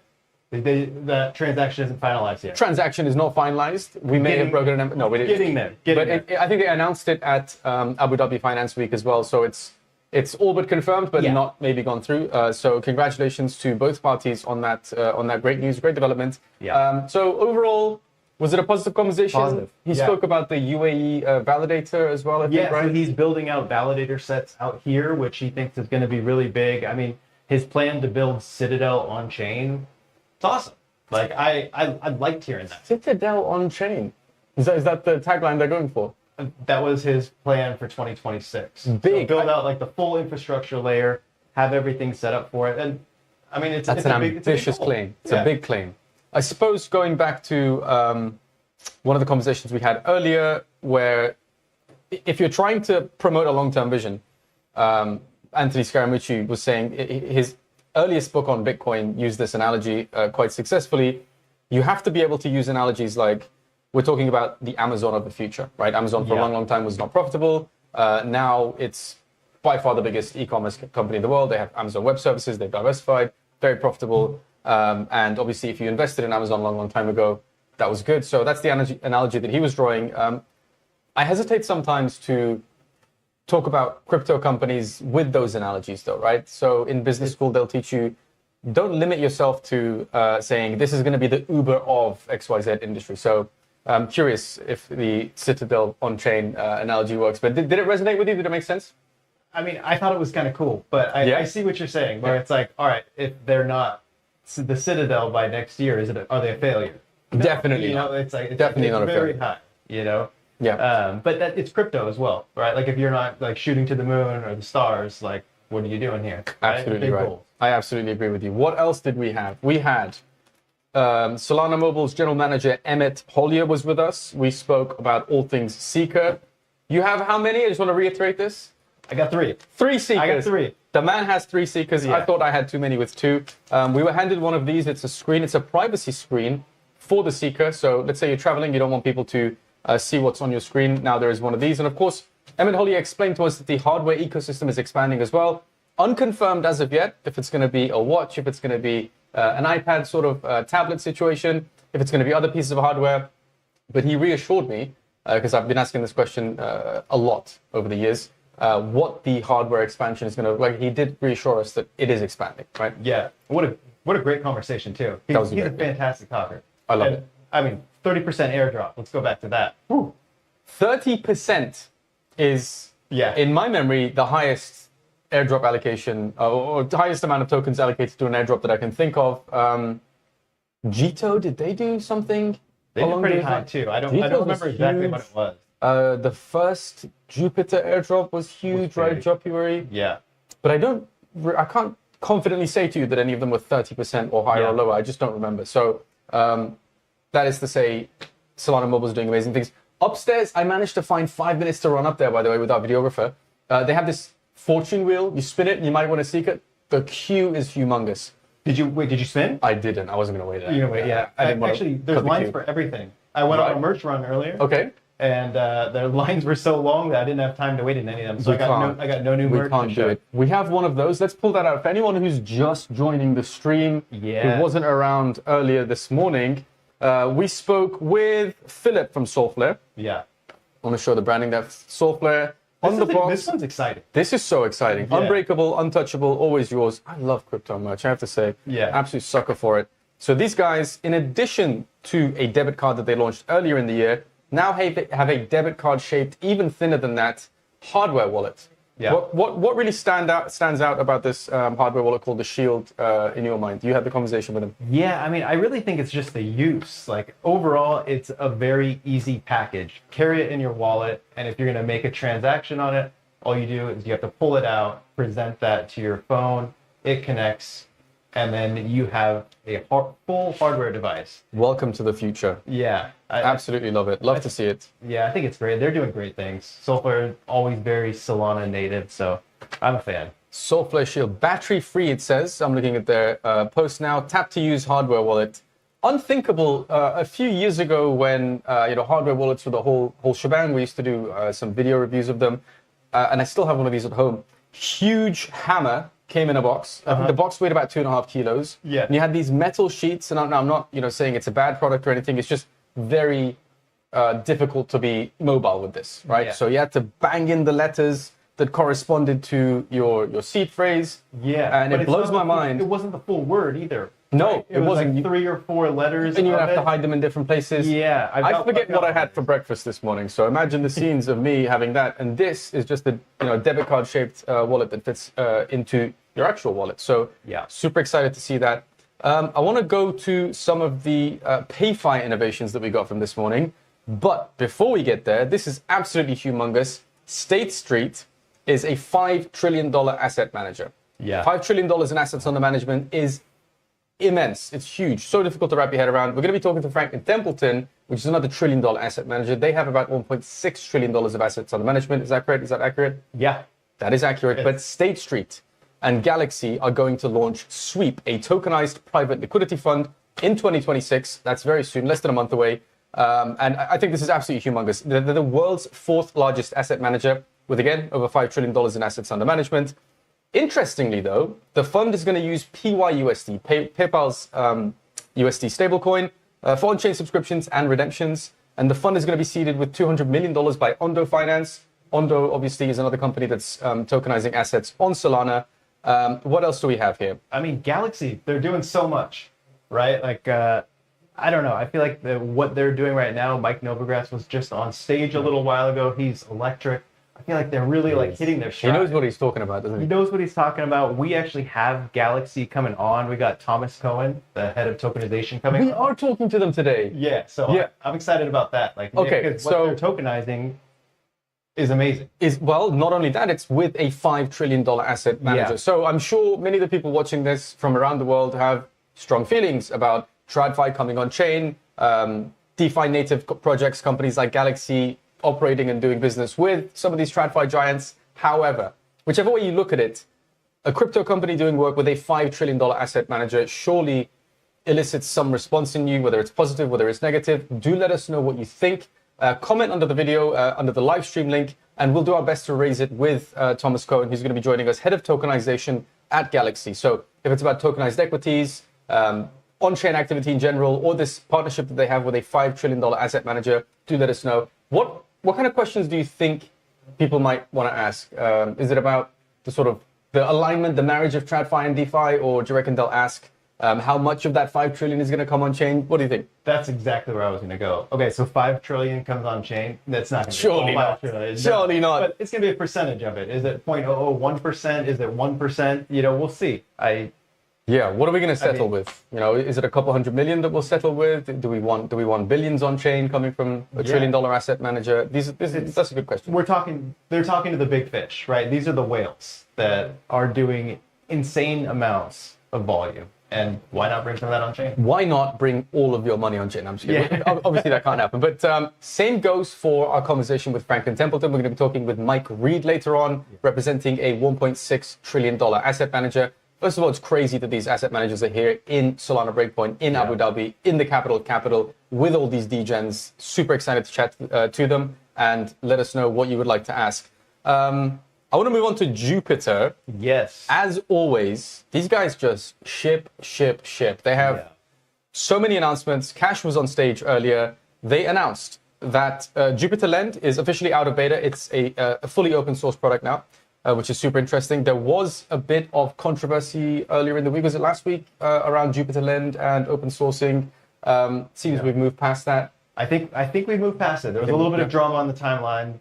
A little bit of Jupiter. There's always pre-Breakpoint drama on the timeline. If there's not, it wouldn't be Breakpoint. There we right? go. Yeah. There we go. So we've moved past that. Really happy to see that everyone's friends again. Jupiter also launched VRFD, Verified, a verification layer that confirms authentic tokens and enables projects to update metadata to protect users and the broader ecosystem from imposters and scams. We like this. We like identity innovations. This is really, really good to see. This one's interesting. The crowd went absolutely wild when Cash announced this on stage. Jupiter has acquired RainFi, Yeah. and the crowd went wild. The crowd really did go wild. Right? I think that was the loudest moment actually in this main hall since we got here. Do you know why? Not a clue. Maybe maybe there's a bunch of lovers of RainFi, fans of RainFi in there. Yeah. But I have a feeling, more so than that it's to do with this.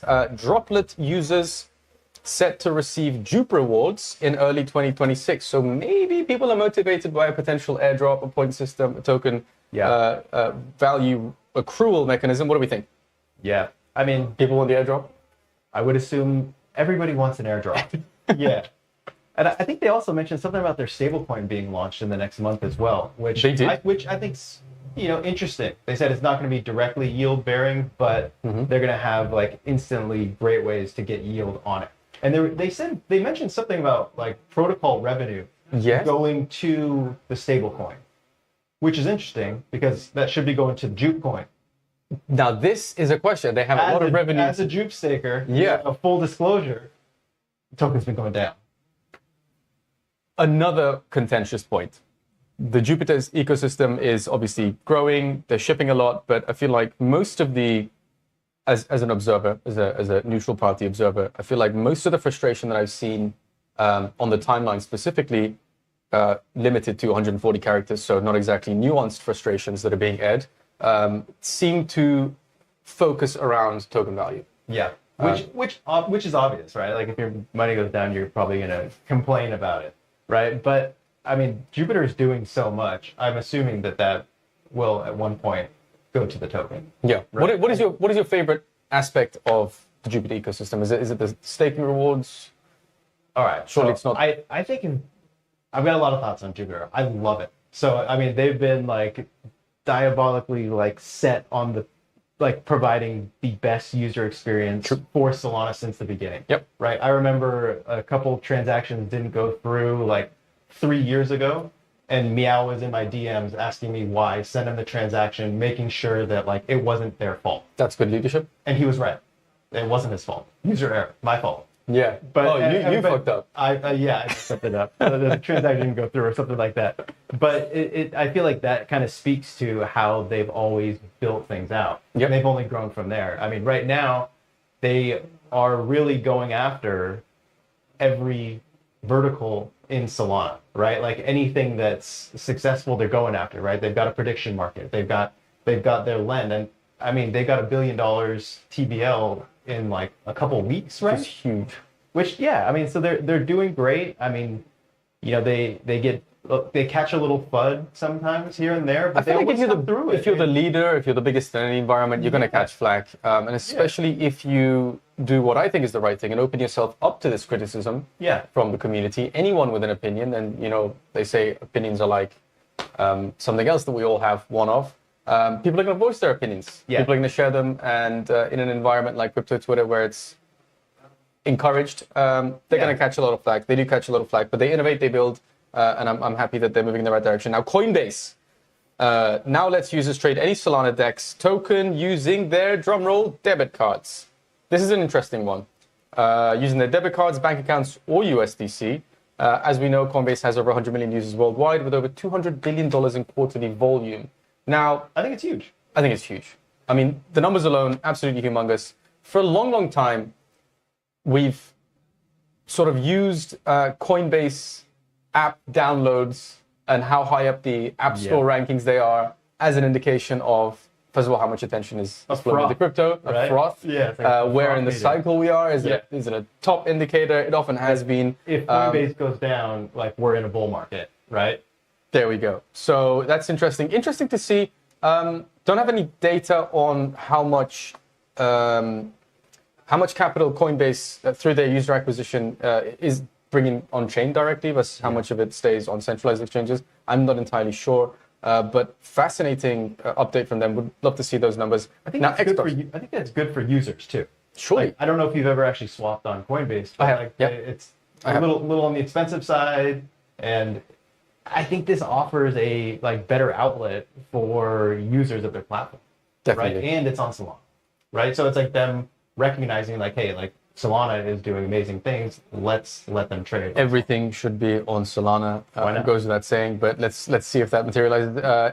X stocks. Now, tokenized equities, tokenized stocks, on-chain stocks, obviously a huge growth vector within Solana. 95% last time I checked of all tokenized equity volume was happening on Solana. You've got Is names that like true?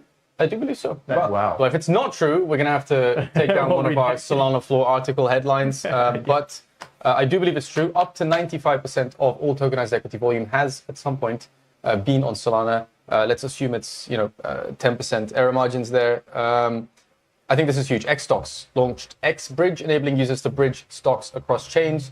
Now, we've been talking about this for a long, long time. Obviously, the launch of Remora Markets. Ondo is another player in this ecosystem. It's growing rapidly. I don't want to take my funds off chain.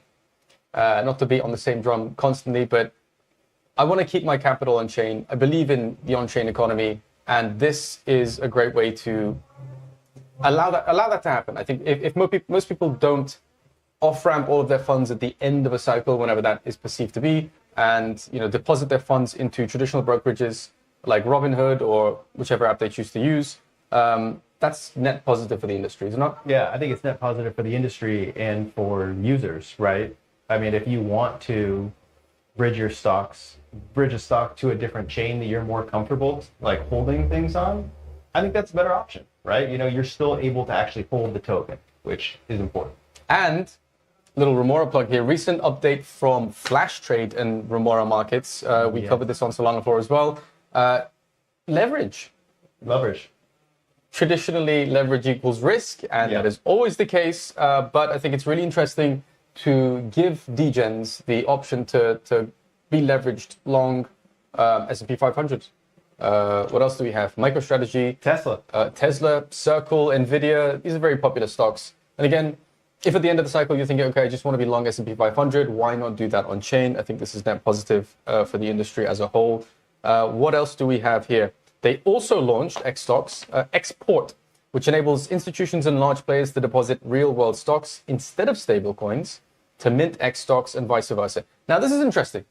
So what they're telling me is I can take one of my brokerage account-based stocks and deposit that through Export, and then I'm going to be able to mint X stocks. So you're tokenizing it yourself. So it's an on-ramp solution, surely, right? Wow. I don't have to sell it, take my dollars, on-ramp it through centralized exchange, transfer it over. I think it removes quite a bit of friction.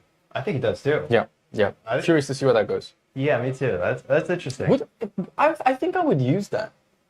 I think I probably would too. I mean, because if I'm redeeming one for one, to move your stock from like one traditional finance account to another, you're looking at what, like a week transfer time, maybe more. Or you could put that on chain and you could just move it to a different one of your wallets if you wanted, and do a lot more. If it's instantly one-to-one redeemable, if I can take my Robinhood Tesla stock and it becomes an on-chain, Solana Tesla stock almost instantly, I think that's great. Yeah, I think so too. I think it's a win. I think that's really, really good, especially if I can then go and get leverage, or if I can borrow against it. These innovations are really exciting. Didn't Raoul Pal say no leverage? I don't know. Raoul Pal said, I don't want to put words in his mouth, but I asked him, what are three surefire ways that you're going to fuck up your future? His whole thesis is you've got 6 years to unfuck your future. And he said, very easy. There's many ways you can ruin your life, financially speaking. A lot of leverage. I think he said 100x leverage. So I guess 99x leverage is safe. 99, you're safe. There we go. Don't quote me on that. Ellipsis Labs, the team behind the prop AMM SolFi, is launching Phoenix, fully on-chain, non-custodial perpetuals exchange, which is now live in beta. What do you think about this? I mean, SolFi, they're crushing it, right? Launching Phoenix. Listen, if it's on-chain, it's non-custodial. It's another perps exchange. It's interesting. I mean, prop AMMs are taking over the spot markets. What can they do in the perp markets? Let's see. Finn obviously has very strong feelings about prop AMMs. Curious to see his take on this. Phoenix brings the same infrastructure used in prop AMMs to perps, and they're offering gasless trading and a fully transparent on-chain design. Also very, very exciting. We don't always do this because there's an endless list of updates here from Breakpoint, but there's a few updates from outside Breakpoint. I'm not sure where these are coming from. Pump Fund's one of them. BSOL is one of them. We're going to be talking to BSOL issuers Bitwise later. What's going on? Wormhole. You weren't there, unfortunately. What comes to mind when I see Wormhole in the main stage here at the Etihad Arena is the Wormhole tunnel that they had at Breakpoint in Singapore last year. And it was flashy. There was lots of lights. There was like mirrors, fluorescent lighting, and you basically walk in from the outdoor area into the main stage. And they got the branding bridging from one chain to another as you go in It there. was so cleverly done that everyone was talking about it. But let's switch our attention back to outside Breakpoint announcements here. Pump funds, pump buybacks have exceeded $205 million. That's 13.5% of circulating supply, surpassing Radium to become the top Solana protocol for buybacks in just 5 months. Impressive. Pump fund. These guys are they just do things. That's a lot of money. They just do things. I don't know how they do it, but they keep pulling it off. They keep doing things. I asked Finn about Pump Fun on one of our live streams a couple weeks ago, maybe 3 weeks ago now, I think.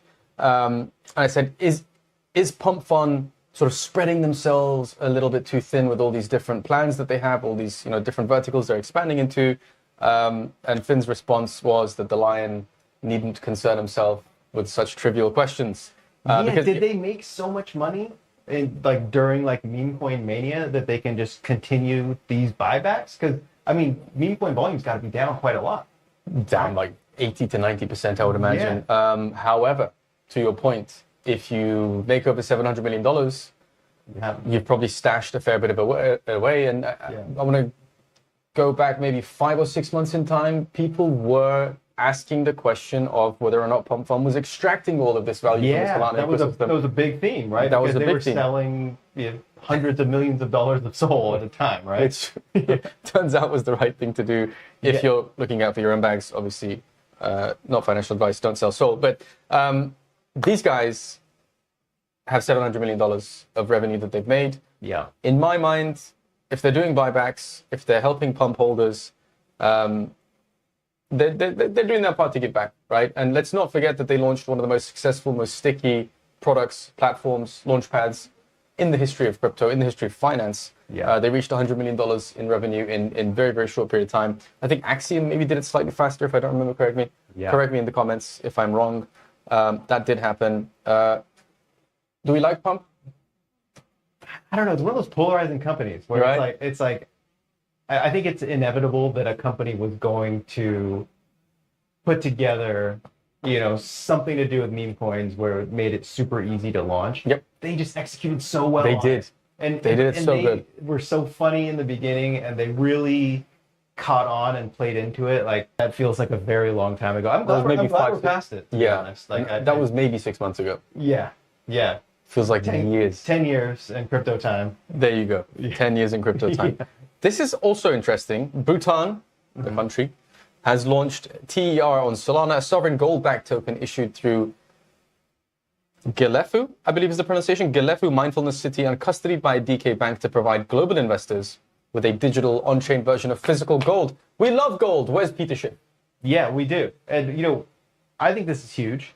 Yeah. And we also have Usman from Oro coming on the show tomorrow. I think it's tomorrow or the next check. day. Yeah. Let's have a quick look. He has his own version of tokenized gold, but to see more of this come on chain, I think it's great. Usman Oro, I believe he's joining us. He's joining us tomorrow. So if you have any questions about gold, tokenized gold, and how you put your money on chain in the form of tokenized gold, then please let us know in the comments, and we will ask him.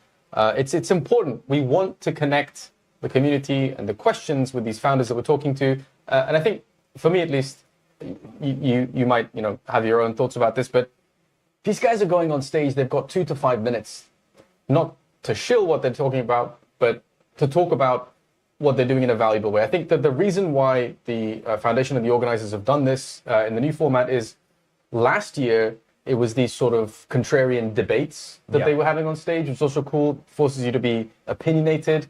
But this really forces you to say what you're saying in as few words as possible. Yeah. So as a result, we're bringing on these founders, we're asking them questions in a more relaxed environment. They get to kind of unpack it. Right? Right. Yeah. And if you have any questions, let us know. Yeah. What are we going to talk about with Usman tomorrow? I think we've got a lot to talk about. So he's local to the UAE. Yep. And his family has been in the gold industry for over 100 years. So He understands the industry. yeah, so I've actually spoken to him before, and so he understands the industry. And like, I want to hear like, all right, what does your family think about this? Because it seems like it's been fairly successful up to this point. So it's like, a traditional family in the gold industry to see tokenization. Like, what are their thoughts on that? I think that's interesting. Like, where does it go? I think he's pretty focused on just gold, like not expanding into anything else. So what does that look like? I would like to ask him about silver, because gold obviously enjoyed its parabolic run earlier in the year. I think until about a month ago, it was all-time highs. We saw news reports of people queuing outside over-the-counter gold shops just to get their hands on some physical gold. Yeah. That's wild. That doesn't happen all the time. And now silver is enjoying its own parabolic run in price against other assets. So curious to see if they'll end up tokenizing silver as well. Yeah, I guess that's the logical next step, right? It would be, but also, what a year to launch tokenized gold, right? Like gold all-time high, like you said, people lining up in front of stores to actually buy physical gold. That's a frenzy. It's a frenzy. A gold rush? Could we call it a gold rush? Yeah, I think we can. Outrageous. Okay, so in other news, also from outside of Breakpoint, Solana spot ETFs recorded $4.8 million in net inflows yesterday. Bitwise's BSOL again is leading with $3.7 million in inflows in a single day. We're talking to Bitwise's CIO Matt Hogan, ETF expert, markets expert, Solana bull. So if you have any questions on his thesis for Solana, why BSOL and Bitwise have been so successful this year, do let us know. We will bring it up with Matt Hogan. I'm excited for that interview. I'm so excited. He is an awesome guy. He understands market dynamics intimately. Although one thing I will say is that, and they've come out and publicly acknowledged this, I think they put a little bit too much emphasis on why the end of 2025 was going to be massively bullish. Yeah. And for reasons, macro reasons that are completely out of our control, out of the industry's control, that didn't necessarily materialize. Now crypto prices are crashing, and they have said, he and both Tom Lee have said that maybe they weighted certain elements of that equation incorrectly. Yeah. So they're revising their thesis. I'm curious what he thinks about the rest of the year. The debasement trade is huge. They've been talking about this debasement trade for a long, long time. Although he does think that towards the end of the year we'll have a bit of a pump, and Q1 is set to be extremely bullish. So again, really curious what they think we is call going this to happen. the Santa rally in the U.S. I want a Christmas rally. Everyone's hoping for the Christmas rally. I want a Christmas rally. I mean, who doesn't? I want a green Christmas. Yeah. That would be amazing. Yeah. One thing, $4.8 million in net inflows yesterday. Like, these institutions are buying. And what have they bought? Oh, it's like over $650 million at this point, and they've just continued to buy regardless of the price. I mean, the price has been going down, and they've maintained their purchase. They're buying the dip. Yeah. I mean, we as Solana natives should be cheering this on. I feel like there is hesitancy for people to do that. It's like, I love it. I mean, it's not affecting the price for some reason, but they are buying. Riddle me that. Why number not go up? Yeah. Yeah. Total assets under management across Solana ETFs is now at $949 million. We're looking at $1 billion in Solana ETFs. That's huge. When we spoke with Bloomberg intelligence analyst James Seyfarth a couple of months ago, he said it would be great if we reach $1 billion. He said realistically we're not going to reach $30 billion as we saw with Bitcoin ETFs. However, millions and millions and millions of dollars was the phrase he used. Unfortunately, they can't talk about price, but it seems we've got to one of those key milestones almost of $1 billion. Almost $1 billion in assets under management for Solana ETFs. I think hugely bullish. I think it's probably safe to say if we're getting about 4.8 million a day, that by the end of the year will be just around $1 billion in assets under management. What do you think? Yeah, I think it's fantastic. And we had Michael from Marinade on earlier as well. And they not fully pivoted, but they really largely focused on the institutions and really providing them what they're looking for with like great staking validators. They put together the Marinade Select, where they kind of vet these different validators, make sure they're good actors, and it's a hit, right? Like they are crushing it with that. So it's great to see like a real like Solana OG DeFi team do so well. And they reached 3 million SOL in I wanna Marinade say it's Select, over 3 right? million SOL. Over 3 Yeah. million SOL now? Yeah. Yep. If we both remember that correctly, it must be true. So 3 million SOL, Marinade Select. They obviously brought on Hadley Stern, who's a big TradFi guy in the past. Yeah. He was with Fidelity, I believe, always running the sort of internal DeFi departments over at these huge TradFi giants. So it was a massive move for him to come over to Marinade as well. And overall, seems they're doing really good now. Yeah, it sure does. And I mean, if I feel like the groundwork is set for 2025. Like institutions, we focused on them, and they're here. They are here. Right? The biggest ones are here. This morning, we thought that the biggest asset manager in the room was Franklin Templeton, $1.6 trillion. It turns out we've been upstaged. State Street, obviously their announcement about sweep with Galaxy Digital, launching a tokenized private liquidity fund in 2026, has completely upstaged Franklin Templeton's AUM because we're looking at over $5 trillion in assets under management. Just wild to think about. Can they even go any bigger? I don't know. How do you get so rich? What's above that? How do you make that much money? That's crazy. But no, to your point, all jokes aside, really curious to see how much of that capital makes its way on chain, how quickly that transition happens, what they do with their capital on chain, how active are they going to be in deploying that capital across Solana DeFi. And These are all what questions that I have. Yeah, what is it? It's tokenized private liquidity. Like, what are they going to be using that for? LPs potentially. I mean, listen, if it's providing liquidity in Solana DeFi, I would argue that's net positive. If they're not going out there and stop loss hunting, I think that's good. We are going to be talking to Michael Marcantonio from Galaxy Digital, who is their head of DeFi, I believe, and I believe he's going to be talking with Finn. Is this accurate? Let's double check.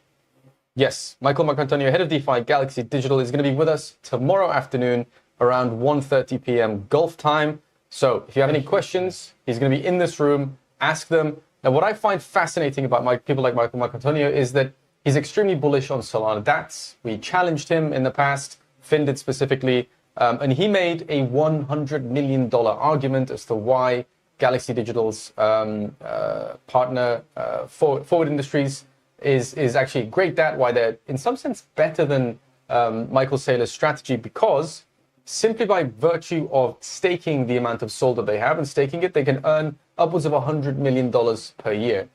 So, he's obviously putting his money where his mouth is, and he can also back up these claims. Fascinating. If you have any questions about DATs, he's probably the guy to ask them to.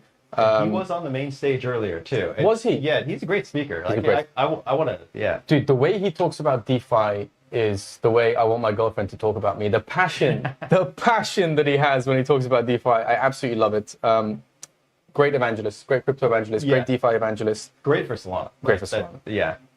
Very, very interesting to see what that conversation is going to yield. What else do we have this afternoon? Yeah, I feel like we're getting into the afternoon now. People are coming back on stage. Look who's on stage. Anthony Scaramucci himself. Wait, the interview looked fantastic. But did it meet your expectations? Absolutely. You were talking about this interview all week, maybe all month, maybe all year. I've been so excited to talk to Anthony Scaramucci for 4 years now. 4 years now, and a few times it was going to happen, a few times it was scheduled, and then floods happened, it didn't happen. So it was a bit of a sad time for me trying to talk with the man, the myth, the legend, the Mooch himself. He now seems to be on the main stage here in the Etihad Arena, which is fascinating to see. I mean, he wrote a book about Solana. Yeah. But beyond that, he's so bullish on Solana. He talks about Solana, getting to $600 a pop, $2,500 a pop, and he's not only bullish, he is an evangelist as well. He talks to other TradFi investors. Yeah. I like chatting to him. He backed up all of it. Like he knew about Solana too. Oh, he's not just shilling it. He's not just talking about it and saying it's going to the moon. Like I felt like he backed up his claims, and it was a fantastic conversation. Yeah. Well, so right after that, when we were speaking with Raoul Powell, and we said, TradFi people coming in. He was like, I saw you were talking to Anthony Scaramucci. I can't believe he's wearing a tie. You can't trust a man wearing a tie. He looks good in a suit, though. Yeah, exactly. He looks good in a suit. Yeah. He likes his suits. Obviously, founder of Skybridge Capital, huge firm, massive Solana bulls, and formerly White House Communications Director. So safe to assume the man likes wearing a suit. Yeah. So I didn't get to hear all of the Raoul Pal interview. I'm a huge fan of his. How did it go? I feel like you were at like the small part that I was able to watch, like you were asking the questions that I wanted to hear him answer, and then I had to leave the room. These are the questions that everybody wants answers to. When banana zone? Yeah. When massive liquidity pump? Is there any other indicator that's more important than liquidity? And his answers were consistent with what he's been saying for a long, long time now, which is calm down, don't do anything. The banana will come. Liquidity is going to rise. The Fed is going to do the things that they have to do. And global money supply will obviously increase, and it will pump our bags eventually. Don't use too much leverage. Don't get wrecked.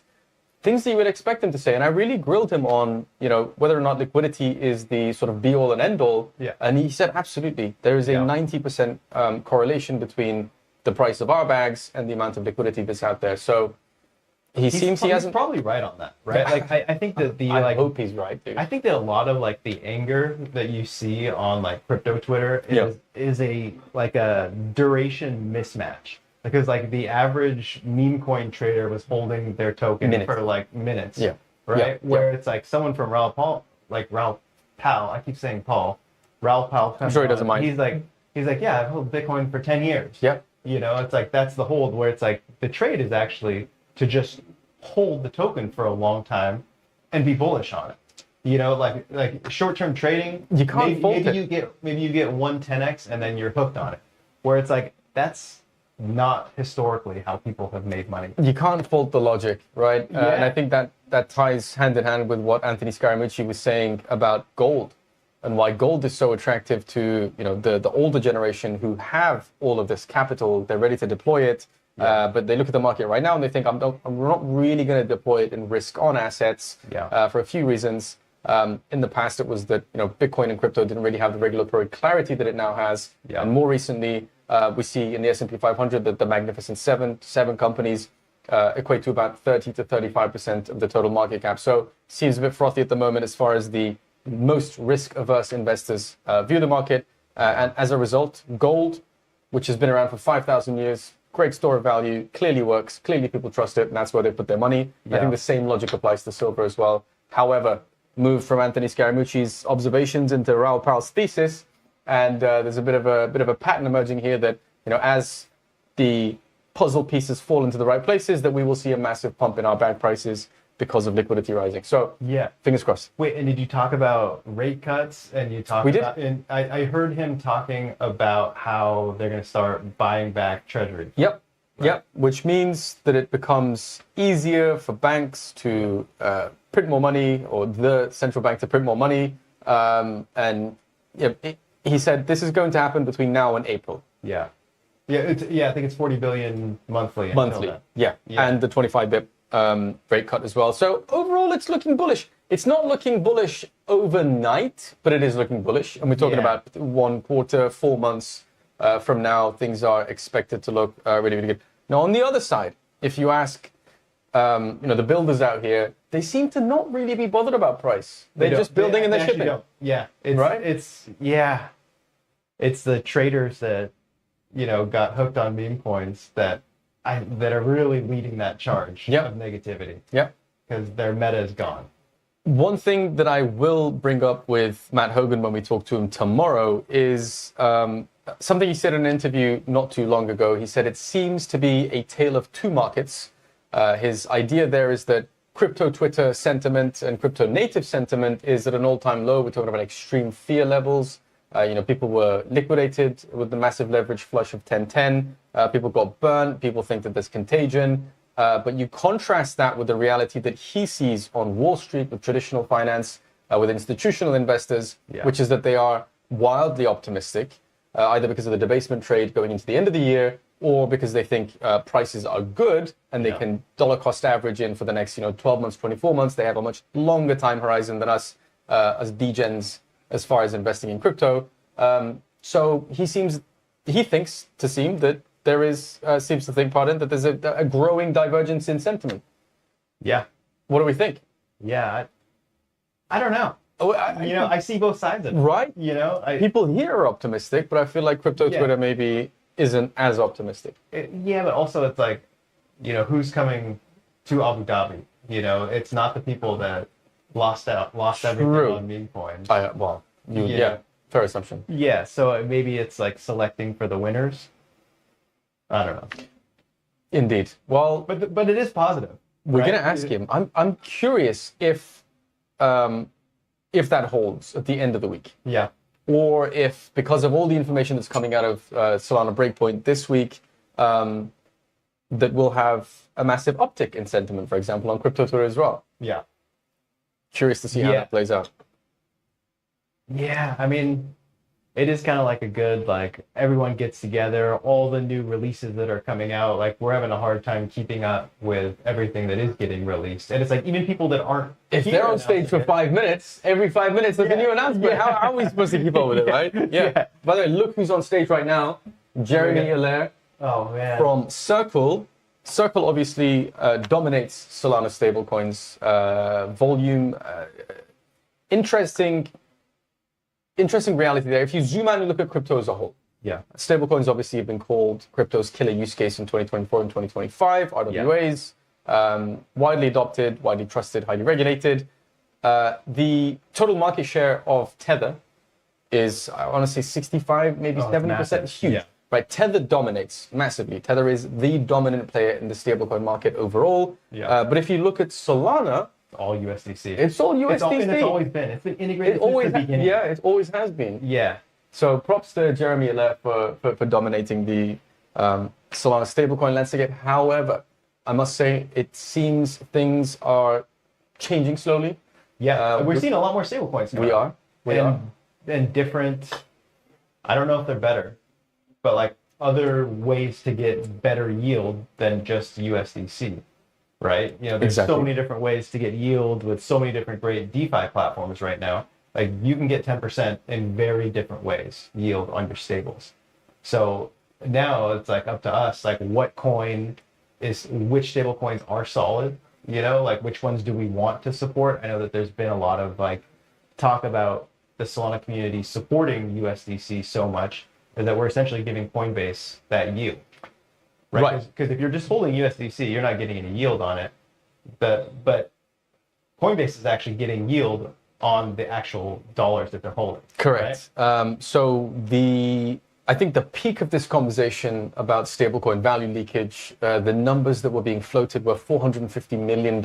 Yeah. Annually?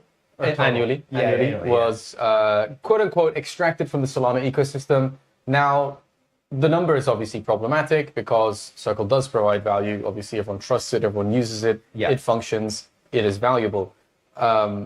Seems similar to the argument that Pump Fund extracted $700 million in value. It's a big number. They offered a valuable service. People used it, revenue was generated. Yeah, and there was something too where they were so well integrated with Coinbase that, in the bear market when, the legislation was completely against crypto up until, just recently, like you couldn't actually withdraw your funds on a lot of places. People right? getting debanked. Off-ramping and on-ramping, like it was scary. So Coinbase, they maintain their off-ramp throughout the whole time, right? And I think it was a big positive. It's a net positive. They offered a very valuable service. I like USDC, but I mean, it is am the I default. Am I looking into alternatives? Yeah.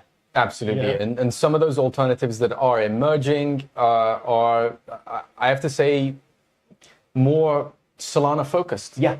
Yeah. Right? So you got some white label solutions that are being proposed. We interviewed the founder of STBL a couple of days ago at Abu Dhabi Finance Week. They are talking about, stable coins as an area of Solana that is ripe for innovation. We've seen even people like Lily on X, on Mert on X, talking about white label Solana stablecoin solutions. There's a bunch of proposals being thrown out there. So clearly, innovation is due.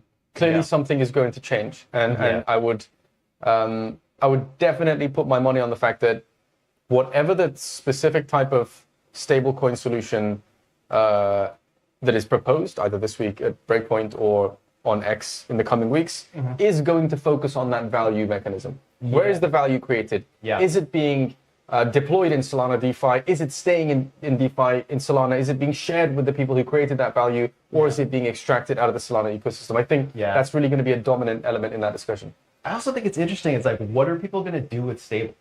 You know, like, is it going to be a dominant, like, are people going to be paying with stables? Or are they going to be like primarily lending for yield, right? Because there's like, maybe there's other use cases, but those are the two like dominant ones that I see. I'd like to see more, you know, people paying with stables. Absolutely. And in that case, like, are certain businesses only going to accept certain stable coins? That kind of seems surely silly, right? not. Yeah. Surely not. And like they'll accept any money. Like if you're, I would hope so. But then, you know, to your point, if we are moving in the direction of everybody's going to issue their own stablecoin, even Web2 giants are going to have their own stablecoin and crypto rails underneath, totally abstracted from the end user, then maybe we do create some friction and interoperability problems. Maybe we are sort of going back 10 steps. We don't want to do that. Like maybe you pay with one stablecoin and have to swap it into another, and there's a fee associated with that, and it's like, we should have just used a credit card. And then we're creating intermediaries. Yeah, right. So curious to see how that plays out. Although I would assume by the time we get to that point, we've solved these interoperability problems. Yeah. I should hope so. Yeah. But I'm super excited to talk to any stablecoin issuer that's solving this value leak issue or optimizing around value being kept in the Solana ecosystem. I do think people are going to adopt it. Yeah, I think so too. You know, all right. We can just kind of talk now, right? We got some time. Hey, right? listen, we can talk about anything you want. So, and another part is like privacy with stablecoins, right? I know that there's like a couple different solutions out there. It's like, I wonder what is going to be the end use of that. Like, I don't mind using a debit card that pulls from stables. You know what I want? For that reason. I want my stables to be on my debit card, and if I'm not using it, share the yield with me. Yield, I shouldn't have to then put it into a specific. No one's gonna do that, This is what we want. This is what we want. Okay, Thomas, it is time. I'm out here. We are about to be joined by Mary from Loopscale. I've been looking forward to this conversation for a long, long time now. I know Finn Miller, our senior journalist, is also looking forward to this conversation. We are back. Come take a seat while we get Mary looped into the microphone system. Let's see. Now, it is the second half of the day at Breakpoint in Abu Dhabi, the capital of capital, and we're talking to Loopscale, one of the most exciting projects in the Solana ecosystem. I implore you, if you have any questions, let them know. We will do our best to bring them up and address them in the next 25 minutes as well. How have you been so far? I've been awesome. The energy is pretty exciting. Right? Yeah. Running around nonstop, headless chicken vibes. Just sprinted from the Hilton. Meeting after meeting. But I am so stoked you made it, because this is the interview I'll be most excited for all day. I love to hear it. I'm excited to chat. I feel like you were one of the first people we chatted with, like, before we launched publicly. And then, like, have kind of had regular, and it's been up only. I'm an unabashed Loopscale maxi. So. I can confirm Finn has not shut up about this conversation, so this is absolutely true. The new format, has it been more difficult to navigate, less difficult to navigate? 5 minutes, everyone's getting 5 to 10 minutes on stage. We're struggling to keep up with the information flow. Must be similar to you. Yes, I did the debate earlier, and so that was kind of intense. I mean, you just can't prepare quite as much as you would prepare for like a product keynote or something. But I do like the venue. I feel like there's great places to meet people. The weather is lovely. It feels like it's a summertime in some tropical area, so no complaints there. Awesome. And you guys have actually been involved in Solana for ages. You know, people think of Loopscale as a 2025 app, but you know, you and Luke, you've been involved since very, very early days. How does it feel? What's it like seeing Breakpoint at this scale compared to years in the past? It's awesome. And I mean, like you said, we've been kind of iterating for several years and have attended Breakpoint with various products. But obviously this is the year where I feel like Loopscale kind of had a breakout moment, obviously a lot further to go. And so it's cool coming to this Breakpoint after kind of 4 or 5 years, and also the amount of new people in the space. I remember after the first Breakpoint, I felt like I knew everyone. The second Breakpoint, I was like, wow, there's like so many people. And then I feel like this Breakpoint, I don't really recognize anyone. It's all like new faces, and it's growing so quickly, which is awesome. And I think what must be really cool for you guys is that this is the first time that you're here with a live product, and you can get that real feedback from actual users kind of in the flesh. Yeah, it's been so awesome. Yeah, running into people who are Loopscale users and stuff, and it doesn't get old. So that's been really fun. Awesome. So we'll get right into the nitty-gritty details. On-chain data shows that the majority of assets that integrate with Loopscale, I'm thinking of ZBTC, I'm thinking of the breadth of LSCs, they've seen their supplies extrapolate, and they've seen huge growth just driven by you integrate with Loopscale, and all of a sudden your supply grows, your usage grows, and your adoption grows. Why is Loopscale so powerful in that respect? What is it about the model, and what makes you different from other lending protocols that makes that so palatable for asset issuers? Yeah, that's definitely kind of something that we've been trying to drive home, is this idea that Loopscale is the place to scale new assets. And if you look at all the kind of new launches over the past 6 months, Loopscale has been kind of a large part of these different assets, whether it's Hilo or Onry. And I think paramount to that is a structural difference in Loopscale's architecture. Of course, there's an element of newness to Loopscale, and we've been working like super tirelessly with each of these protocols we launched with, and it's definitely a handheld effort. But beyond that, the idea that you can have a credit market without having deep DEX liquidity from day one, and that DEX liquidity and credit markets actually go hand in hand, is something that we've been trying to push forward, because I think a lot of asset issuers come to this space and think they need these super deep liquid markets. But if you have a pricing mechanism, whether that's like for tokenized reinsurance and Onry's product, where they have a published NAV, that as long as you have that pricing mechanism and that there's a willing lender, that there should be a credit market. And DEX liquidity is kind of downstream from that, has been something that we've been trying to push forward. And I think you've seen that in the past like 6 to 9 months, which has been awesome. Mm-hmm. So does that offer you infinitely more composability with the range of assets you can have? Because like you say, you don't need these profoundly deep liquidity pools. You have an ask and you have a bid, and it matches, and that's the beauty of it. Exactly. And so like, for example, Etherfuse, which is a market we integrated relatively recently as well, you have, and this was something we introduced at Accelerate, was this idea of sponsored vaults, of maybe traditional lenders or like retail lenders aren't willing to take the risk to lend against Orca LPs at a super low rate, or Etherfuse assets at a super low rate, but those protocols usually have partners, or those protocols are willing to lend at favorable rates for those assets, because not only are they earning interest on their cash, and it's a way for them to incentivize growth that's not like throwing out free money, but they also have like an outsized return, where it's not just the APY that they're earning, but it's the growth of their protocol and their TVL. And so you're seeing that with like Etherfuse and Orca and Sanctum, and so we're excited to kind of see that use case grow over time. You mentioned Onry. Onry's been one of the breakout assets, I think, for Loopscale. The growth is tremendous. Are you seeing that RWAs are basically the direction that DeFi is going? Is that how we kind of break out of our bubble, and that's how we really hit the top stride of what's possible with DeFi? Like, is RWAs how we break that ceiling? Yeah, I think that's definitely, when we think about like the next 5 to 10 years of crypto assets, and what I think 99% of the value that will be on Solana is not on Solana today. I don't think that'll necessarily come in the form of like pure crypto assets. I think there will be things like Onry, where you have traditional assets that are hard to access that are coming on chain. I think you'll see net new digitally kind of create assets. And so whether that's like tokenized payment streams, like vesting contracts that represent like net new financial products and net new credit products that the space can bring, that'll also grow a ton. And I think even for us, we were originally more, our asset mix was more SOL focused. And as it's kind of shifted into more RWAs and USD backed products, we've seen less volatility in our TVL as a function of SOL price. And so our TVL has been up over the past month and 2 months, despite SOL price being down. And so that's a function of, and I think it's obviously net positive for the space if you're able to kind of unravel the infrastructure and the assets. So there are two kind of distinct things, and you can have TVL go up even despite price movements. And so the counter argument to that is that, a lot of RWA yield is very trust me bro based. Yeah.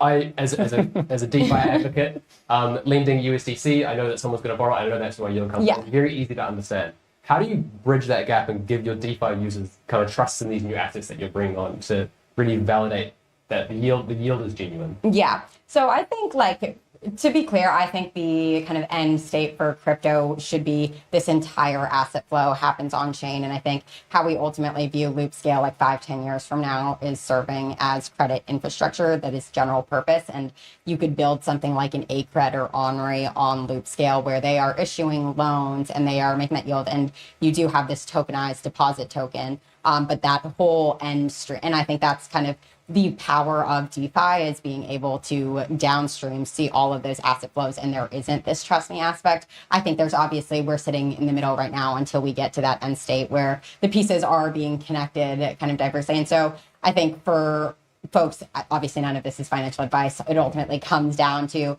the teams building these products, the kind of level of attestation. So there are things sitting in off-chain custodians, and there's still ways to get visibility and transparency into those assets. But for us as a lending protocol, that more looks like how do we price LTV and rates so that even if there is a haircut on NAV and things like that, that we are able to reprice and there is no bad debt introduced as a function of how you're pricing those different risk parameters. And I think that was a big reason we had built Loopscale, is this idea that you should be able to price rates and LTVs and have lending markets that are very granularly priced and take into account all the different risks of different types of collateral assets. And you're able to support the growth of the space over the long term. And until we kind of cross that bridge into fully on-chain assets. So you mentioned risk and trust there. Two things that trigger me. I have to ask this question because I think one thing that really concerns people about coming on-chain is some of the risks associated with it. One thing that's really worked in you guys' favor in terms of building trust is how quickly you guys bounce back from the exploit very early on this year. Talk me through that process. Most teams, I think, if they're a young team, if they haven't been around in DeFi for long enough, probably wouldn't survive something like that. You guys not only survived, but you've come back 10 times stronger. Talk me through that process. Yeah, I mean, super grateful for the trust we've been able to rebuild so far, and do not take that for granted any day, and probably never will. And for us, yeah, I'm very lucky that we kind of were able to, I mean, the first like month or two after that was a lot of kind of trust rebuilding, and we've just had the benefit of, regaining that trust. I think how we handled things in the immediate aftermath and the communication afterwards helped contribute to that. And being going through the secondary audit, having another audit on the way, I think we've become very security first in both our actions and our communications, and I think that's been reflected to users, and we hope with the continued growth and kind of different touch points and progress points we've made over the last 6 to 9 months that we've continually kind of walked the talk that we made back in April in addressing things, and can continue to do so over the next year or two. Fully agree with that. I think everyone in the community that was around for that are pleasantly surprised by how quickly you guys rebuilt trust. So yeah, it was very impressive. I had to touch on that. Yes, so it was a pivotal part of our journey, but really excited to kind of have made it out to the other side. Absolutely. Swinging back to institutional talk, we have had Anthony Scaramucci in, we've had Raoul Paul in this morning. Both of them said one of the biggest unlocks in 2026 is going to be clarity getting pushed through. What does that mean for you guys specifically? What does that mean for the trickle-down effect of Solana DeFi if that goes through?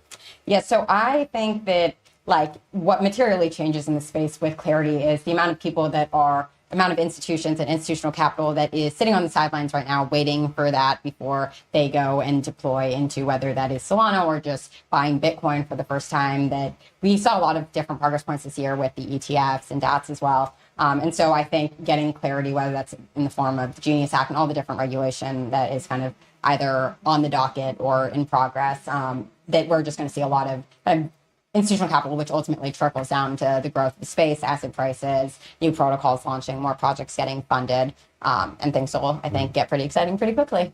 My lunary dream vision is that all these ETFs, they get LST build and they start looping it up and they start really stretching and sweating those assets. Is that something that would pose a systemic risk, do you think, or do you think we can actually handle that level of capital flow? Yeah, so I think that's an interesting point, right? You have all these DATs and there's been various levels of conversation around them deploying into DeFi, and there's been press releases and stuff like that. And these apps ultimately have a lot of SOL on their balance sheet, and there is the question of how much demand is there in DeFi for borrowing or lending SOL. But I think the ultimate truth is the staking yields are good and verifiable yields. You see 6 to 8%, and then looping those yields and the bar rate, the economics of the kind of trade that they'd all be making make sense. And I think I think the stewards of the capital are responsible enough to gradually introduce that. I don't know that the ecosystem quite transparently could handle like $1 billion injection on day one, but I don't think you would see that kind of deployment. And I think it would be, from what I've heard, a more gradual kind of introduction into the space over time.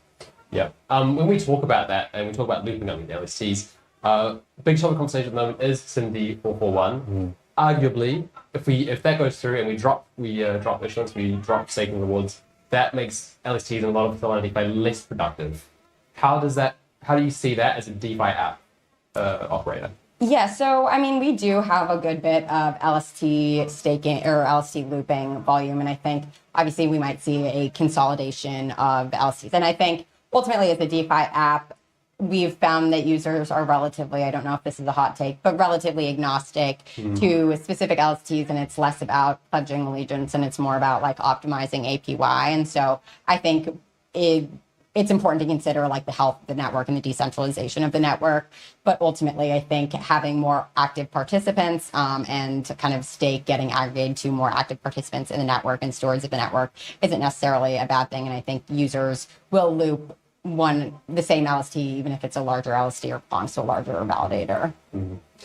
So you're based in New York. You have been on Solana for a long time. As we said, you're a big part of Solana DeFi. You almost have a foot in both worlds of this TradFi DeFi Connect. Do you feel like there's a bit of, not animosity, but there's a bit of kind of pushback against this institutional wave that's come in? You know, are we disillusioned with the idea of the original ethos of crypto? So I don't think so, but I also think I'm someone from like early on that's felt that the ethos of crypto should not be like antagonizing all of traditional finance. And I think there's almost like this blame game of like institutions have ruined the financial system. And I think now building this space, you can see how a lot of those traits of like fragmented liquidity or silos like is like a natural derivative of like a financial system over time, and like silos form in the same way like L1s form. And that it's not these like evil villains trying to play financial markets up against each other. And I think there's a lot to learn from the TradFi space and existing financial products. So I'm definitely not in the camp of, and I don't think there is a lot of like animosity. I think, especially on Solana, which a lot of folks and users like took a contrarian view 3 years ago, where you're more open to kind of entertaining the other side of the narrative of like, okay, maybe it is a good thing for TradFi and DeFi to converge. And I think the reality of the situation is most money movement is between institutions. It's not between retail. And so if we're ever to realize like this final vision of crypto, there has to be some institutional adoption and conversations. And antagonizing that side of the industry will not get us to where we want to go. Very waggy. Definitely. But it is, I find impressive, surprising, and to a certain extent shocking at the same time when we talk about a Solana conference and you've got not just $1.6 trillion asset managers, Franklin Templeton, but $5 trillion asset managers here as well. That kind of blows my mind. A couple of days ago, we were at Abu Dhabi Finance Week. You got regulators there, you got sovereign wealth funds. You expect the word trillion to get thrown around in a place like that. Solana Breakpoint, it blows my mind, right? So I think a lot of people rightly are apprehensive. Maybe that's a good way of phrasing it. But to the ethos point, I think it's a reasonable argument, that we've lost some of that sort of cypherpunk ethos, and I don't think it's necessarily a negative. We were talking with Matty Tay earlier, and he says that the newest cohort coming through the Coliseum hackathon this year has experienced a bit of a sort of pendulum swing back towards cypherpunk values. I think that's good, surely. Yeah, I think so. I'm definitely someone that I think like decentralization is an important trait of blockchains, but I think the value proposition of blockchains is not primarily in decentralization. I think to build like good financial products, there is an element for some, like not every type of financial product, but there is some level of like permissioning and like not money laundering to like North Korea, for example, is like let's not do that. Is a good trait. We do not endorse that kind of behavior. It's a good trait of a financial product, and I think it's easy to draw like a blanket statement of like this rebellious, anarchist like financial system. But then I think the more realistic and like viewpoint is that there will be like trade-offs, and you can just hope to like change enough minds that you keep enough good actors in this space that are pushing for like kind of the the right trade-offs where they matter as we continue to grow as a space and we don't lose sight of the bigger vision. And so I think the pendulum swinging, like that's promising to hear, right? But like as long as we keep the pendulum swinging and that it does come back the other way, that it feels positive for the ecosystem. Absolutely. So overall, net positive that we're sharing a stage and a room and an arena, if you will, with trillion-dollar asset managers. I think it's better than them not being here. Absolutely. For sure. Absolutely. Yeah, fully agree with you. That's my only other risk question, really. I think otherwise, just based on all the talks this morning, the announcements seems overall bullish. But I have to ask you about cycles. Maybe your personal opinion on this one. Are we still in a bull run, or is the last sort of price action of the last 2-3 months cemented the fact that we're in a bear run? Loop scale TBL is up, and that is the number I look at every Let's morning. go. Yeah, we like that. So We like that. That's a good way to I'm think about it. agnostic to prices. Perfect. Perfect. 2026. Are you super excited for any particular reason, or is it the overall ecosystem's sort of direction, trajectory that excites you more? If you think about 2024 and 2025, arguably meme coins retail adoption, now in 2025 institutional adoption, sort of easy to say, stable coins did great, meme coins did great. Is 2026 going to be another one of those stories, or is it just going to be across the board the ecosystem is doing great? Does any one thing really excite you? I mean, I think it'll be a breakout year for sure, especially on the side of institutional adoption. I think we got like the taste of that at the beginning of the year with like different executive orders and stuff like that. But I think as different legislation becomes more concrete over the next year, and some of these different, I think prior to 2025, we had a lot of announcement by of different like institutions announcing products. But this year, there's been actually like tokens on chain issued by these institutions in DeFi products. We launched product with Securitize and ACRED, and the assets are there. It's not just a press release. And I think that the fact that things started to trickle down in that way this year, I think it's only going to explode over. And if you think about how quickly things moved this year from like Q1 to Q4, like I can't imagine there's not a doubling of that effect. Surely. Yeah, we were talking with Raul Powell earlier about the banana zone. He's like, just be patient, guys. It's going to happen. I'm just feeling relax. good. I'm feeling good. And that's what we want to hear. That's what we want to hear. Bullish energy going into 2026, I think is really important. Talking to a lot of people before coming here, they sort of had this expectation that, this was the final pump. I think it was Cast founder put a tweet out saying, it's okay if we have one last leg up and then it just crashes down to 50K. Like, be ready for these outcomes. Price is not the be all and end all. And I think some people took that a bit too far to heart and they were like, oh my God, it's going to be game over by 2026. But it's important that we have some bullish optimism as well, right? Yeah, I'm not serious. I'm joking, not joking when I say that I literally don't know what the price of Bitcoin or Sol is today. I like the energy in this conference and everything going on. I think that is how it should be. Like, we're at a technical conference where people are talking about things we're building on the chain. Absolutely, yep. People aren't watching the charts. No one has the charts up. And that is what Solana is a piece of technical infrastructure for financial markets. And so I think no matter what happens, it's been 5 years of different prices and things seem to only get better on the long arc. And keep building, keep shipping. That's the spirit. That's the spirit of Solana. That's what we want to hear. I think we're going to wrap up and get George in shortly. Before we let you go, people have been asking me to ask you, in the immortal words of Donald Trump, I've got millions and millions of loop scale points. Points? What's the alpha? Of course, points. I'm pretty excited for 2026. Perfect. When? Q1, Q2? There's only 4 of them. How many? My team will kill me if I we're on our way. But is there an announcement this week that people should pay attention to? You're going to drop some hints, indication as to when in 2026 this might happen? We have some announcements coming this week. Okay, and where should people go, aside from SolanaFloor, where should people go to find out the alpha in the next 2 days? Loopscale Twitter, we've got the Loopscale handle now, not Loopscale Labs anymore. Awesome. Big moves. Our Twitter is where you'll find, or X is where you'll find the latest. Exciting. You've got 48 hours to follow Loopscale and some alpha is going to come. Point system, alpha. It's what everybody wants to hear about. So, Mary, thank you so much for joining us. Really, really appreciate it. Thank you so much. And I personally am going to be glued to your account for the next 48 hours. I know he will be. Cool. We're waiting. Thank you so much. Thank you guys both.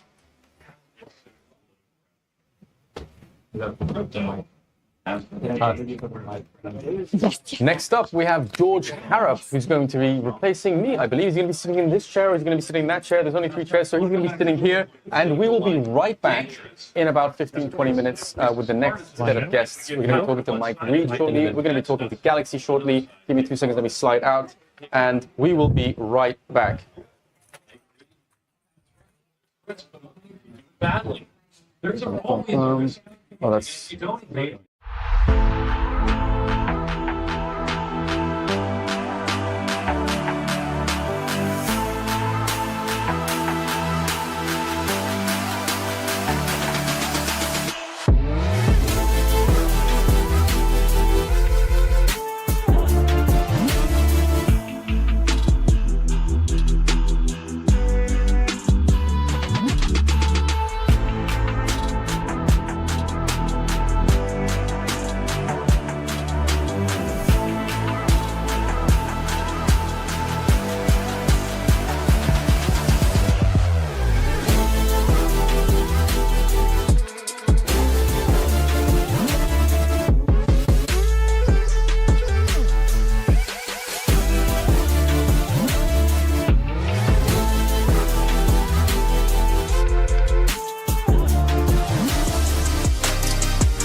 Given all the progress we've already made, is that a step back?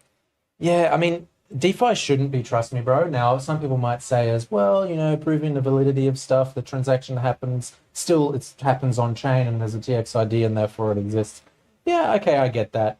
It's probably just a natural evolution of things. I think there's going to be a lot of market makers that come along and do more off-chain stuff, the, you know, RFQ things. Isn't it Jupiter or someone? Someone's integrated with RFQ stuff and they've been doing that for a while. Jupiter, Yeah, so it's like people do it, right? And it's going to be a thing.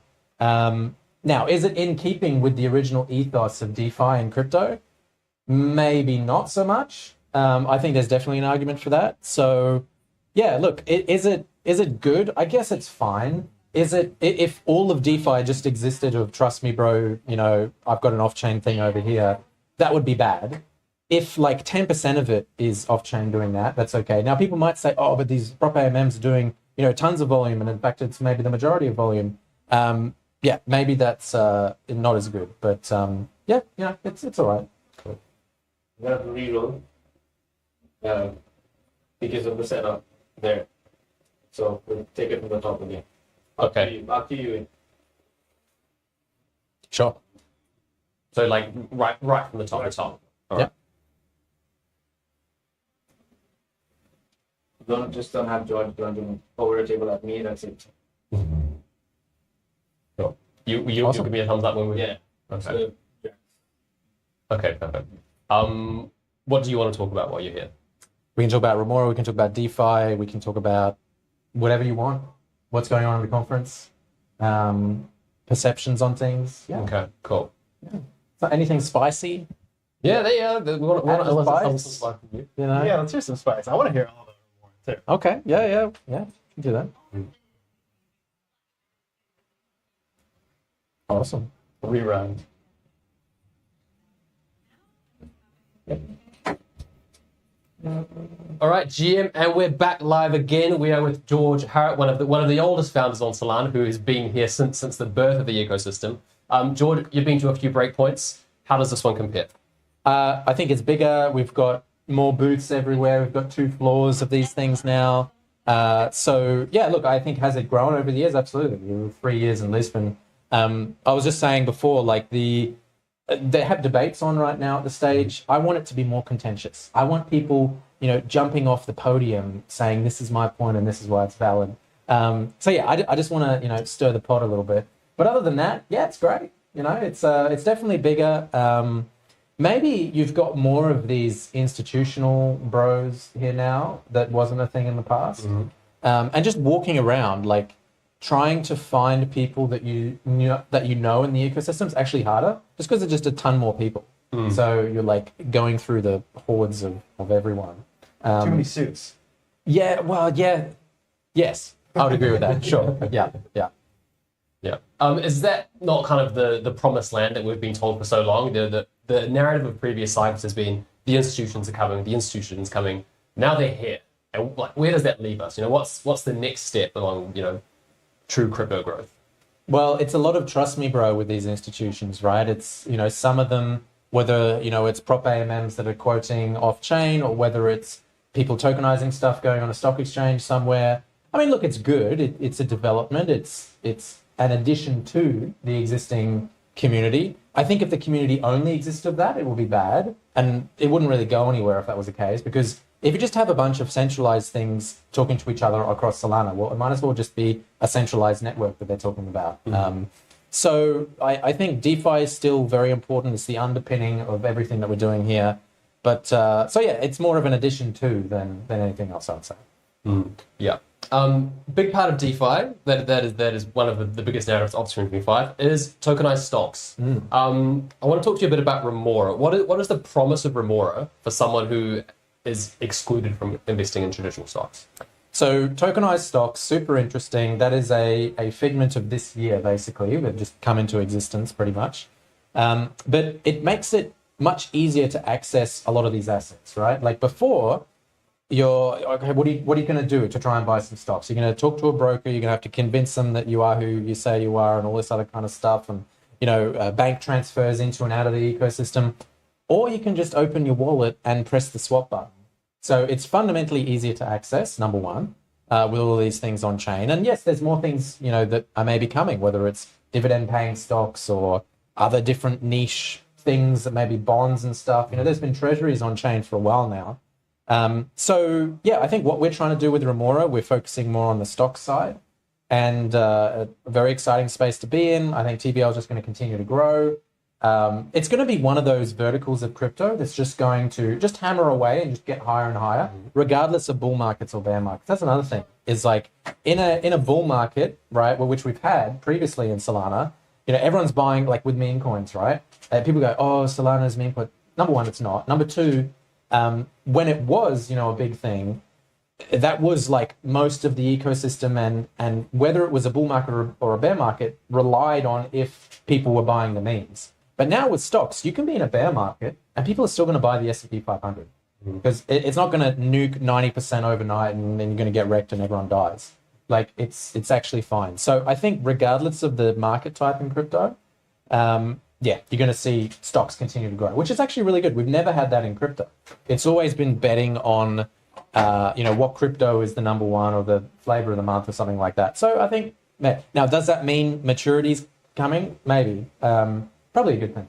It's at least the start of it, right? And I think that people on Solana have been looking for tokens to hold for a long time. True. And they haven't found it. Right. Like, no matter what token it is, you know, whether it's a wrapped Bitcoin that, you know, becomes unwrapped at some point because FTX comes or whatever the case, like, you know, we flocked to NFTs for a while because they were a better store of value than any other tokens were. Yeah. Right? Like that's like how far they went looking for it. So to bring stocks on chain, like long-term holders that they can hold those tokens. Like, also, I'm really excited. It's like the promise of crypto. Like it's outside of crypto, obviously, but to bring those in, I think it's huge. Also, it's a thing you don't really need to sell, right? Like previously in crypto, it's like, hey, look at my coin. It's the most interesting thing ever because of like insert whatever is the flavor of the month. Yeah. Whereas if if the coin is something that's correlated to the S&P 500, I mean, everyone knows what that is. Yeah. So the effort in trying to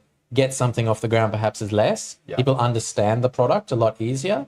You're not using buzzwords, which in crypto people love making up buzzwords for everything. You make up a word every day of the week. Yeah. But so you don't need that. So yeah, I think it is a simple but easy to understand product that kind of just makes sense for crypto because it just makes it much easier to get involved. Like I said, open a wallet, press the swap button, done, and you can have some, you know, stock tokens in your wallet. Way easier than doing anything else. It's a better form of what traditional finance has been doing. Right. Right. And they're getting close. Like Robinhood is pretty good now. Right. Like they've seen their success because they got rid of a lot of that friction crypto just blows that out of the water. Yeah. Right?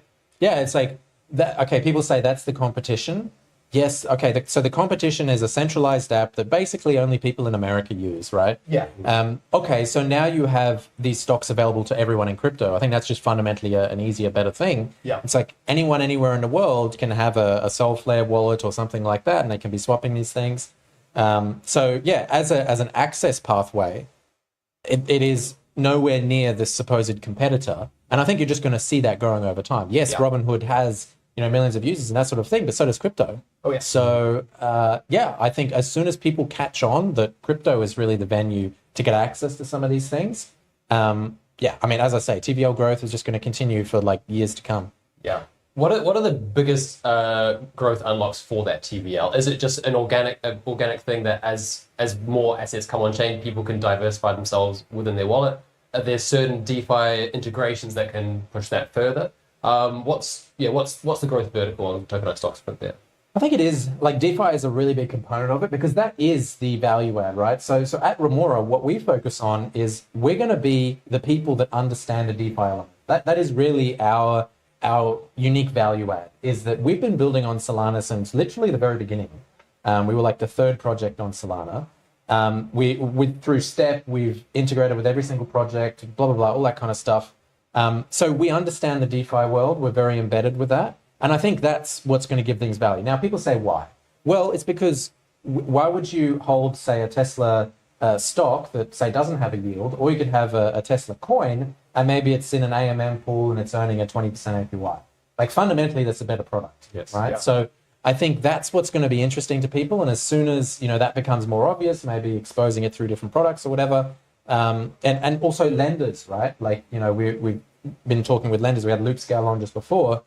Being able to borrow against these tokens, these RWAs, is also a big unlock because you can still, hold these tokens in your wallet and then you can borrow USDC against it. You can do some other stuff and blah, blah, blah, participate in yield farming or whatever you want to do. And it's that is fundamentally an easier, better system than if I were to try and do that at a normal broker. Yeah. Now, does my normal broker allow me to borrow USDC and that sort of thing? You could maybe do that. But at some brokers, you need like minimum thresholds of the amount of money in your account. You need to be sometimes accredited to investors in different ways. Whereas in crypto, the DeFi world, I think, is much more open. And if you are an issuer, it makes sense to be involved in this ecosystem because you get the thing which you're issuing, out into the ecosystem more people. If you're a token holder, it makes more sense because you can do more with the coins which you hold. So it makes sense for a lot of different people. So, and especially if you're a lender. If you're a lender, you want to accrue TVL, and you also want TVL which is not going to disappear tomorrow, right? Like you want S&P, like I said, S&P 500, it's not going to nuke 90%. No. So if you're borrowing against that, I mean, that TVL is probably going to stick with you a bit longer than like, Bing Bong coin 69. Yeah. Like, and that's what lending has been for a very long time. Yeah. You talk a bit about the promise of DeFi. One of the big conversations over the last few weeks, obviously, has been the topic of rehypothecation, open sourcing. I believe that Solana DeFi doesn't really have much of an open source culture. I think that's something that we probably need to work on to kind of catch up. Yeah. What does open finance mean to you? What does open finance? I mean, it's a word that people throw around, and then some people will say it means open source. I don't know if open source means open source. Yeah. Open finance is kind of a catch-all word that can mean open source, but it could mean like transparency. So it could be like being able to prove, like if you're doing off-chain stuff, can you provably show what you're doing off-chain, right? Or can you, provide transparency into reserves or something like that? So I think if platform providers can do that, then maybe they would satisfy the definition of open finance. Some people have been calling for everything to be open source. It'd be great, but I can see why, especially when you're dealing with the old world, the TradFi world. Like the TradFi world doesn't do that, right? So there's a fundamental stumbling block when you're an asset issuer trying to deal with that world. You can try and bring some of that, and absolutely, I think people should. But don't be surprised if there are perhaps limitations, not allowing you to do that. Mm-hmm. Yeah, interesting. I know. I have a question I want to run by. Yes. So I see a lot of different growth in stocks on chain. one of them, and this is my US mind talking too. Okay. It's like we've been talking about dollars. I need to format into like miles and like yeah. Freedom so units. Make the shift. Okay. Make the shift. All right. And but like the dollar debasement trade. Right. Right. So they're going to be printing more money. They just came out with that. The dollar is going to lose value. It's going to go to zero I wouldn't say zero. eventually. We'll see. But I mean, it is like objectively going down. Right. Right. And I don't know on the year, it's like down over 10%. Or Right. something like that. So the dollar is going down. We also have a U.S. president who is like Has a coin. Well, he's got a coin, but he also looks at the SPY like that is like how he is going to grade his presidency. Right. Is how that goes. So he's doing everything he can to keep that going. Yeah. That's his measure. It's pretty bullish. Why are people not holding SPY instead of USDC? Like that to me is like, I think that's better for the holders. I think that's better all around. Like, I think that why would you even hold USDC over SPY? It's a good question. I think they are fundamentally different things. However, if you are looking for stability and you want to have a position in something, I think SPY is, on a risk reward basis, it's looking pretty good. Now, I think where the risk comes in when you're talking crypto is with the asset issuers themselves, with like how the tokens are managed on chain. Is it in some yield farm, in some pool somewhere, whatever? Is it just in your wallet and it's sitting there? Is it staked somewhere? And then maybe you have contract risk. So I think there are other risks in crypto that certainly people should be aware of. But I think, yes, the general sort of basis of SPY, being something that, is maybe a better bet for people to hold, especially in times like at the moment where number go down. And you have this as like a hedge versus your crypto portfolio. Right. It's like exit into USDC or exit into SPY. SPYR. And another part of that too is like, okay, well, why would I hold SPY if I can get 12% yield on my USDC in this platform? It's like, well, there's some smart contract risk. Like, do you know where you're actually putting that money? Right. It's like if you hold SPY, you're not like, you can still hold that. You can still self custody that and not deal with that. So it's like, to me, it's like, it seems like an easier, I guess it's hard to get your mind around not holding dollars. I denominate everything in dollars in my head, right? But to do that, it seems like it makes a lot more sense to me. Yeah, I think it's an interesting proposition. I think maybe it's still a very new thing, on-chain stocks, right? So I think we're going to take a few years to get there, but I see it. I think on-chain treasuries, the TVL is like measured in the billions, I think, something like that. So I think you're going to see the same thing with RWAs in terms of the stocks and so on. That's going to be a thing. That's going to be a thing for the next few years. There's going to be new ways that you can do stuff with them.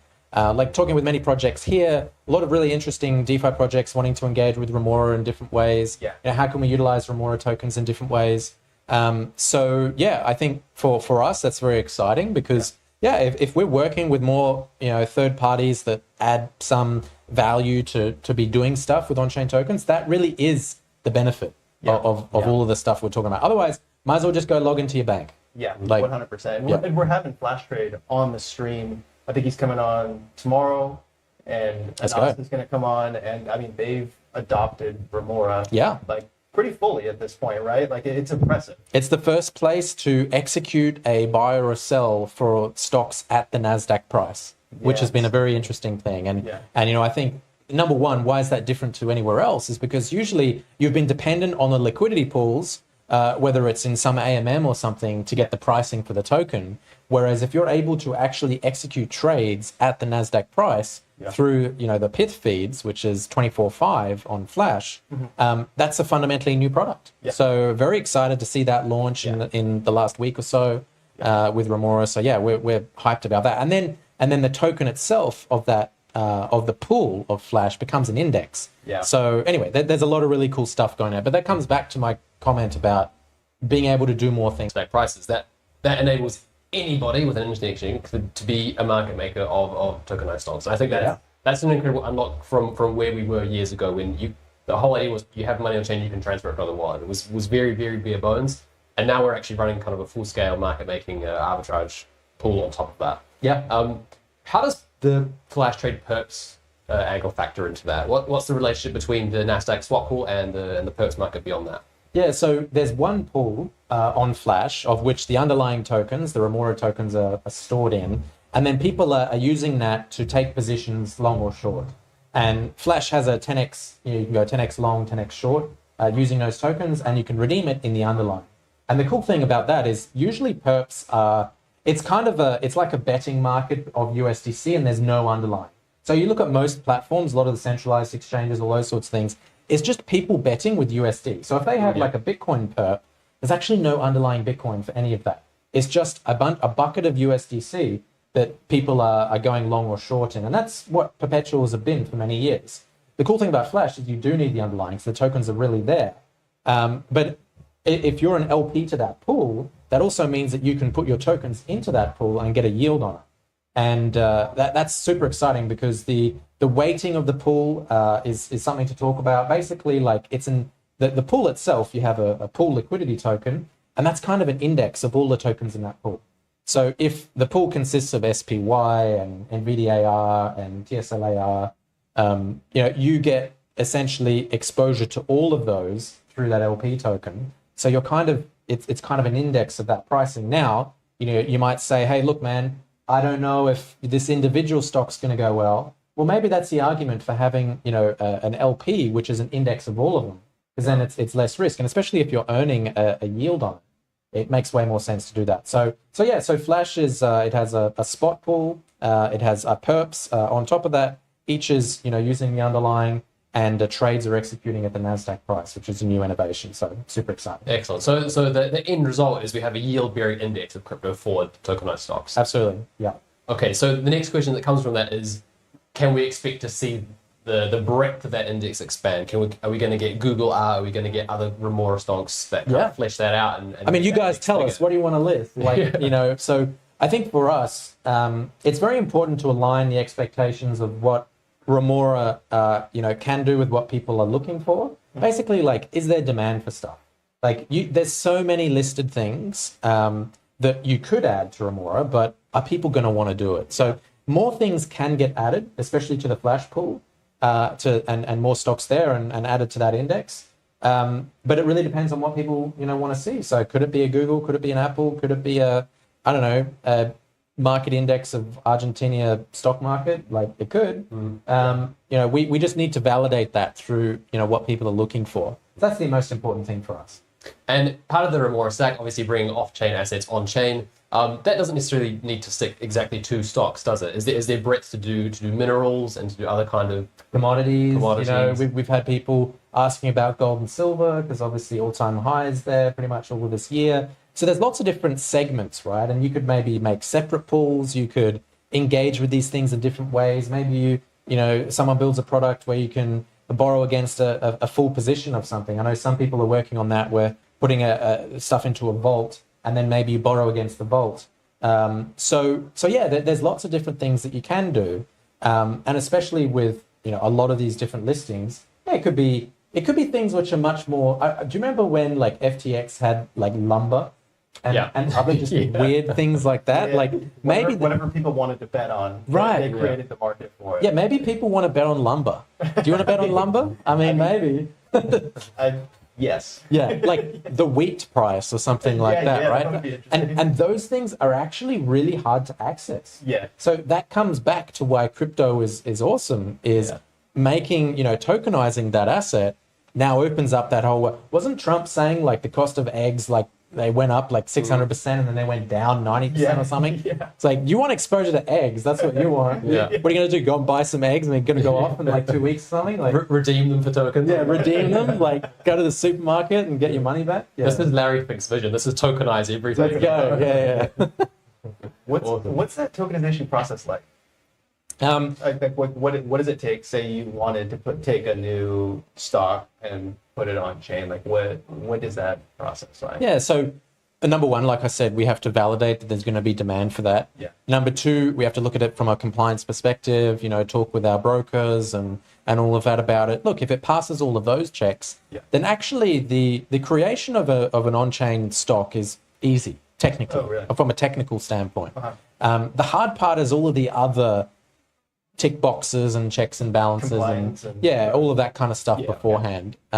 So yeah, look, I think for us, we have to go through that whole process of anything, but we do have that on the roadmap of like people want to trade more things.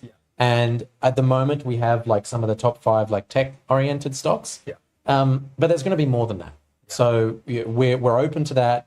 We're looking for more things. Definitely tell us in the comments, replies, messages, whatever, what people want to see. But yeah, I think things like commodities, right? And maybe interesting commodities. That could be one. Another one could be, like I said, like the Argentine stock index. Because I say that because I think that pumped like 80% when Malay won his thing like a couple of months ago or whatever. So it's things like that, right, which are really hard to get exposure to. So maybe that's like a MSCI index of emerging market, whatever. Or it could be other things like, MSTR have these, these strike and whatever the other 3 bond offerings they have. Could be that. So yeah, we're interested to hear, from people from that. And if it passes the processes, then yeah, happy to put that on chain. Yeah, I think there would be a large crypto Twitter call for Rivian stock. Right. It seems like everyone in crypto Twitter has this stock. Right. I guess they like the chart. Okay. Interesting. Yeah. That asked an interesting question, I think. Is crypto Twitter still the barometer of what people want in this industry, or are we over-indexing based on what we see before us every single day? I think it's waves. What do you think, George? Yeah, I think it's kind of, well, like, so I've had a few conversations with people recently that have come out of left field, and maybe some of them are like VCs or like a fund manager or something like that, and they're like, oh, why don't you do this? And then I'm like, yeah, but why would we do that? Like, no one is asking. I haven't seen that on Twitter.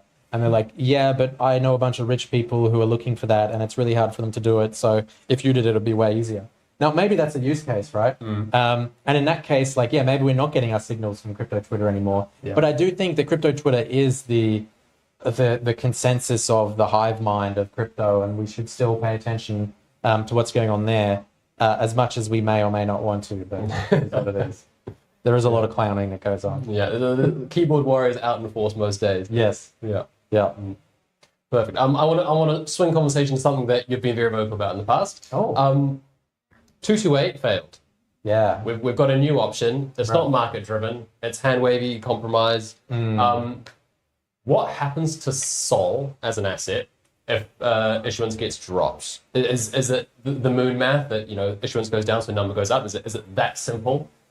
I think it is. Like the question of what is the point of inflation? It's to subsidize people decentralizing the network and running a validator. Now, then the question is, well, how many validators does a network need? Now, some might say, oh, it needs 3,000, but that's a hand-wavy thing as well. Does it need 300, 3,000? Why not 30,000? Why not 3 million? Like, show me on a chart what's the better, right? And some people go, oh, well, more is better. Yeah, maybe, but then, the whole speed of the network might suffer as well if you're having to sync blocks over a larger geographical area. So then, having less validators in some cases might be better, as long as it still reaches the threshold of basically you can't collude, which is the whole point of having decentralization. You just don't want people to collude. So anyway, TLDR is inflation exists as a subsidy for people to secure the network and decentralize the network. And I think Solana has reached a point where we have plenty of validators, we have plenty of decentralization. Collusion is really hard to do because, you need whatever it is, percentage of the stake, to be able to do that. And you don't want centralized entities holding the most stake. But it also means that we shouldn't be overpaying for something which perhaps we shouldn't be overpaying for, especially now that a lot of validators, we run a validator, right? A lot of validators get a lot of their income from MEV and other stuff these days. So the argument of, oh, well, we need to reward validators for their hard work, that's already happening, right? Like Jito pioneered that with everything that they're doing. So validators are paid. They probably shouldn't be paid as much. I would definitely say they shouldn't be paid as much. And that's what the original sort of inflation reduction was aimed at. And now, as you say, we have this hand-wavy thing to reduce a little bit, is what it is. It's like, okay, it's probably better than nothing, but is still not optimal. Like the original incarnation of a market-based approach to reducing inflation, I think is the best. I'd love us to go back there. But then you have maybe some vested interests now from some of these listed entities. That's like, I'm selling boomers on this yield, and we don't want that to drop because then the boomers are not going to buy the listed product anymore from the guy in the suit. And I would say that the network must come first, and we need to think about, you know, what is actually the right thing to do. And overpaying validators for this work is not the right thing to do, just to satisfy some boomers for maybe a couple of dudes in suits to make some more money. I think that's the wrong way to go about it. Something you touched on there was the decline of validators, and we're moving towards, you know, a smaller group of more concentrated, more centralized validators. Some people have argued that it's not that big of a deal. It's a question of quality over quantity. Right. Would you support that thesis? I don't know. Like, it comes back to my what I was saying before about, do we need 3,000 or however many is now? It was at 3,000, I think, and now it's what, 1,200 maybe? I think we're down to about 800 now. Okay, 800. Yeah. So is 800 enough? You know, do you need a super majority of the 800?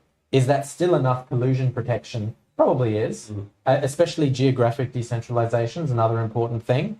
You definitely don't want all of your nodes in the same geographical area, like the same data center. That's another way to look at it, is you need like the bare metal needs to be decentralized. Data center that goes down or blows up, like you don't want most of your stake going offline. So I think there is, you know, a number which makes sense. I think 800, whatever we're at now, is fine, plenty of decentralization. Does the quote decentralization get better by going back to 3,000? I can't really see that, but all right, I can maybe see that argument. Yeah, so number is down. I don't know about the quality argument. Maybe that's cope, but it is what it is. Like, yeah. People with the larger pockets say that it is quality because it's their validator. Right. Like, they're like, well, people are paying me money, therefore it's valuable. Yeah. So yeah, cool, bro. Yeah, maybe not. Yeah, and a lot of these, you know, these institutional folks were sold this idea that, look, total inflation is stable. It's at this percent. Here's the schedule. Well, that's what Lily was saying originally when this thing came out, and I fundamentally disagree with that. And I think they were saying that because Solana at the time was trying to sell a lot of these listed entities on it. And I think an important thing for them was the stability of the yield for staking and blah, blah, blah. Yeah, I think you don't want to sell down the road decentralization and be rewarding unnecessarily validators for doing that work when they shouldn't. And, you know, the cost of running a validator, couple $1,000s a month. So you now need a stake. I think someone was saying you need 100K stake, 100K SOL in the validator to break even. I haven't done the math, but again, that depends on, are you 100% MEV validator? Are you not? Some, like ourselves, are, SolFlare is, a couple of others. People still stake, the APYs are still good. You can still offer people other things, like with a liquid stake token, you can borrow against it, you can do other stuff. So I don't think it's the end of the world. When people say, less APY, it's not the end of the world, it's fine. Do you think people are just going to pass it because price down, this might make number go up? But I mean, it kind of had to happen anyways, right? It kind of seemed like there was they are overpaying. Yeah. Right? So that change need to happen, but price goes down, we need to change it now. That's the mentality. I think, and that's absolutely what I think happened in the last few months. Yeah. Is like, I think they realized that the people that were supporting keeping the inflation high kind of shot themselves in the foot, which, by the way, that's what literally people like myself and others were saying the whole time. But now people had this amazing, realization that, wait a minute, we shouldn't be overpaying. Let's come up with something that maybe people would agree with. And it's a watered down version of the original one, but it's better than nothing. But yeah, number down has, I think, forced that narrative. Do you think that, all right, 2025, we had all the institutions come in, right? Do you think that the amount of SOL that they hold, could be a negative in the fact that, they're going to vote for their bags? They're, if they had a chance to vote on 441, would they vote no, just so that they can keep getting that yield, regardless if it's good for the network or not? We're new players with different ideas, right? It is a risk, and it is I guess it comes down to, do they care that much about the number? right? Now, maybe number going down makes it harder for them to sell their product to people who want to buy it, right? that's fair In point, which case, they would want the number to go up and the APY to go down. Yeah. Or do they just care about the APY? Is that the main selling point for boomers? I don't know. Maybe it is. Yeah. But I do think that, look, if number goes up, it's easier for everyone to sell their product. Yeah. So I think fundamentally, even if you rely on a higher staking APY to convince people to buy your ETF or whatever, your staked ETF or your DAT, it's better if number goes up because more people will be interested in holding that asset and more people want to engage in that market. Yeah. Say that passes, yields drop. Does DeFi then become less productive because there is more of this? There is less of this cash flow. There's less of this emission generation. Does LST adoption drop off to fit with that? No, I think it increases because the place that you get yield then becomes the DeFi platforms. So then there's that argument of, but if APY is lower, people maybe don't have LSTs. Yeah, but then what do? They probably go and look at a lender who also has APYs on just Sol or LSTs, or maybe they use a looping product or something like that, right? So I think at the moment with a really high APY, you disincentivize DeFi DApp usage. Right, because people just park it and leave it alone. Yeah, they're like, look, the risk-reward ratio, because risk-reward for just staking natively on the network, it's really good because you're not exposed really to contract risk, you're not exposed to price oracles and other crazy stuff. Whereas with a DeFi lender you are, but maybe with a bit more risk, you have a bit more of a reward as well. And I think with a lower APY, people will be forced to perhaps look at that. And some people will, some people won't, obviously. But I think there's lots of really cool products out there which could really do with more Sol, more people doing stuff in those products and those contracts. Yeah. Which kind of products are you referring to in that? I mean, I like the looping products. Yeah. I think the borrowing against Sol is a pretty solid bet.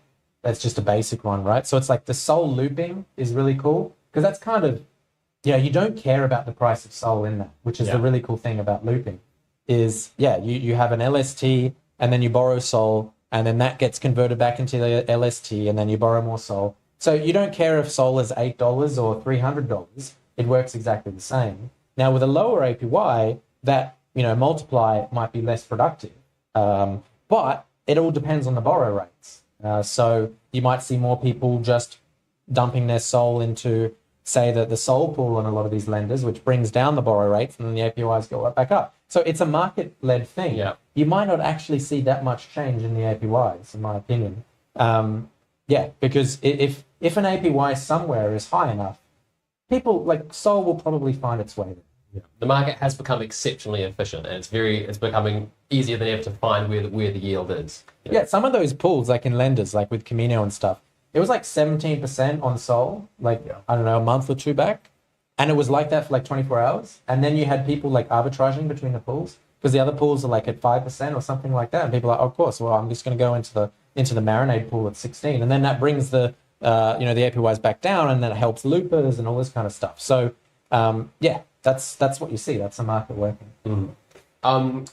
2025 has been the year of institutions. What does 2026 look like in your eyes? What's the big narrative that explodes in 2026? So I was thinking about this the other day. People saying, oh, it's like these apps that are doing like, what is it, the prediction markets and all this kind of stuff. Maybe it is. Maybe getting those prediction markets integrated into more other apps, like maybe on this stream. Like we just have a prediction marker but there's that you have to be very careful with because then that opens the door for corruption. Oh yeah. So I've seen some people say that with prediction markets on like news channels and stuff, right? Yeah. But then you have the incentive for people to just say whatever and influence. Yeah. So it is a double-edged sword, but maybe you do see prediction markets come into more other products, all around the place. Maybe more long-term things or whatever. But I think you're already seeing that. People are like, oh, look at this, sport bet on Polymarket or, Kalshi or whatever. Like you're already seeing that. So maybe next year is the year of a lot more of that. But I think in general, it's like apps that do stuff. Because we've kind of been through every other cycle in crypto. And I think apps that do stuff, like Solana's pushing revenue a lot. Yeah. So I think apps that generate revenue, very important. yeah, you're going to see more of that. Maybe there's some new breakthrough app. It's probably not going to, well, I mean, it always is. I was going to say, it might not be like, oh, a coin, you buy a coin and number go up and everyone gets hyped and they all buy the coin. And I'm like, okay, maybe we don't see that next time. Bro, I've been around 15 years in this thing. It's always that. Yeah. So it's probably always going to return, right? So Degens are going to degen. Yeah, they're going to do that. My view of the prediction market is that it's kind of like a toothpaste tube. Once you squeeze it out, you can't put it back in. The technology exists, the idea is there, and now it's going to be unstoppable. And maybe people like they tokenize their prediction market position. Yeah. Like if you're long Trump saying something, maybe you can use that as collateral to do something somewhere else, or figure out a way to loop it or do some crazy thing. I love the idea of, I can borrow against the probability of Trump saying China in his next release. People will do that. Yeah. They will find a way. Yeah. Absolutely. Yeah. Yeah. It's, part of it feels like play stupid games, stupid prizes. Win stupid prizes. The other idea is that that's just how innovation works. Anything starts just as a game, and then it finds its maturity and becomes something a bit more tangible from there. I think the game element, the interactive element, the sort of fun element, I think that's what a lot of the previous cycles were, whether it was NFTs or memes or anything else. People just liked being part of a crew of people that were doing fun stuff. Yeah. So if you can reignite the let's do fun stuff on chain, there'll be another. Okay, what makes prediction markets become not fun? Because we saw this with NFTs, we saw this with meme coins. It started as this is fun, we're making money, and then people come and they find ways to solve the market, and it becomes hyper efficient. And the extraction schemes start beginning. What is the tipping point that makes prediction markets not fun and become a financial battleground? I think if it gets financialized too much, like we're sitting here saying, hey, people are going to do crazy DeFi stuff, and wouldn't that be fun? I mean, until it becomes too much. And then, as you say, it's completely financialized, and there's a giga arbitrage bot that's like spiking everyone on their bets.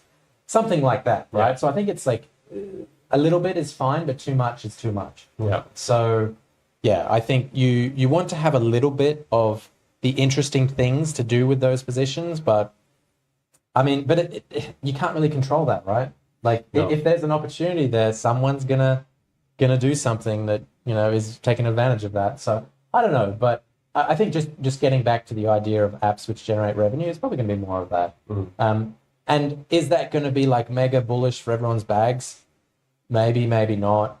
But I think the days of we're just going to go and buy coins all day, well, I think we're slowly getting past that. Each cycle, we slowly get past that more and more because there's just too many. There's just too many now. Like back in the day when there was like 100 coins. Yeah, cool. All right, bet on coins. And then there was 1,000 coins. And people still did. But now there's like 1,000 coins a day.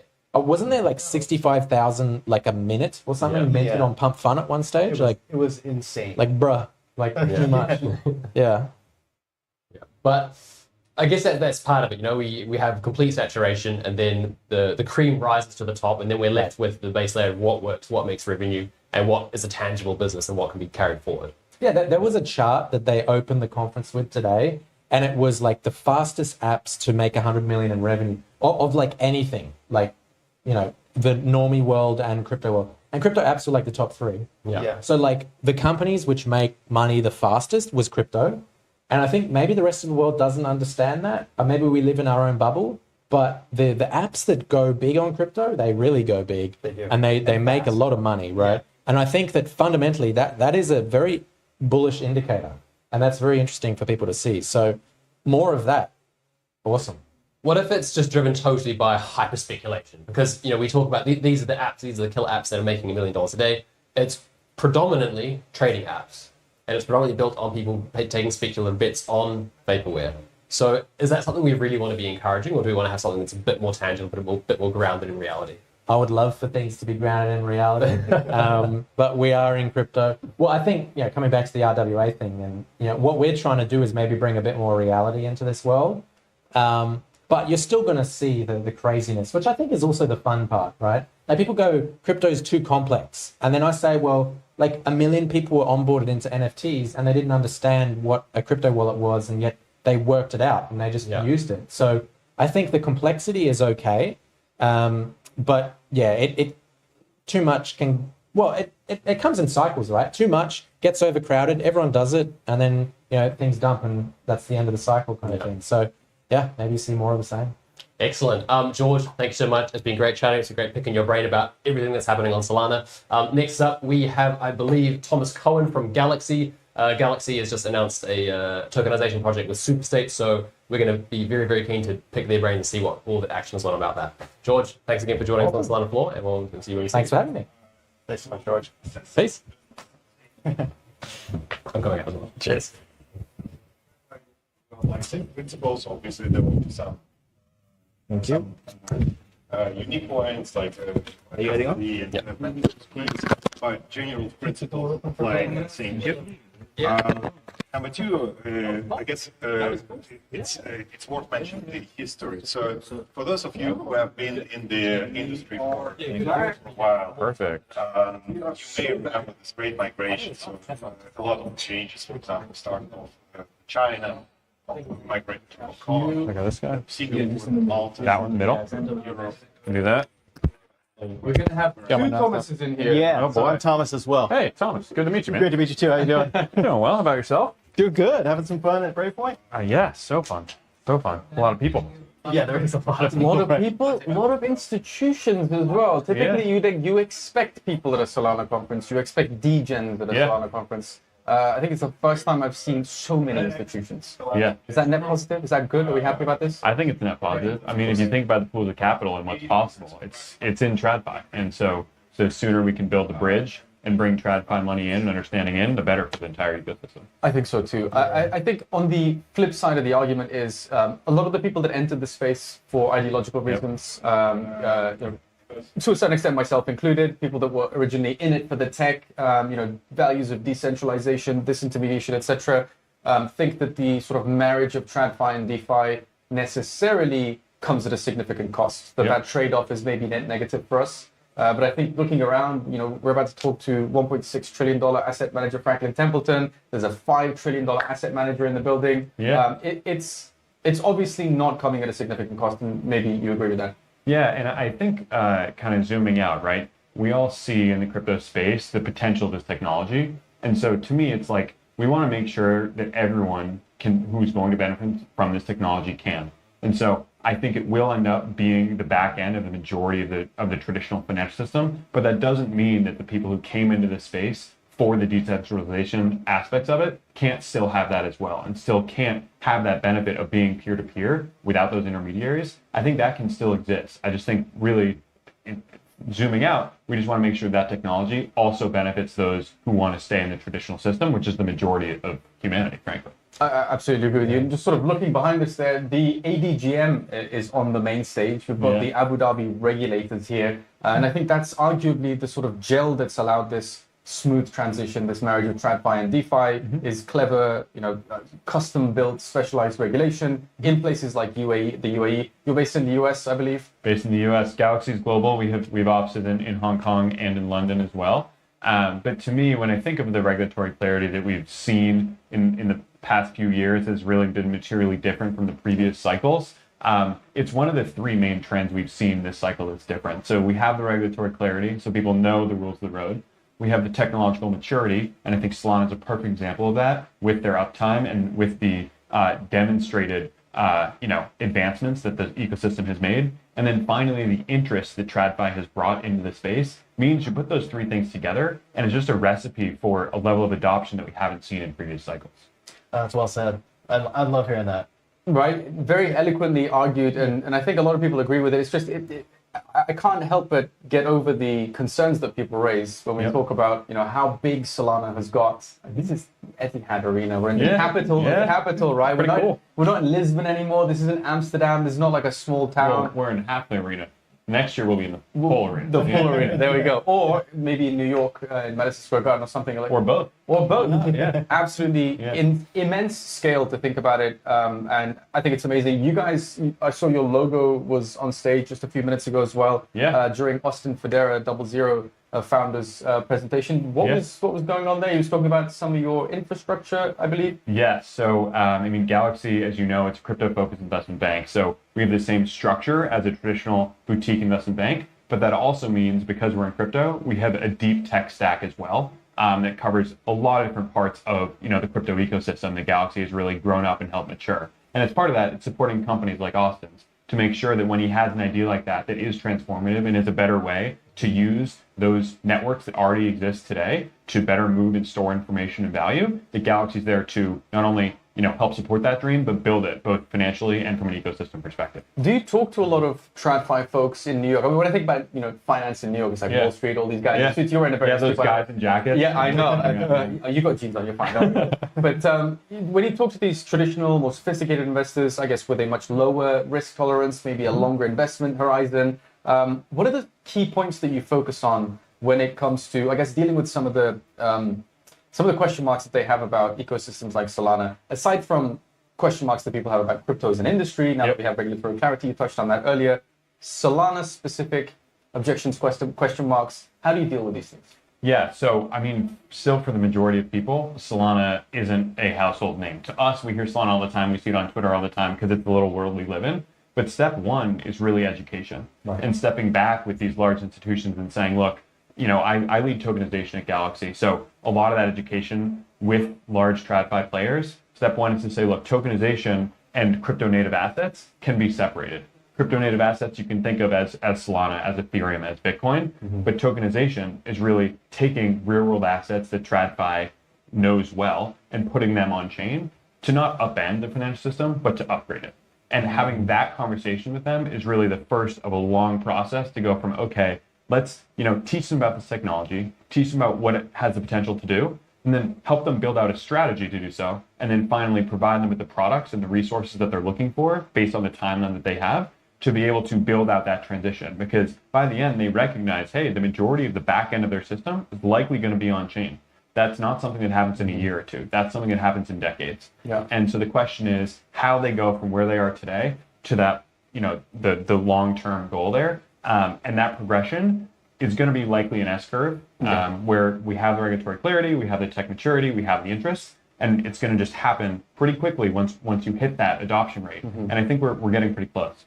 When you talk to these TradFi folks about that S-curve, is it a value proposition framing, or is it like, this is going to happen whether you like it or not? So, hold on to your pants because this is happening. Yeah, so I would say the fun part about the space is because it changes so much. I've only been at Galaxy for 2.5 years. Was at Ripple and Paxos previously. 25 years in crypto time. Literally. But even a year and a half ago, it would be us at Galaxy going to the TradFi players and saying, hey, this technology is faster, better, cheaper. You should really check it out. It can really help you guys, boost the offerings you have for your clients. Now the conversation is flipped. They're coming to us. They're coming to the other leaders in the space and saying, hey, we see this writing on the wall. How can we jump in and really make sure that we make this transition ahead of our competitors? So they have FOMO now. So they have FOMO, and they recognize that this technology can help them, boost a lot of the revenues that they need and cut costs that they want on the back end. And that combination is super attractive to them. And let's say one of these TradFi institutions, however you think of them, come to you, right? Yeah. As opposed to a few years ago where you felt the need to go to them and sort of try and explain, and education being the first step there. What's the core tenet of tokenization that you find most beneficial in that conversation? Yeah, so I think to people who don't live and breathe crypto, right, the easiest way I explain it is tokenization just takes the information associated with value and the value and puts it together. Today, when you're a trader on Wall Street, you look at everything through your Bloomberg screen, but all the assets that you're trading are in some custodian that are being moved around when you execute your trade after it settles, right? What tokenization does is it takes that value and the information you see on screen and puts it together. So wherever the value goes, the information goes. That simple. Essentially, another example we use is when you swipe your credit card today, the information is instant, but the settlement is until a few days later. All it does is now when you swipe your financial version of a credit card, just puts them together, so it happens instantly. Interesting. I guess a few years ago, if you explained that to someone, they would have said, that's magic, that's not true, we don't trust it, there's no regulation, there's no clarity. And now people are much easier to go from your explanation to accepting that as gospel. Yeah, I mean, I don't want to say it's a rosy picture and everyone's like, okay, let's do it. Right. It still is, it takes a long time. But I think, the regulatory conversation is just completely different. The fact that Genius was bipartisan and that the conversation is just, it opens with more of a how instead of a why. Okay. But to your question earlier about what real benefits we talked through, one example that most people get is you see stablecoins. It's just a more efficient way to move dollars overseas. It's a more efficient way to get people in emerging economies access to the dollar. Absolutely. And it's a more efficient way to trade Bitcoin, Ethereum, and other digitally native assets, right? So those three use cases very clearly have product market fit. And you can take that same asset class and say, okay, it worked for dollars when you want to move value. When you want to store value, we're now increasingly seeing people being willing to buy tokenized money market funds like the one that we announced with State Street today. This is big news, and I want to touch on this. Don't worry, that's the $5 trillion news that we have to dig into it. So if you don't mind me cutting you off here, go for it. the next conversation we're going to have is with Mike Reed from Franklin Templeton. Now, 1.6 wonderful. Amazing group of individuals, $1.6 trillion asset manager. This morning, when we came into this booth of ours, it's quite warm now, we were under the impression that was going to be, in terms of sheer numerical value, the largest asset manager that we'll be talking about. Fast forward to today. You guys came out with some amazing news. I think it's a partnership with State Street. State Street, and correct me if I'm wrong, I think their AUM is just over $5 trillion. Is that correct? It is, yeah. Talk me through that partnership, the announcement, please. Absolutely, and so that's an example of partnership that we've had for quite a while at this point in crypto time, and in many ways, it's a classic example of a traditional financial player coming to us and saying, look, we see the writing on the wall. We think this is the thing. Help us think through from a strategic point of view. Help us think through what our product roadmap looks like. And then help us think through where we start and how we can implement that. And that's where Galaxy is uniquely positioned, because we're able to go through that entire journey with them and act as an advisor and a consultant in the beginning, but then also help design the product. And then once we decide the product, we can then go into the ecosystem, find the right custodian, find the right market maker, find the right transfer agent, find the right tokenization agent, find all the puzzle pieces that you have to assemble to create that on-chain product and bring them up the education curve in one cohesive package. And so that's one thing that we've seen that has worked really, really well with State Street, and we're excited to be able to, have Sweep debut quite soon. And the big takeaway with that product is, hey, we should never have idle cash. Whenever you have idle cash, it should be swept into a product that is paying you the risk-free rate. Then the second that you want to use that thing, it can be flipped into a means of payment that can then, move to whatever wallet you're looking to pay. Bit of a cheeky question. Why did they pick you to partner with? What do you bring to the table that, some of these other companies out there that are more crypto native, that have been around just as long, didn't offer them? Yeah, of course. Galaxy's been around for a while. We're one of the bigger players in crypto specifically. But because most of the people from Galaxy kind of grew up in TradFi, it means that we have the DNA of TradFi, but the expertise of crypto. Okay. So we're their language. Exactly. We're comfortable talking to those on Wall Street, and we're also comfortable at a conference like this, really talking, going deep on how blockchain really. And you can wear shorts next time, and then we're all Bob's your uncle. So exactly. You guys also tokenize your own stock as well, on like directly on Solana. So you guys are like walking the walk as well. So that's in my mind, when he asked that question, he's like, why did they choose you? It's like, well, look at our stock. Look what we did. We went through this process already. Check it out. Yeah, Right? and to that end, we worked with one of our portfolio companies, Superstate, to do the actual tokenization. Yeah. And while, I've been at Galaxy for a while now, and we really wanted to, tokenize our stock for a long time. And we waited until we were able to work directly with regulators and go down to DC and say, look, we recognize that to tokenize this and tokenize it correctly, we think that we're uniquely positioned to do so because of our, to what we were discussing earlier, we are right at that intersection. We understand the technology cold, and we also know how the traditional financial system works. And so if we're going to tokenize an equity that's already traded on the NASDAQ, we need to make sure that we understand both worlds, and then we put them together. They don't just work, they complement each other. Yeah. And that's kind of the first step that we had when we tokenized our stock with Superstate is, hey, we want to demonstrate to regulators and others in the market that this is how we think we should do it, A. But B, once we've proven that, we can then use it in a different way and really unlock what the potential is once you have that equity on chain. Yeah, so awesome. Now, when we talk about $5 trillion, it's a lot. That's a lot of money. How much of that is going to be coming on chain? Of course, I might be a little biased. I think it's all going to end up on chain. The question is how, right? And when, and what that adoption curve looks like. And I think in the last cycle, a lot of the time we talked about, that tokenization unlocks liquidity. People wanted to tokenize real estate and other illiquid assets, and that when you spin up an SPV and issue tokens against it, all of a sudden you create liquidity. Yeah. In reality, the product market fit for tokenization today has been in the two most liquid products on the planet, the US dollar and the treasury market. Yeah. Right. So when we look at what that S curve will look like for, the next wave of adoption, it's likely going to show what that next wave is from a liquidity perspective. And we'll get there in different pockets of the market. We'll definitely evolve at different places. But I would really zoom in on where is the problem the most and where are people going to be willing to maybe think about a new technology or go a little bit farther out on the risk curve to achieve that pain point and get rid of it to have the efficiency and benefits that they're looking for. Yeah. So you mentioned Superstate there. I'm sure working with people like Robert Leshner, who have been in the industry since day one, arguably, both on the sort of builder shipping side and on the DeFi side of it. All these OGs, I'm sure, very, very beneficial. I have a question for you about PYUSD. Yeah. So you're partnering with DeFi OGs. You're also partnering with TradFi OGs like PayPal. How does that all glue together? Are you guys really, as Galaxy, the glue that makes it all work? And why PYUSD specifically? Yeah, I mean, at the end of the day, if you zoom out, much of the financial system is based, sure, on technology, but also it's based on trust.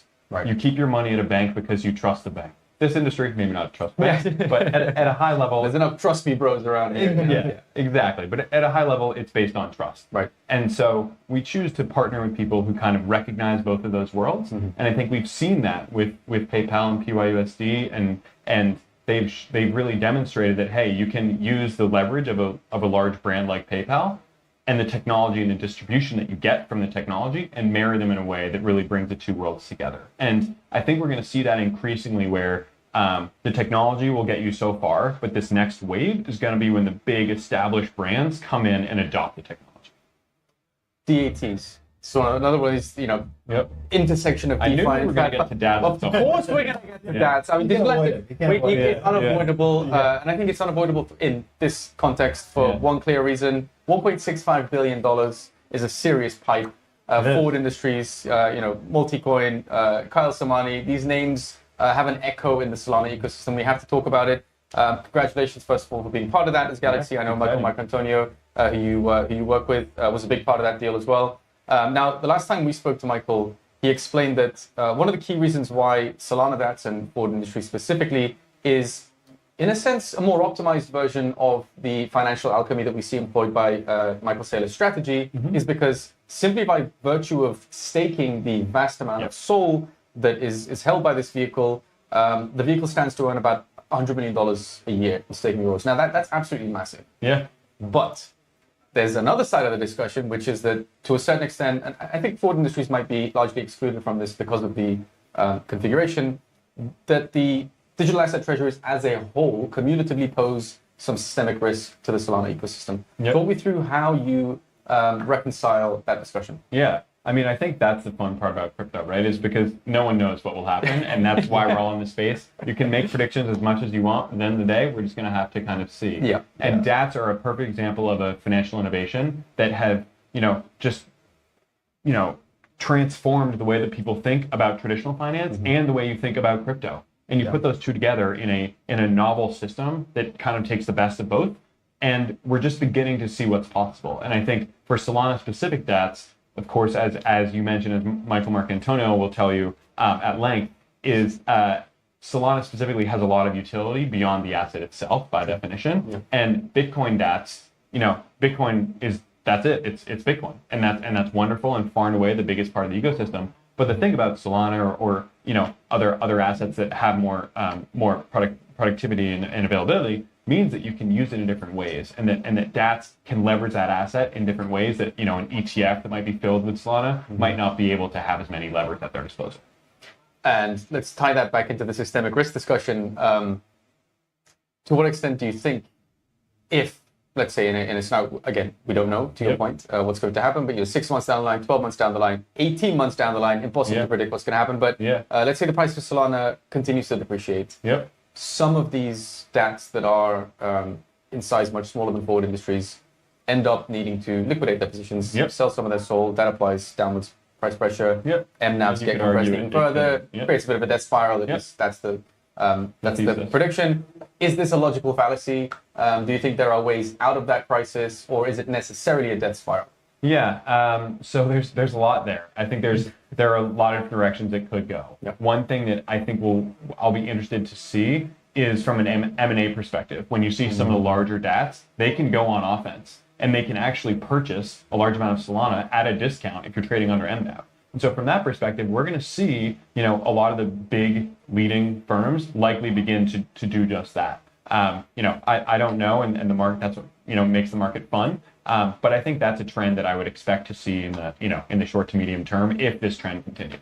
Would we think of that retrospectively? Let's say it's the end of 2026 and this happens. Would we think of that as a shakeout or a consolidation, or what's the language that we might use about thinking about these mergers and acquisitions that are likely to happen? One swallows the other. Big fish, small fish. Is that the language that we're going to use? It could be. You could take a negative connotation. You could take a positive connotation, right? Of hey, if we're all in this together and we're all separate, we're much better positioned to be able to represent what a DAT can be if we're all together, right? That would be the positive view of saying, hey, let's bring everyone together, recognize their inefficiencies and scale here, and then figure out how a bigger company might be better positioned to weather the decrease in a specific underlying price. The negative side is, hey, price is going down. All these companies are likely in a hard spot, and so the market's going to do what the market does and be able to take advantage of that. I think that's the most realistic outcome, right? Is if the price goes down, we're going to have very negative language. If the price goes up, we're going to say, hey, look, that was a good consolidation, and we're all moving in the right direction. Something tells me you've been in crypto before. It's not my first rodeo. Okay, let's think about 2026 again. I think for most of 2025, we've spoken about TradFi coming on chain. Institutional adoption being net positive. 2024 was arguably the year of retail adoption and the chain really being stress tested. Fast forward to 2026, what is 2026 going to be the year of when we think about Solana? Oh, when you think about Solana, I mean, in many ways, Solana is representative of different parts of the crypto ecosystem more broadly.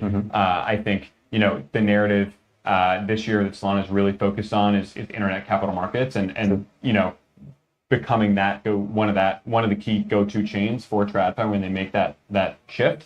And I think just based on the conversations we're having in TradFi more broadly about the technology, not only is Solana and the other key blockchains in the conversation a lot, but the adoption curve is no longer dependent on the underlying price. It is looked at as the utility of what it can unlock for traditional financial assets, and that is something that's different than in previous years. And the other side is, it's very clear from an investment horizon and from a strategic perspective, they're not focused on launching one fund or one product. They're focused on what that fund represents for all of their other funds and how they can use this from a marketing perspective and an investment perspective to say, hey, this was the flagship thing we did initially. This went very, very well. Now let's replicate and duplicate that across our entire stack so we can wake up a decade from now and be that much leaner, that much more efficient, and able to reach such a broader, diverse audience and investor class. Very interesting. I want to leave on. I could have this conversation all day. By the way, it fascinates me to think about the what ifs and the what abouts of the next 12 months. Let's leave on a bullish note.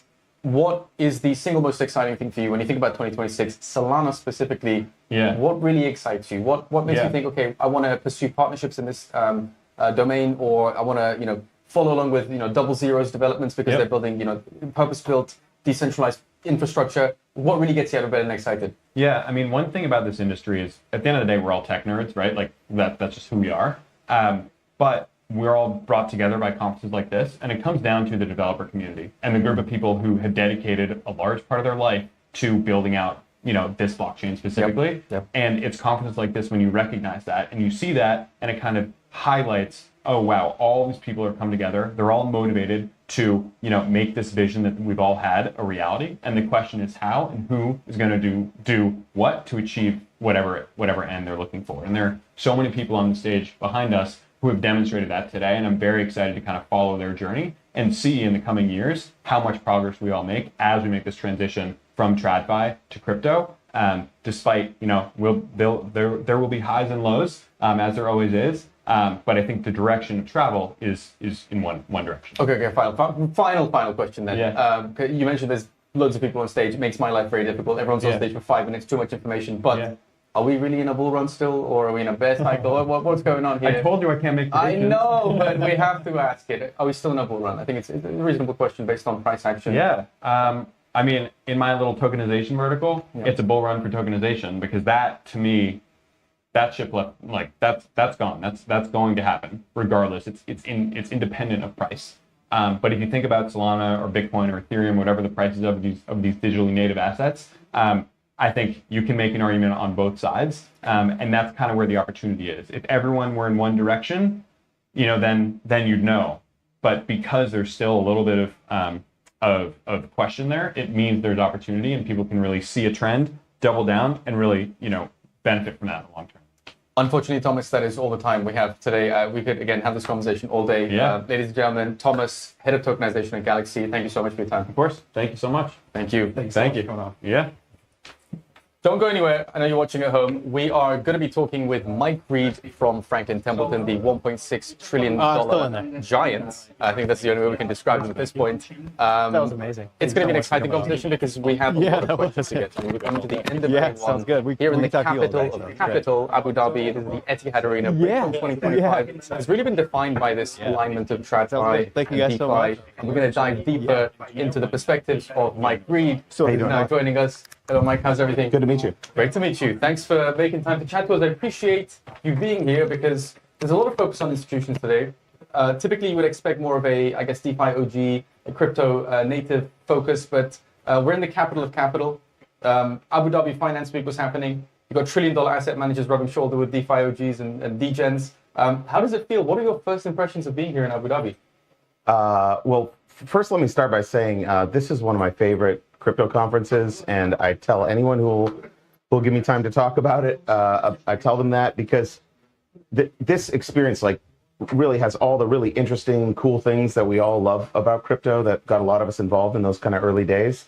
And then there's this through line, this through story of real business happening as well. So it's, to me, this is like the perfect marriage of those kinds of things. So if you're ever really deep in conversation on one thing, you can flip to the other and stuff. I just really like this conference a lot, so I was super excited. Safe to say it's not your first Breakpoint. No. No, it's great. And this is one where the kids eagerly await the swag that I bring home and stuff like that. There you go. It's a good one. It's all about the merch. We have a lot of merch as well, actually. We were talking about merch during the lunch break. Yeah. I think Solana conferences do it best. It's pretty good. Having been around the sort of conference circuit, when it comes to merch and the absurdity of merch, but still wanting to talk about it afterwards, and it just doesn't become something you throw away.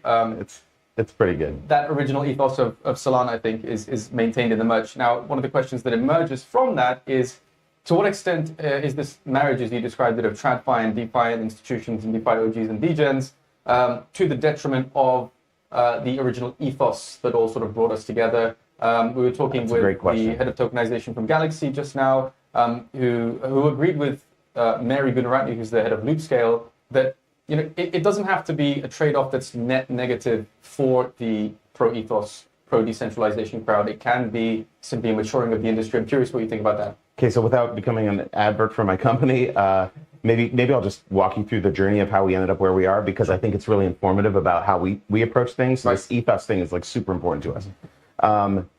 Years and years ago, someone came on to, I worked on the Franklin fixed income trading desk, and somebody came in and said, hey, has anyone ever heard of Bitcoin? And we said, no, what's that? And he said, my son was playing Call of Duty and won Bitcoin in a tournament, and he was like, he's describing to me how it's all blockchain. This is years and years ago, right? No and so, So that was the first I heard of it, and I thought it sounded pretty interesting. But it wasn't until the launch of smart contract, Ethereum and smart contracts, where stuff started to make a lot more sense to us. We were in fixed income. A lot of us who started this digital asset effort were in fixed income at the time. So the idea of programmable money, directing cash flows, that all made sense. This was part of our core business, and so we were doing more research, learning more, and things like that. And at the same time, Jenny Johnson, who's our president and CEO, Jenny used to run operations for the company. And so we got kind of lucky because you don't find many CEOs who care about ledger efficiency, and she did. Yeah. And so we started talking to her about these distributed ledgers, and she was like, here's some budget, see what you can build. So it was all very organic. You know what I mean? It was all just intellectual curiosity. We were interested in this space. We wanted to learn more. We got some budget and started building. So over the years, we built this digital wallet infrastructure, built an on-chain transfer agent. and right from the very start, what was super important to us is that our products lived natively on chain. Right. That they weren't, there was no mirrored book of records or anything like that. And that was kind of our end goal. So when we launched initially for the first, I don't know, 6 to 12 months or something like that, we were running. But by the way, I'm answering your question, right? I'm not trying to. 100%. Okay. 100%. Well, I don't want to be. I don't. This cuts to the heart Okay. of why we're here. Okay. Right? If the $1 trillion asset managers come here through a process of discovery and then wanting to put assets on chain, that's exactly cuts to the heart of the question that the DeFi OGs have of, are we losing our sort of core ethos, our soul, by through this marriage? So you're absolutely answering. Okay, good. Yeah. So credit to a guy named Mike Muir who leads our technology. He was one of the champions of this idea of building things authentically on chain. Mm-hmm. So for the first 6 to 12 months or so, we were running parallel books of records on and off chain, and basically we were able to demonstrate that the on-chain records were actually, like, there was a period where we looked at the on-chain records versus the off-chain records, and the on-chain records were actually like too precise. They were it was a better performing system. It's what does that mean? Too many decimal points. It goes up too many decimal points, so the reconciliation is difficult. Sure. So anyway, eventually we pulled off of the off-chain book, and now our authentic book of records lives on chain. And the reason that's important is for so many different things. I mean, I know I'm kind of preaching to the choir here, but things like settlement can occur like 24/7.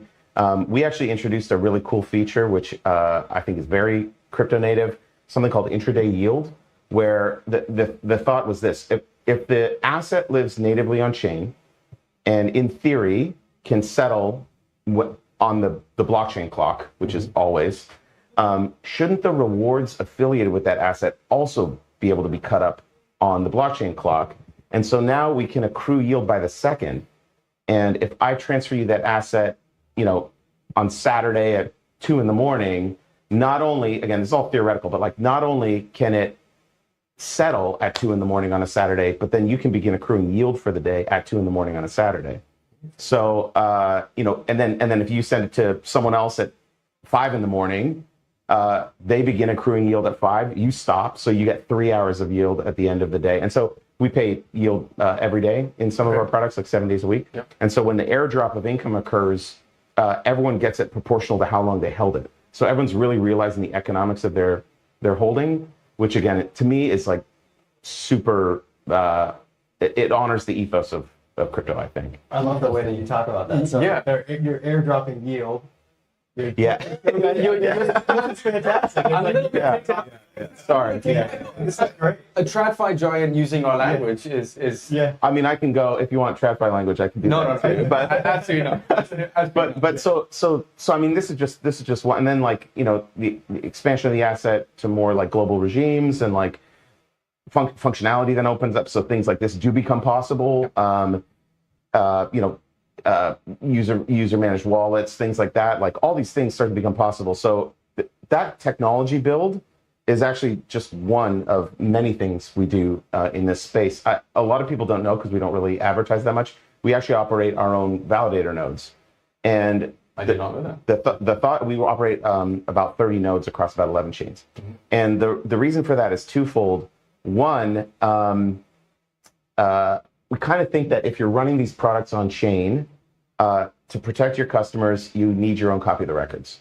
We think that's table stakes for operating like regulated securities in this space. But then the other thing, which we again don't advertise, is that it feels like the right thing to do. It feels like if you're going to be part of the network, you should support the network, help secure the network, and so we do that work as well. I mean, look, I'm not going to pretend it's completely altruistic. Obviously, you earn yield for doing that, but I think many institutions would say, look, we stake, and that would be the justification for having sort of participating in the system that they're also benefiting from. But you guys are saying, no, we're going to go a step further, pretty much as far as you can go, and we're going to run our own validators. Fascinating. I'm a little bit taken aback, very impressed by the fact that a $1.6 trillion asset manager is so involved in the DeFi side of it. Thomas, I know you wanted to ask about Benji. Yeah. So I guess this was one of your guys' first tokenized stocks that you released. Is that correct? It's a fund, yeah. Oh, it's a fund. So it's one of the first tokenized funds that you guys released. I guess there was like what's been like the reception and feedback from clients on that? Yeah, so this is the construct that I was talking about before with the money fund. So the underlying is a 2A7 40 Act U.S. Government money fund. It's a very traditional. It's like probably the most boring vehicle around. So it's a very, very traditional structure. I keep doing this because I cut my hair. I had like long hair like a month ago. It's also really hot in here. It's quite warm. Fans, we've got cameras. It's the end of the day. A lot of technology.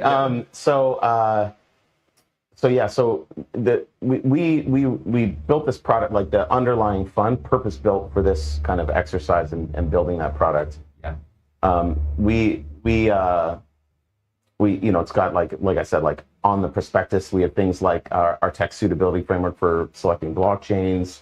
The fund board knows all about how our official transfer agent, like the book and records, are authentically on chain. So it's a super interesting product. And I know there's a lot of money funds that are tokenized, but again, we really think that the authentically tokenized on chain, like authentically minted on chain, it lives completely on chain, is a core differentiator for us. Yeah, I think that's big. And what, from your angle, like what does tokenization really unlock for these treasury funds? Well, some of the things are obvious, like liquidity, things like that. But to me, the thing that gets me really excited is the functionality, because all of a sudden these, and especially money funds that have constant NAV money funds, the where the asset can kind of move around.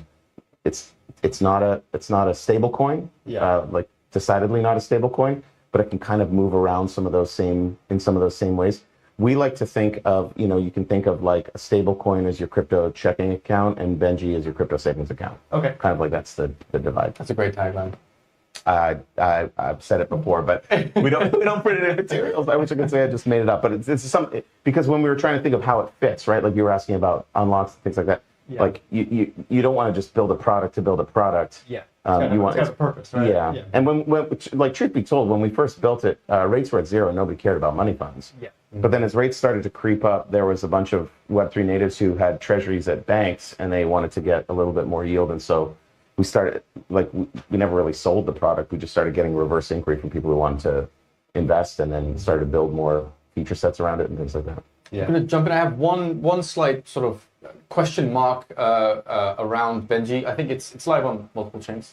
It's not a Solana specific thing. I'm sure there's a very logical explanation to this. I don't know if this is something that is known company-wide. I couldn't find the answer to it.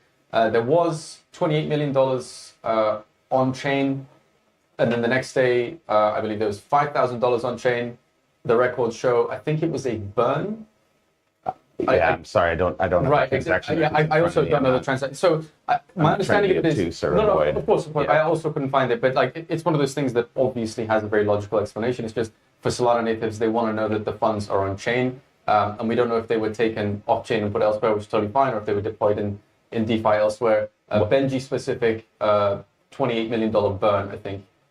Yeah, I'd have totally to look fine. it up. We will find it. Yes, honestly, I'm not trying to avoid it. I just 100% think it's a super simple, logical explanation to it. I just didn't have time to really dig in and check out. Well, it does. I mean, like you said, it does live across multiple chains. We're on 9 public blockchains, so like it's. Is it possible that it was burned on Solana and sort of minted elsewhere? Possible, right? You guys have quite a lot of funds on Stellar, I believe. We have funds across multiple chains. Yeah. I'm pretty sure it's just a simple explanation like that. I couldn't find the answer.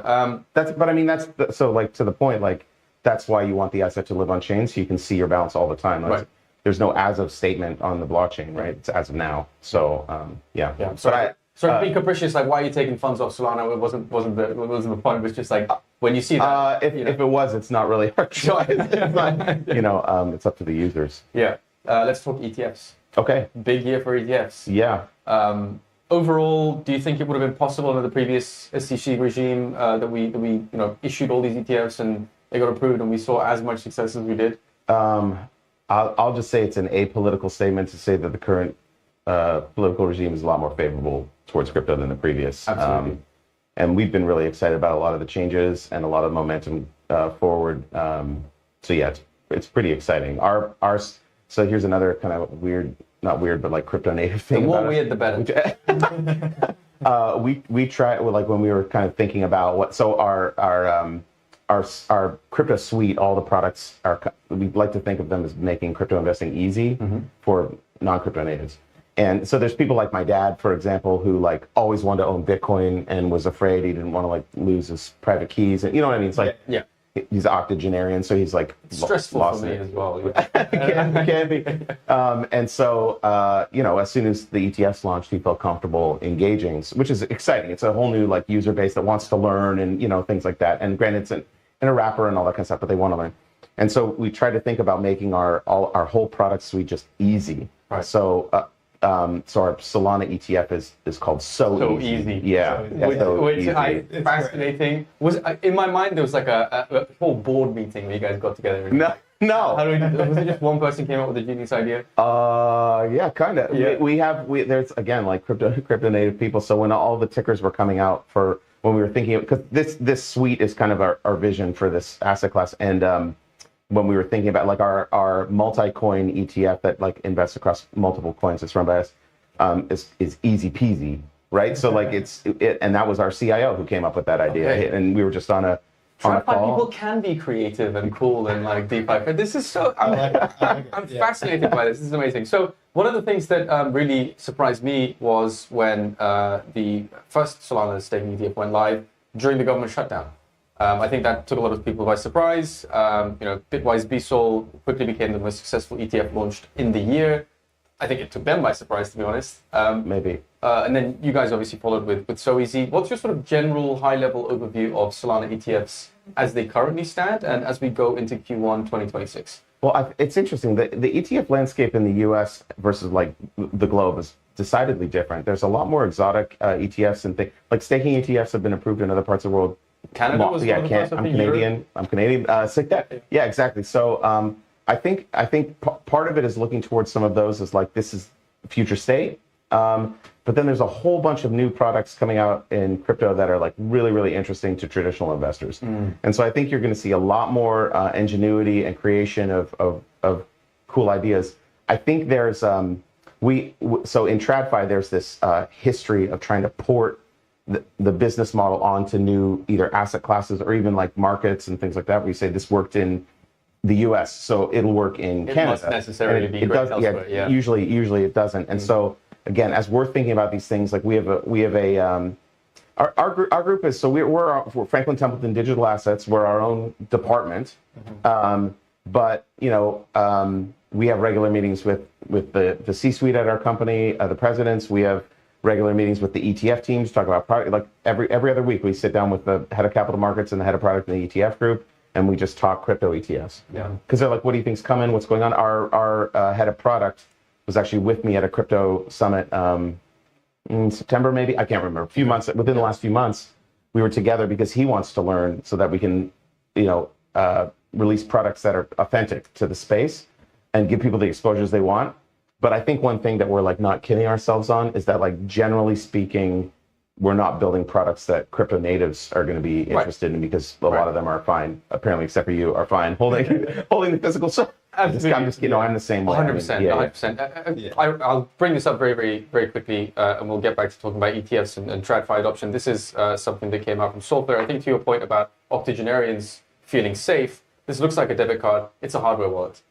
Oh, cool. Fascinating, right? Oh, cool. And your little codes are in there. So anyway, a lot of product innovation is also happening, and I think it all sort of ties in together with this idea of safely bringing people on chain and educating them. Now, you guys are bringing on chain a whole new demographic than we're trying to bring on with consumer products and physical products and such. How do those conversations typically go with your TradFi counterparts that haven't really spent the time to be on the conference circuit, be on chain, transact on chain? How do those conversations go? And have those conversations materially changed in the last 2-3 years? Do you see that there's a lot more optimism now that we have regulatory clarity? What are your sort of high-level observations? Okay, so yes to the last. Yes, they've changed. Yes, there's a lot more optimism for sure. Yeah. But there are, and we talk to both. So we have products that work for both crypto natives and non-crypto natives. So we talk to kind of the whole spectrum of folk. And the conversation. So when I don't know about you, but for me, when I first started investing in crypto, like a decade ago or whatever, you know, in the beginning, you start to think about something, and it's like, is Bitcoin the same as Ethereum? Is the same as Sol? Is the same as Doge? Is the same as a stable coin? And you're like, you don't really know the difference between any of these things. And then you start to learn about the actual business models that are being run. Like here, there's some like wild projects going on in this space that are being built. Yeah. And there's like a couple of aha moments that we can give traditional investors that relate it. Like you talk about protocols as like the foundational layer on which other things are built. So like, like Google, Facebook, Netflix, they were all built on the same protocol in the same way like Solana is a protocol. And so there are really interesting businesses being built on top of them. And then you start to talk about things like revenue. Every time you record a transaction on Solana blockchain, you pay to record that transaction in Sol. So then the blockchain's taking in fee revenues. You start to think about paying out validators, almost like kind of like reinvesting in a business. You start to think about like burning tokens as like share buybacks. So there's like this translation function we do with a lot of the traditional investors, and you can really start to build like a discount cash flow model for these assets. So you have the protocol level, and then you have all these projects that are being built, and you're trying to predict how much Sol is needed for those projects to run, and then anyway. So that's kind of how we talk about it with traditional investors when we're talking about the assets themselves. A lot of reasoning through analogy. And there, if we didn't believe it, we wouldn't be able to do it. Like these are real things. These are real businesses. You guys have definitely put your money where your mouths are. We definitely have. Very, very definitely have. Like meet them and talk about things in ways that they understand, right? So you're basically like reframing a lot of what you're seeing into like, hey, this is how you're going to digest it. This is what you need. Okay, so yes, but think about the crypto natives now. So when those investors are thinking about engaging with our products, things like, like we had one crypto native business who was like, what do you mean I need a bank account? And we're like, well, we fund in fiat, right? And so you need a bank account. And it was a bit of a, okay, how does that work? Kind of a thing, you know what I mean? So, no.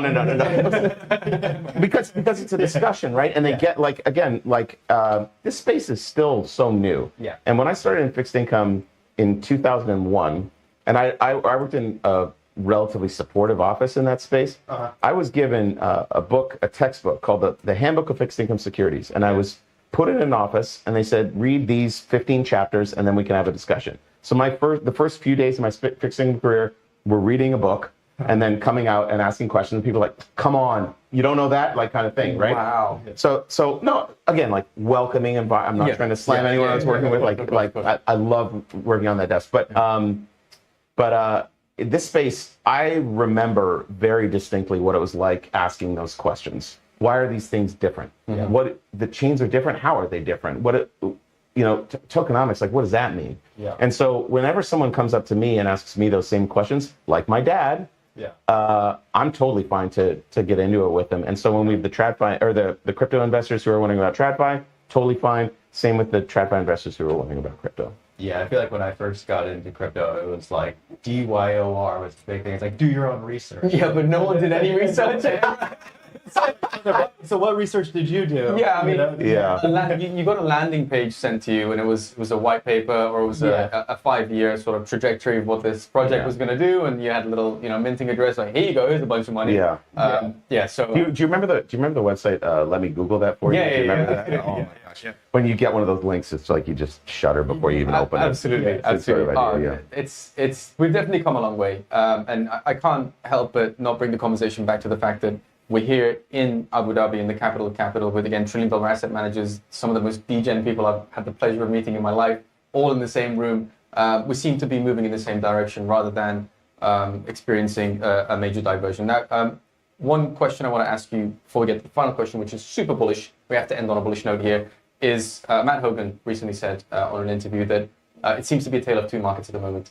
Institutions are overwhelmingly bullish on crypto. Going into the end of 2025, we see the debasement trade becoming increasingly attractive.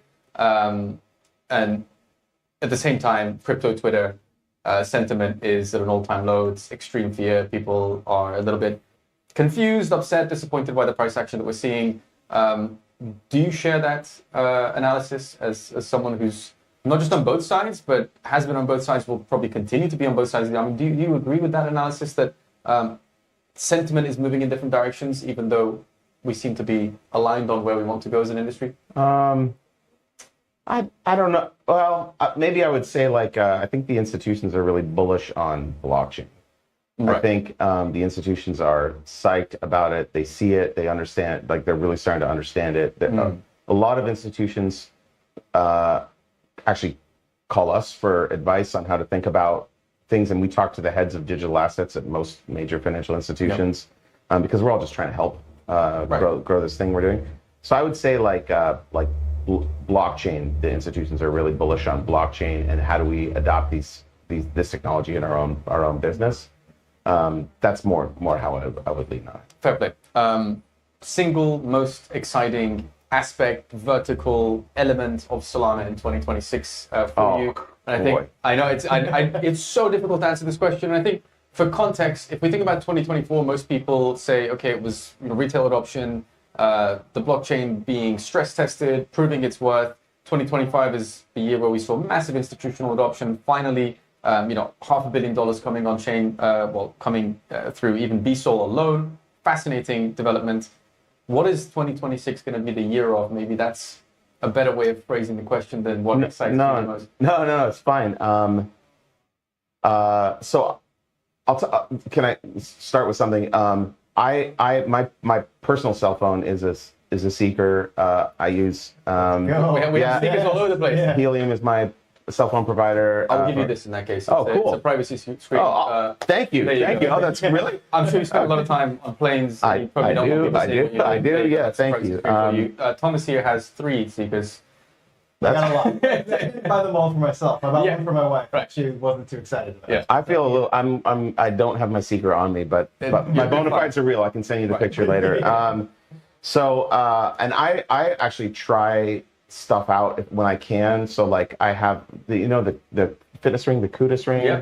Okay, so I have one of those too. Again, I'll send you the pictures. I swear I have them. We believe you at this point.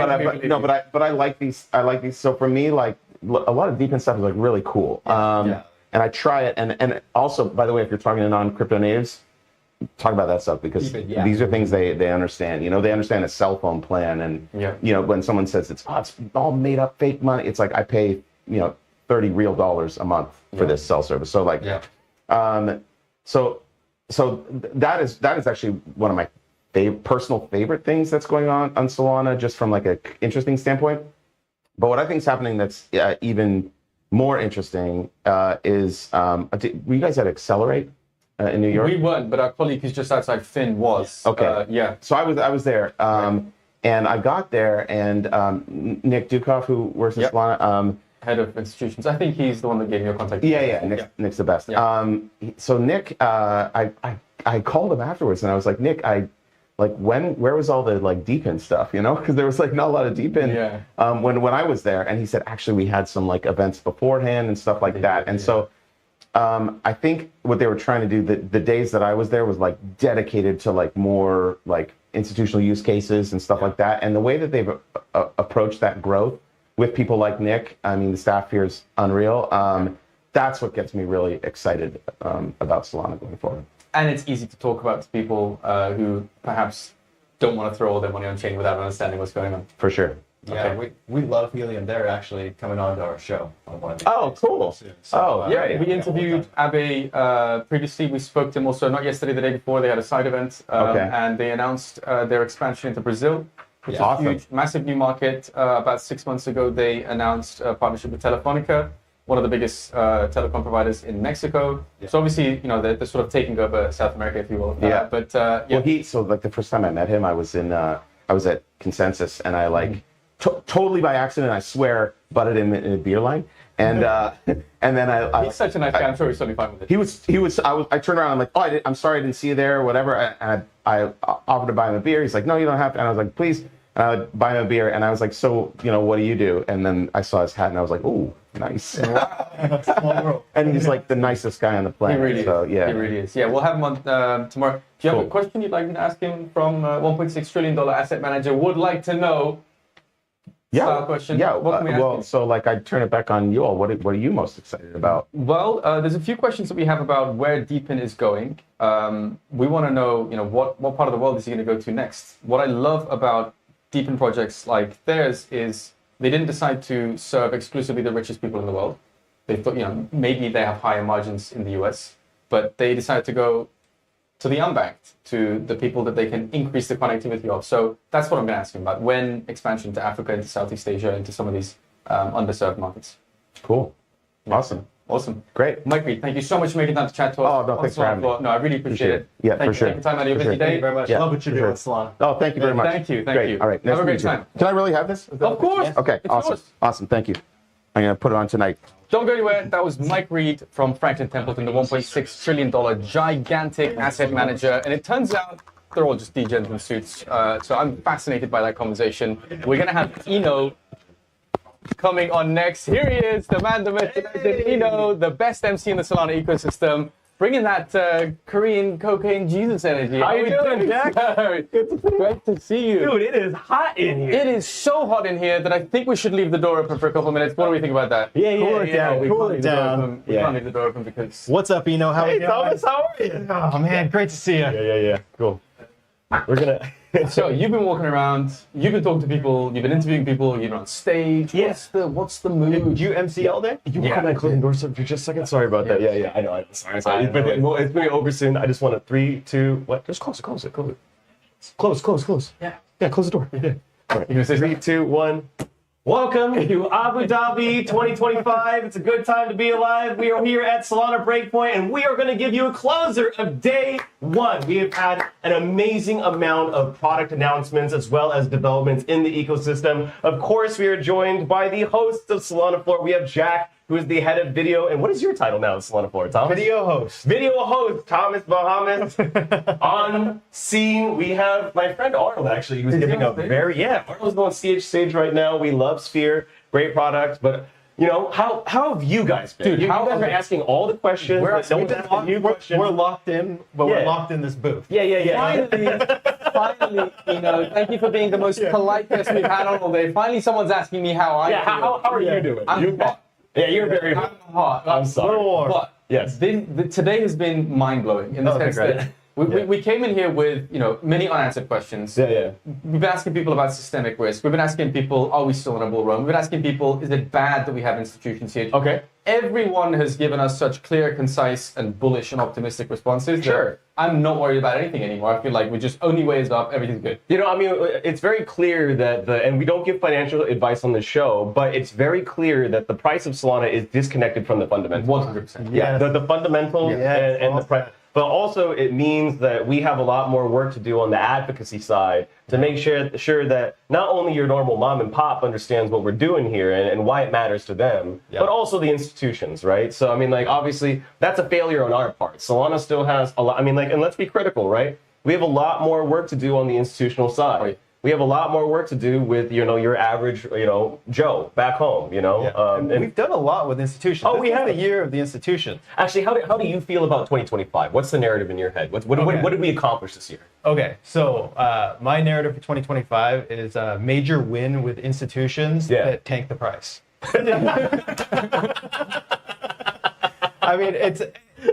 It's kind of true, right? I don't know why the price keeps going down. There's almost $1 billion worth of ETF flows. ETFs, and the price keeps going down. Yeah, all-time high for RWA holders in the ecosystem. We're hitting at about 800 million, 1 billion in RWAs issued. Remora markets also. We like Remora. We were talking about Remora. I'm a Remora bag holder. There are 5. It's 5, right? I believe it's 5. There are 5 different tokenized stocks that you can buy in Remora right now. From memory, what I remember is Tesla. You also have MSTR, Circle. What are the other 2? He's not reading off anything either. It's Nvidia, of course. Oh yeah, and SPY. That's SPY. Yeah. Makes sense. Right. So the point being is that there are obvious wins stacked on top of each other. A lot of the announcements today have been RWA and otherwise. They have. What's your picture of 2025? What does it look like to you? What's the story? What's the narrative here? Aside from ETFs weirdly marking the top, I think that's sort of front ran that it was sort of priced in a little bit too early for us as retail participants. Frothy, very frothy. Very frothy. We had James Seyfarth from Bloomberg Intelligence Analyst. He said the same thing. As a TradFi guy, it all looks a little bit too frothy for me right now. I'm going to sort of wait until ETFs are approved. ETFs, it seems, were priced in. as retail participants, my take is that we thought the only way is up forever. There was no top in sight, and I think the top sort of took a few people by surprise. That doesn't necessarily mean, however, that Q1 is bearish, because talking to people like Matt Hogan, they think that the debasement trade, and Raul Pal to a certain extent would agree with this, the debasement trade has sort of shifted. The 4-year cycle has become a 5-year cycle. The business cycle has been elongated. All these macro factors mean that Q1 can still be extremely bullish, not just for the fundamentals, but for price as well. So that's my take. It's not all bad. Hold your horses. Good things are coming. Here's the thing: is that and this is not financial advice. This is just this is an observation on how money is usually made in these markets. Right? You never take the consensus bet. Yeah. If you bet just like everybody else, right? It means that if that were the case, are you short right now? No. I'm saying, no. What I'm saying is that everybody thinks that you're going to make money, and so therefore nobody makes money, right? Yeah. Because these people become exit liquidity, right?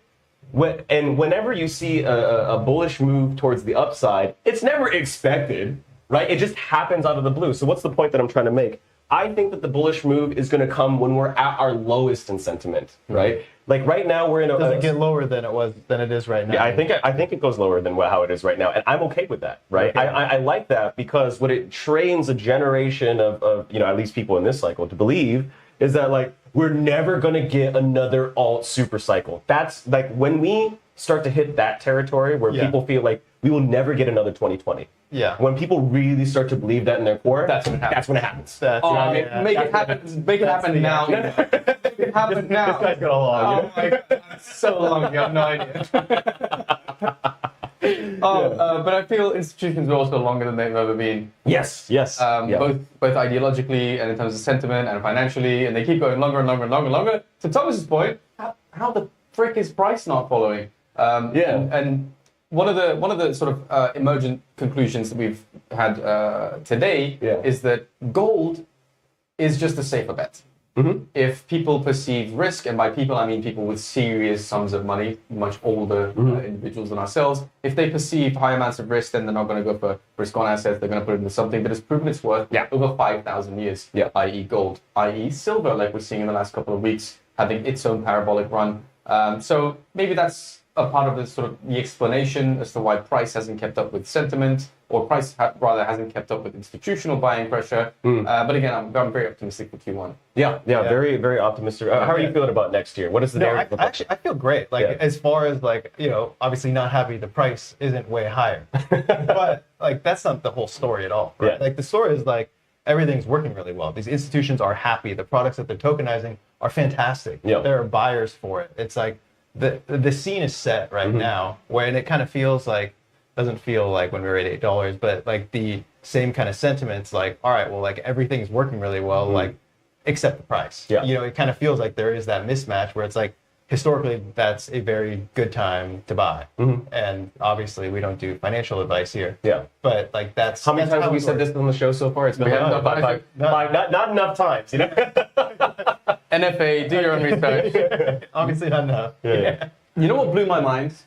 We had Mike Reed on just before you. Representing Franklin. Frank Templeton. Dude, he's just as degen as us. Fantastic. I was expecting like corporate lingo, and I was like, I should have worn a blazer. And literally, guy turns up and he speaks our language. He's been on chain. He advises people on how to safely come on chain. He talked to me about his father, who's an octogenarian. Had some issues with seed phrases and so on and so forth. I showed him the SolanaFloor shield. He took one of our Seeker cases that we were given earlier today. The guy has a Seeker. He's been building on chain for like 9 years or something. What he said? The guy's just as degen as we are. And these are the types of representatives that the $1 trillion asset managers are sending here, because these are the types of people that they've employed. That is the surprising factor. It's not just that institutions are these weird mythical men in suits. They're actually comprised of individuals just like us, and they want to be on chain. They want to be at the frontier of finance. They love the idea of internet capital markets. They love the idea of tokenization for long list of reasons. I'm very pleasantly surprised. This is where I'd also like to do a quick commercial break for Solana Foundation. Often there's this debate of like centralization and like how important are foundations? Like, are they even desirable in the space? I have a good question for you on this. Go ahead. last year at Breakpoint in Singapore, Dan Albert made a very compelling case that the Solana Foundation has reached a point where it should dissolve itself.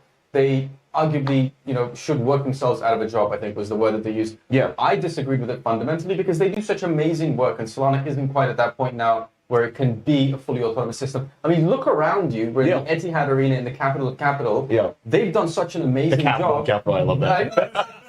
You kept saying that today. I'm laughing. It's so catchy. You're surrounded by all these, TradFi institutions, but without the foundation, this would not have been possible. Well, okay, so like let's to your point about bigging up the foundation. I think they are so critical that they shouldn't be working themselves out of a job. That's my take. I hear what you're saying, but like let's kind of bifurcate that into two different arguments, right? So I think Dan comes a lot more from the kind of protocol side. Like, how do we get more builders to be building on Solana? And to be fair, there was a period of time, especially when Solana was at $8, $10, $20, where there was a lot of grants that we had to give to incentivize people to come to what was perceived as a dead FTX, SAM chain, right? Like, ain't nobody want to be on the Caroline chain, bro. They want to be on a chain that's reputable and doesn't have this huge like overhang of supply of FTX state, you know. So at that time, I think, especially the work that Dan Albert was doing and his side of the shop was a lot more like, how do we bring talent onto Solana, right? Yeah.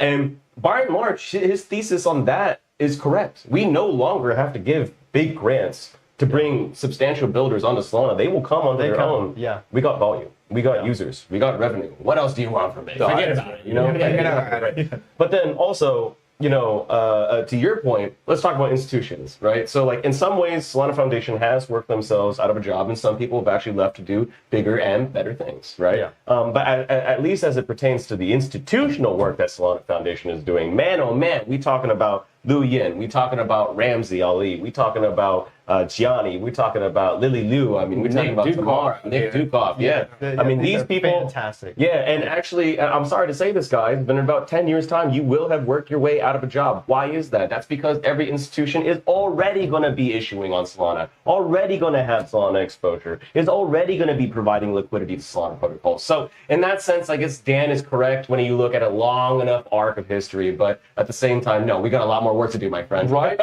and they are doing great work. So, okay, I think the conclusion there is that I was myopic 12 months ago when they said that we're going to work ourselves out of a job. I thought maybe by the time next Breakpoint rolls around, these guys aren't going to exist. Breakpoint isn't going to exist. We're going to be a bunch of headless chickens running around in circles, bumping into each other. That's obviously not the case. We clearly need them for the time being. They're doing an amazing job. And I think for all intents and purposes, this really is cementing the success of Nick Dukoff, pardon.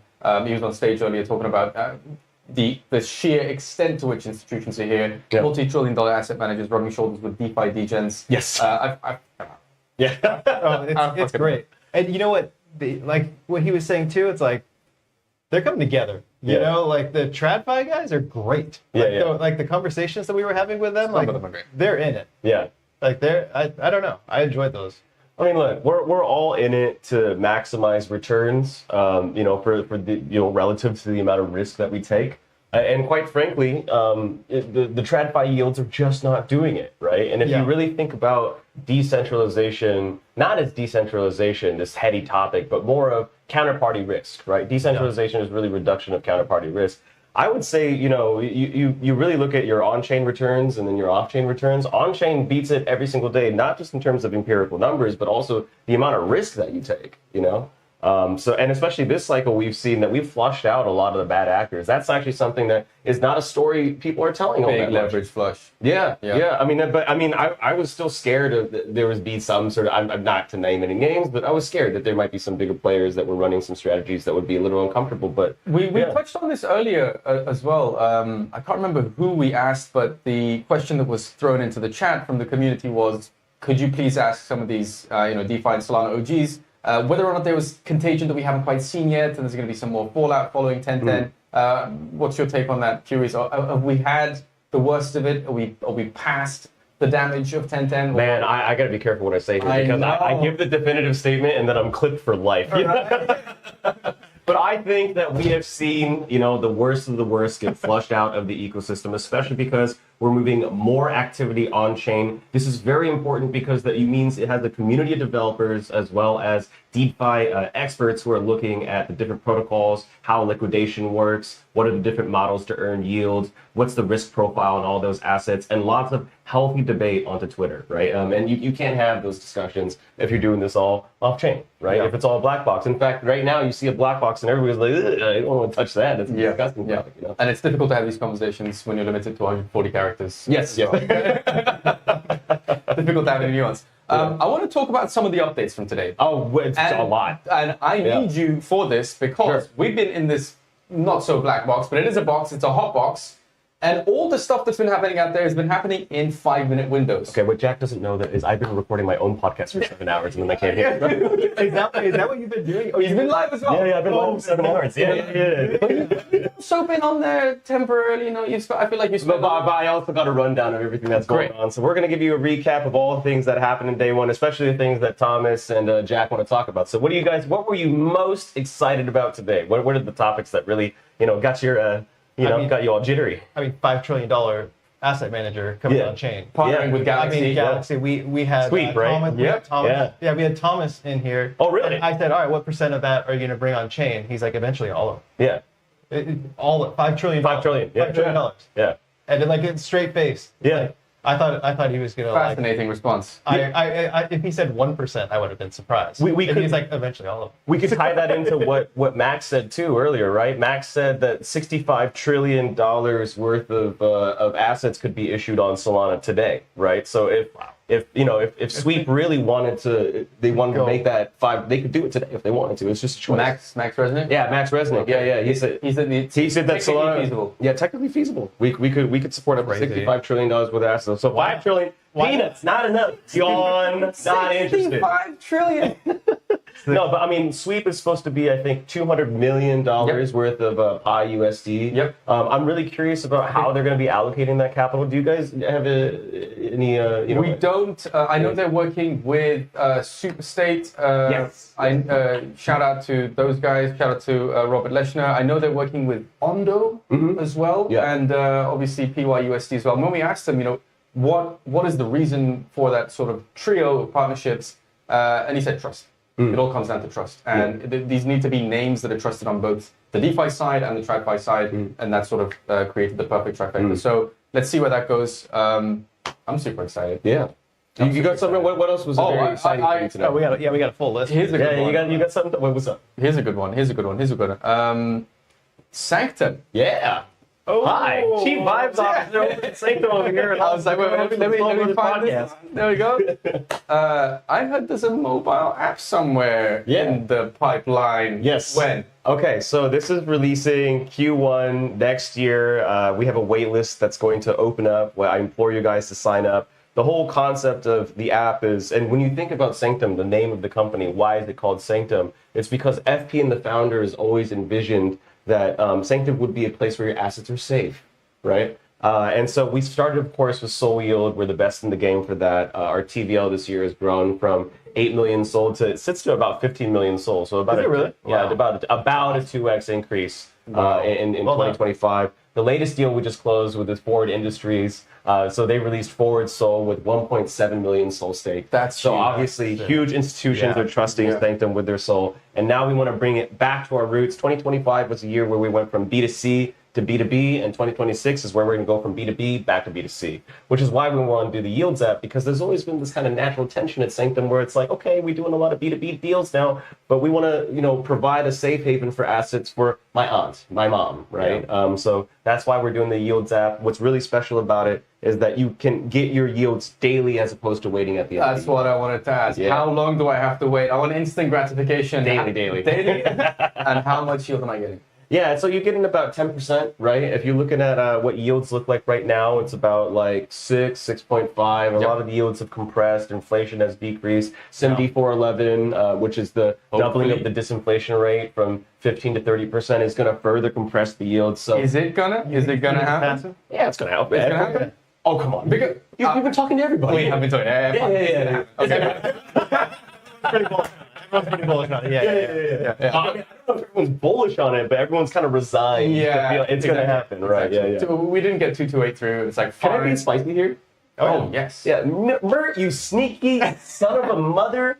This guy decided to post right when Solana tanked. I knew for a fact that this guy just was hitting in the draft. He had a profile, He's like 120. It's enough. He presses the button. He's like, here's our proposal for. I mean, like, and by the way, it's a fine proposal. Actually, I'm trolling here, but like, let's not pretend that he wasn't being a little cheeky about the strategy on one, because there was so much stink about 228. There was so much stink about that. There was. It was a very polarizing discussion. You know, for better or worse, Lily took one side of the argument. Max Resnick took another side of the argument. I interviewed Max during that whole debate, and I think the spiciest take from Lily was that it was sort of YOLO economics, right? And I brought this up. I was like, there's a little bit of sensational journalism here. I was like, Max, she called your proposal YOLO economics. What do you have to say? And Max was like, well, you know, I really respect Lily, but a lot of really smart people put a lot of time, effort, energy, and love into that proposal. So a lot of people were disappointed that 228 didn't pass, and I think a lot of people will be quite happy that 411, 411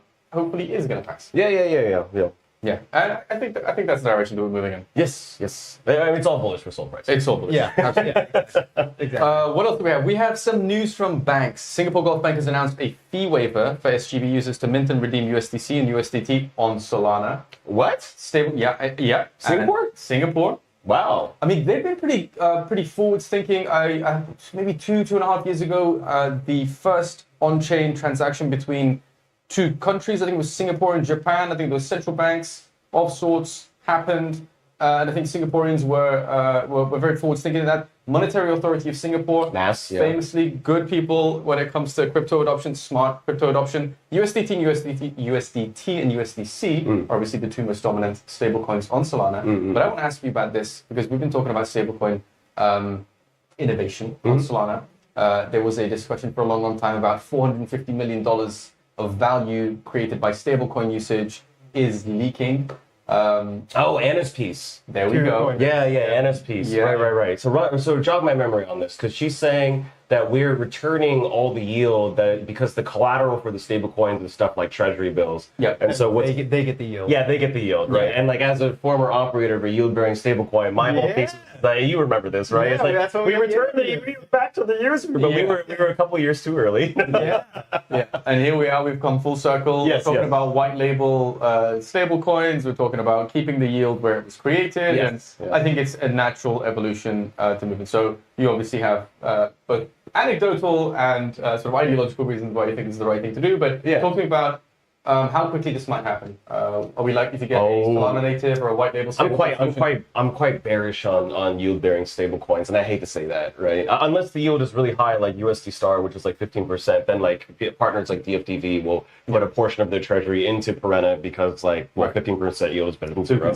Yeah, but if we're talking about like 5 to 10% yield, this is just stuff that you can get on TradFi with like an index. I'm a bit bearish on it, and I'll give you one test case. It's USDM Mountain Protocol. You remember those guys? I don't even remember. Yeah. So they were on EVM actually, and they were funded by Nick Carter, right? And Nick Carter is the godfather of stablecoins. You know, absolutely. I didn't know that he had one. Yeah. I mean, because as a part of Castle Ventures, he had funded a team called Mountain Protocol, and they had issued a stablecoin called USDM.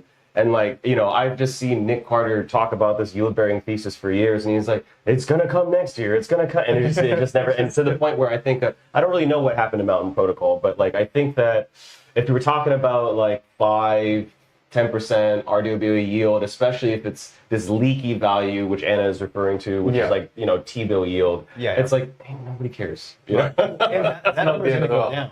That number's going down. I mean, if Trump has its way, it's going down to what? We're going to knock down, 3 points down to 1%, and each percent is going to represent $250 billion in saved value. $1 trillion. That's what he said. He said $1 trillion in saved money. I don't know what math Who's the economist that's teaching this dumbass like?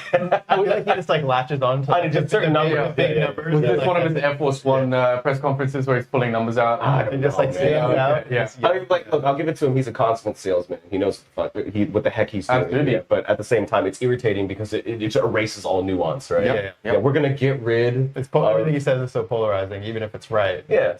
Half people are going to be like, We're getting rid of income tax, Thomas. $2 trillion worth of income to the U.S. government with tariffs 80 billion. The math is not mathing. You know what is going on here? And, I mean, as much as we laugh about President Trump, who's the self-styled crypto president, we had Anthony Scaramucci on, who was formerly the White House communications director. Fantastic. It was so good. We fucking love the mooch. Really? We love the mooch. I said bad things about the mooch today. No, I did. Okay. He's also a polarizing character. Okay, he's got Solana rising and Avalanche ascending. Come on, pick a lane. What's going on? That's what I said to him. I was like, dude, you wrote a book about Solana. Yeah. You put $300 million fund on Avalanche. What's going on? I was like, I don't mean to be capricious. And he was like, listen, I'm not, a maximalist of any one chain. I think they're all going to win at the end of the day. And he did say that $300 million is one of his smaller funds. Yeah. And he has a much larger fund that's coming to Solana. So he thought it through. Okay, I will believe it when I see it. When I see the mooch fund, multi-billion-dollar fund, the TMF, the mooch fund. When I see that on Solana, I'll give him a pass. But for now, this is exactly what I'm talking about. He writes a book on Solana. He comes to Breakpoint. He speaks on our stages. He's getting interviewed by SolanaFloor. Drinking the free coffee. And then he's putting a $300 million fund on Avalanche. Our very good friend, Kevin McCoy. Right? So all love over to Avalanche. And in fact, we would actually love AVAX on Solana because we have the most liquidity here, right? But at the same time, it's kind of like, what's going on here? I'm not sure what the solution is.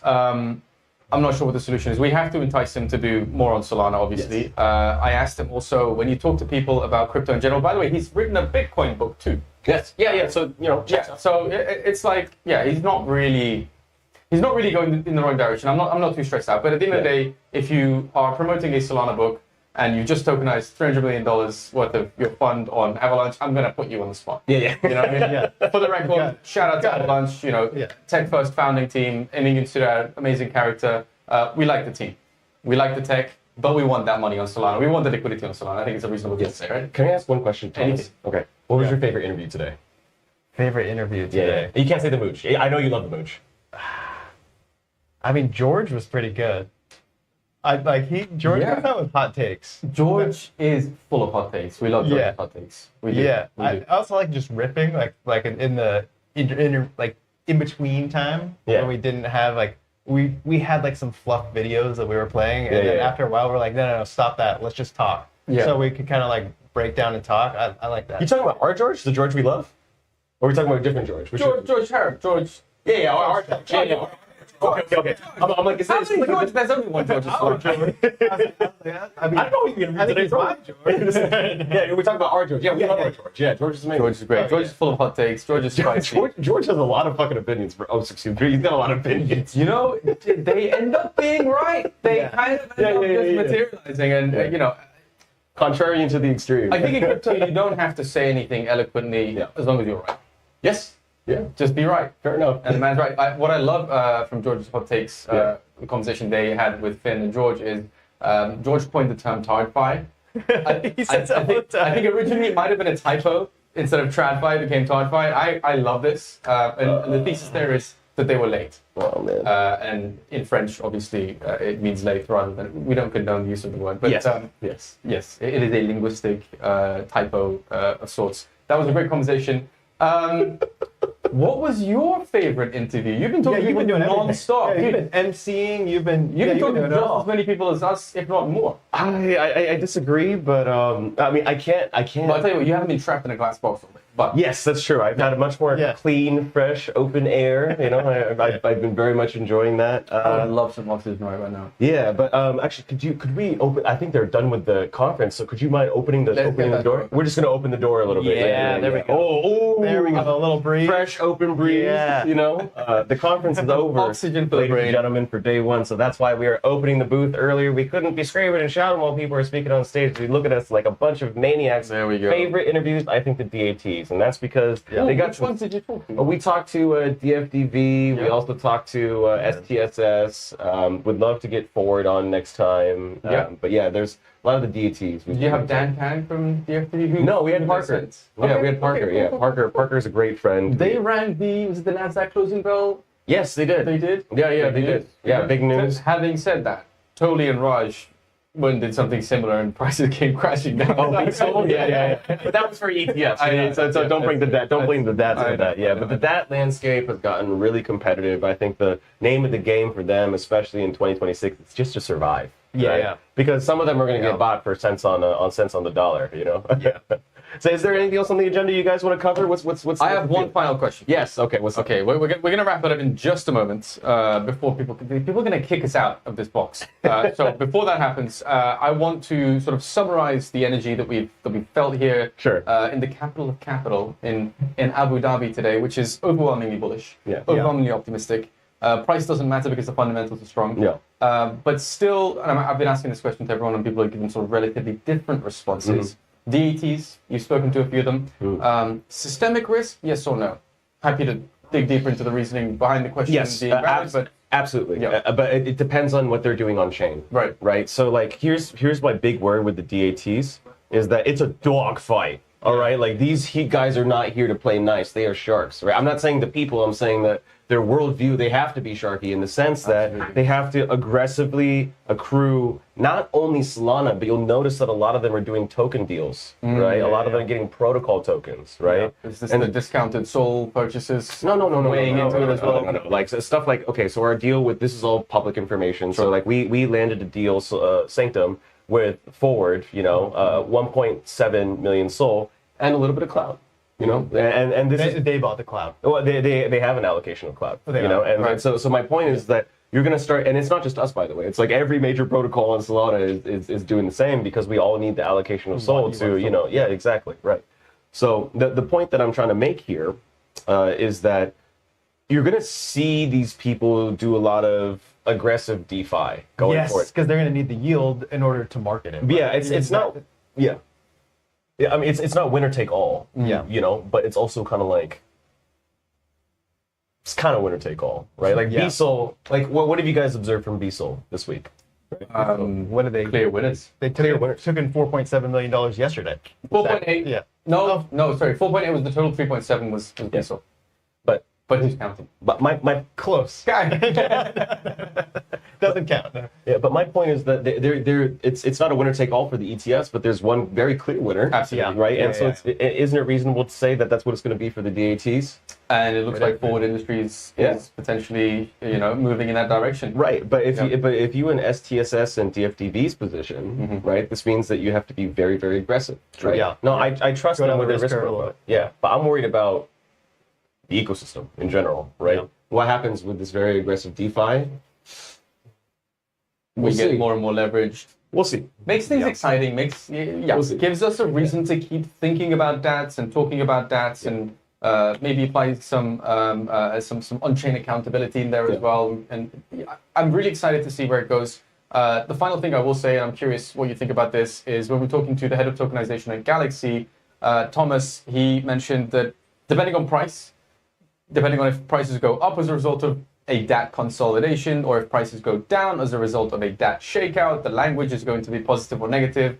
So that's one thing that remains to be seen as well. Are DATs going to be net positive, net negative? I think the aggression with which the mergers and acquisitions landscape plays out over the next 12 months is probably going to be a part of that. What do you think? Yeah. I mean, like, first of all, DATs are 100%, we need them. That's like not even a question, right? Because like we can't just rely on only Solana Foundation to advocate on our behalf. In fact, that line that you talked about from Dan Albert about how Foundation is going to work themselves out of a job, DATs are also a part of that story. Okay, like DATs are doing a lot of the work that Foundation cannot do for capacity reasons. They only have so many people that can advocate for. Liu Yin is covering everywhere from the Middle East to Japan and everywhere in between, right? Take a holiday. That man is busy. He's doing everything, you know? And obviously he has a great team behind him, and there's a lot of people behind the scenes that do the work. But my point is the DATs all the way from Tokyo to New York are doing a lot of the advocacy on Solana's behalf. So like we all need to turn a very cautious eye towards DATs, but make no mistake, we absolutely need them in the ecosystem. They're filling a really necessary gap. Well said. Yeah, but how are you feeling about DATs, Thomas? I don't know. I mean, they hold a lot of soul. They're doing a great job marketing soul. They're marketing it to people that we historically have not been able to connect to. So I think that it's bullish on that end. But I mean, it's that there is risk there, right? It's like if they tend to go like way outside on the risk and like really go after a lot of yield and like pump up the leverage, like there could be some bad things that can happen, right? So I don't know. I'm kind of mixed. I think that I thought that they would be a lot more bullish than they were. you know, like with, I don't know. Like I want to say that like it was a success, but I can't quite say that, right? Like I get your sentiment that we do need them though. You know? Yeah. And maybe the ETFs take over on that side. So I don't know. Yeah, well, I mean, we'll see. I mean, it's all net positive. yeah. Like we are certainly going to be talking about DATs for at least 12 more months. Yeah. Right? And we are certainly going to be talking about ETFs for 12 more months. Yeah. These things are not going anywhere. These things are attracting hundreds of millions of dollars of SOL, and it's going to be talked down. Yeah. It's going to be talked down because 2025 was the year of institutional adoption. Today was the day of discussing whether or not institutional adoption is moving us in the right direction. I think overall the sentiment from the conversations is that it is net positive. We are moving in the right direction. Yeah. It does not necessarily cost us too much as far as our sort of ethos of decentralization and the core tenets of crypto goes. So I'm curious to see what day 2 and day 3 is going to bring. Guess what we're doing tomorrow morning? Institutional and regulatory hour. We're going to be talking with Bitwise. We're going to be talking with Jito's lead counsel, Rebecca Rettig. We're going to be talking with Solana Policy Institute and a bunch of huge names that you need to be around to listen to these people talk, because they're going to answer all the questions that we have about whether or not we're moving in the right direction as an industry. One thing I've been asking everyone as well, are we in a bull cycle? Everyone's basically said it doesn't really matter. Do you agree with that? Doesn't really matter if it's a bull cycle or not? Doesn't matter. Yeah, irrelevant. The fundamentals remain fundamental. Yeah, the chain's being used more than ever for cool things. Well, you know, considering you're here and you're not going to be here tomorrow, I want to let you sort of talk us out. Last 10 seconds, day 1 in Abu Dhabi, Breakpoint 2025. Talk us out of it. Okay, if you've been paying attention to the stream for the last few hours, let's give a big round of applause to the entire SolanaFloor team. I'm talking about George, I'm talking about Jack, I'm talking about Mia, I'm talking about Thomas, I'm talking about Finn. I'm talking about a whole host of people that make this possible. Thank you so much for tuning in to day 1 of Breakpoint. We are here live in Abu Dhabi, and I'm telling you, it's going to be a wonderful next 2 days, and we're going to close out just like thank you. Let's go. I appreciate you, brother. Yeah, man. Appreciate you too. We out here. It's actually, awesome. It's not so bad with the window. Yeah, not so bad with the window. Let's get out of here. Nice. Let's do this. Thank you, Eno. Markets.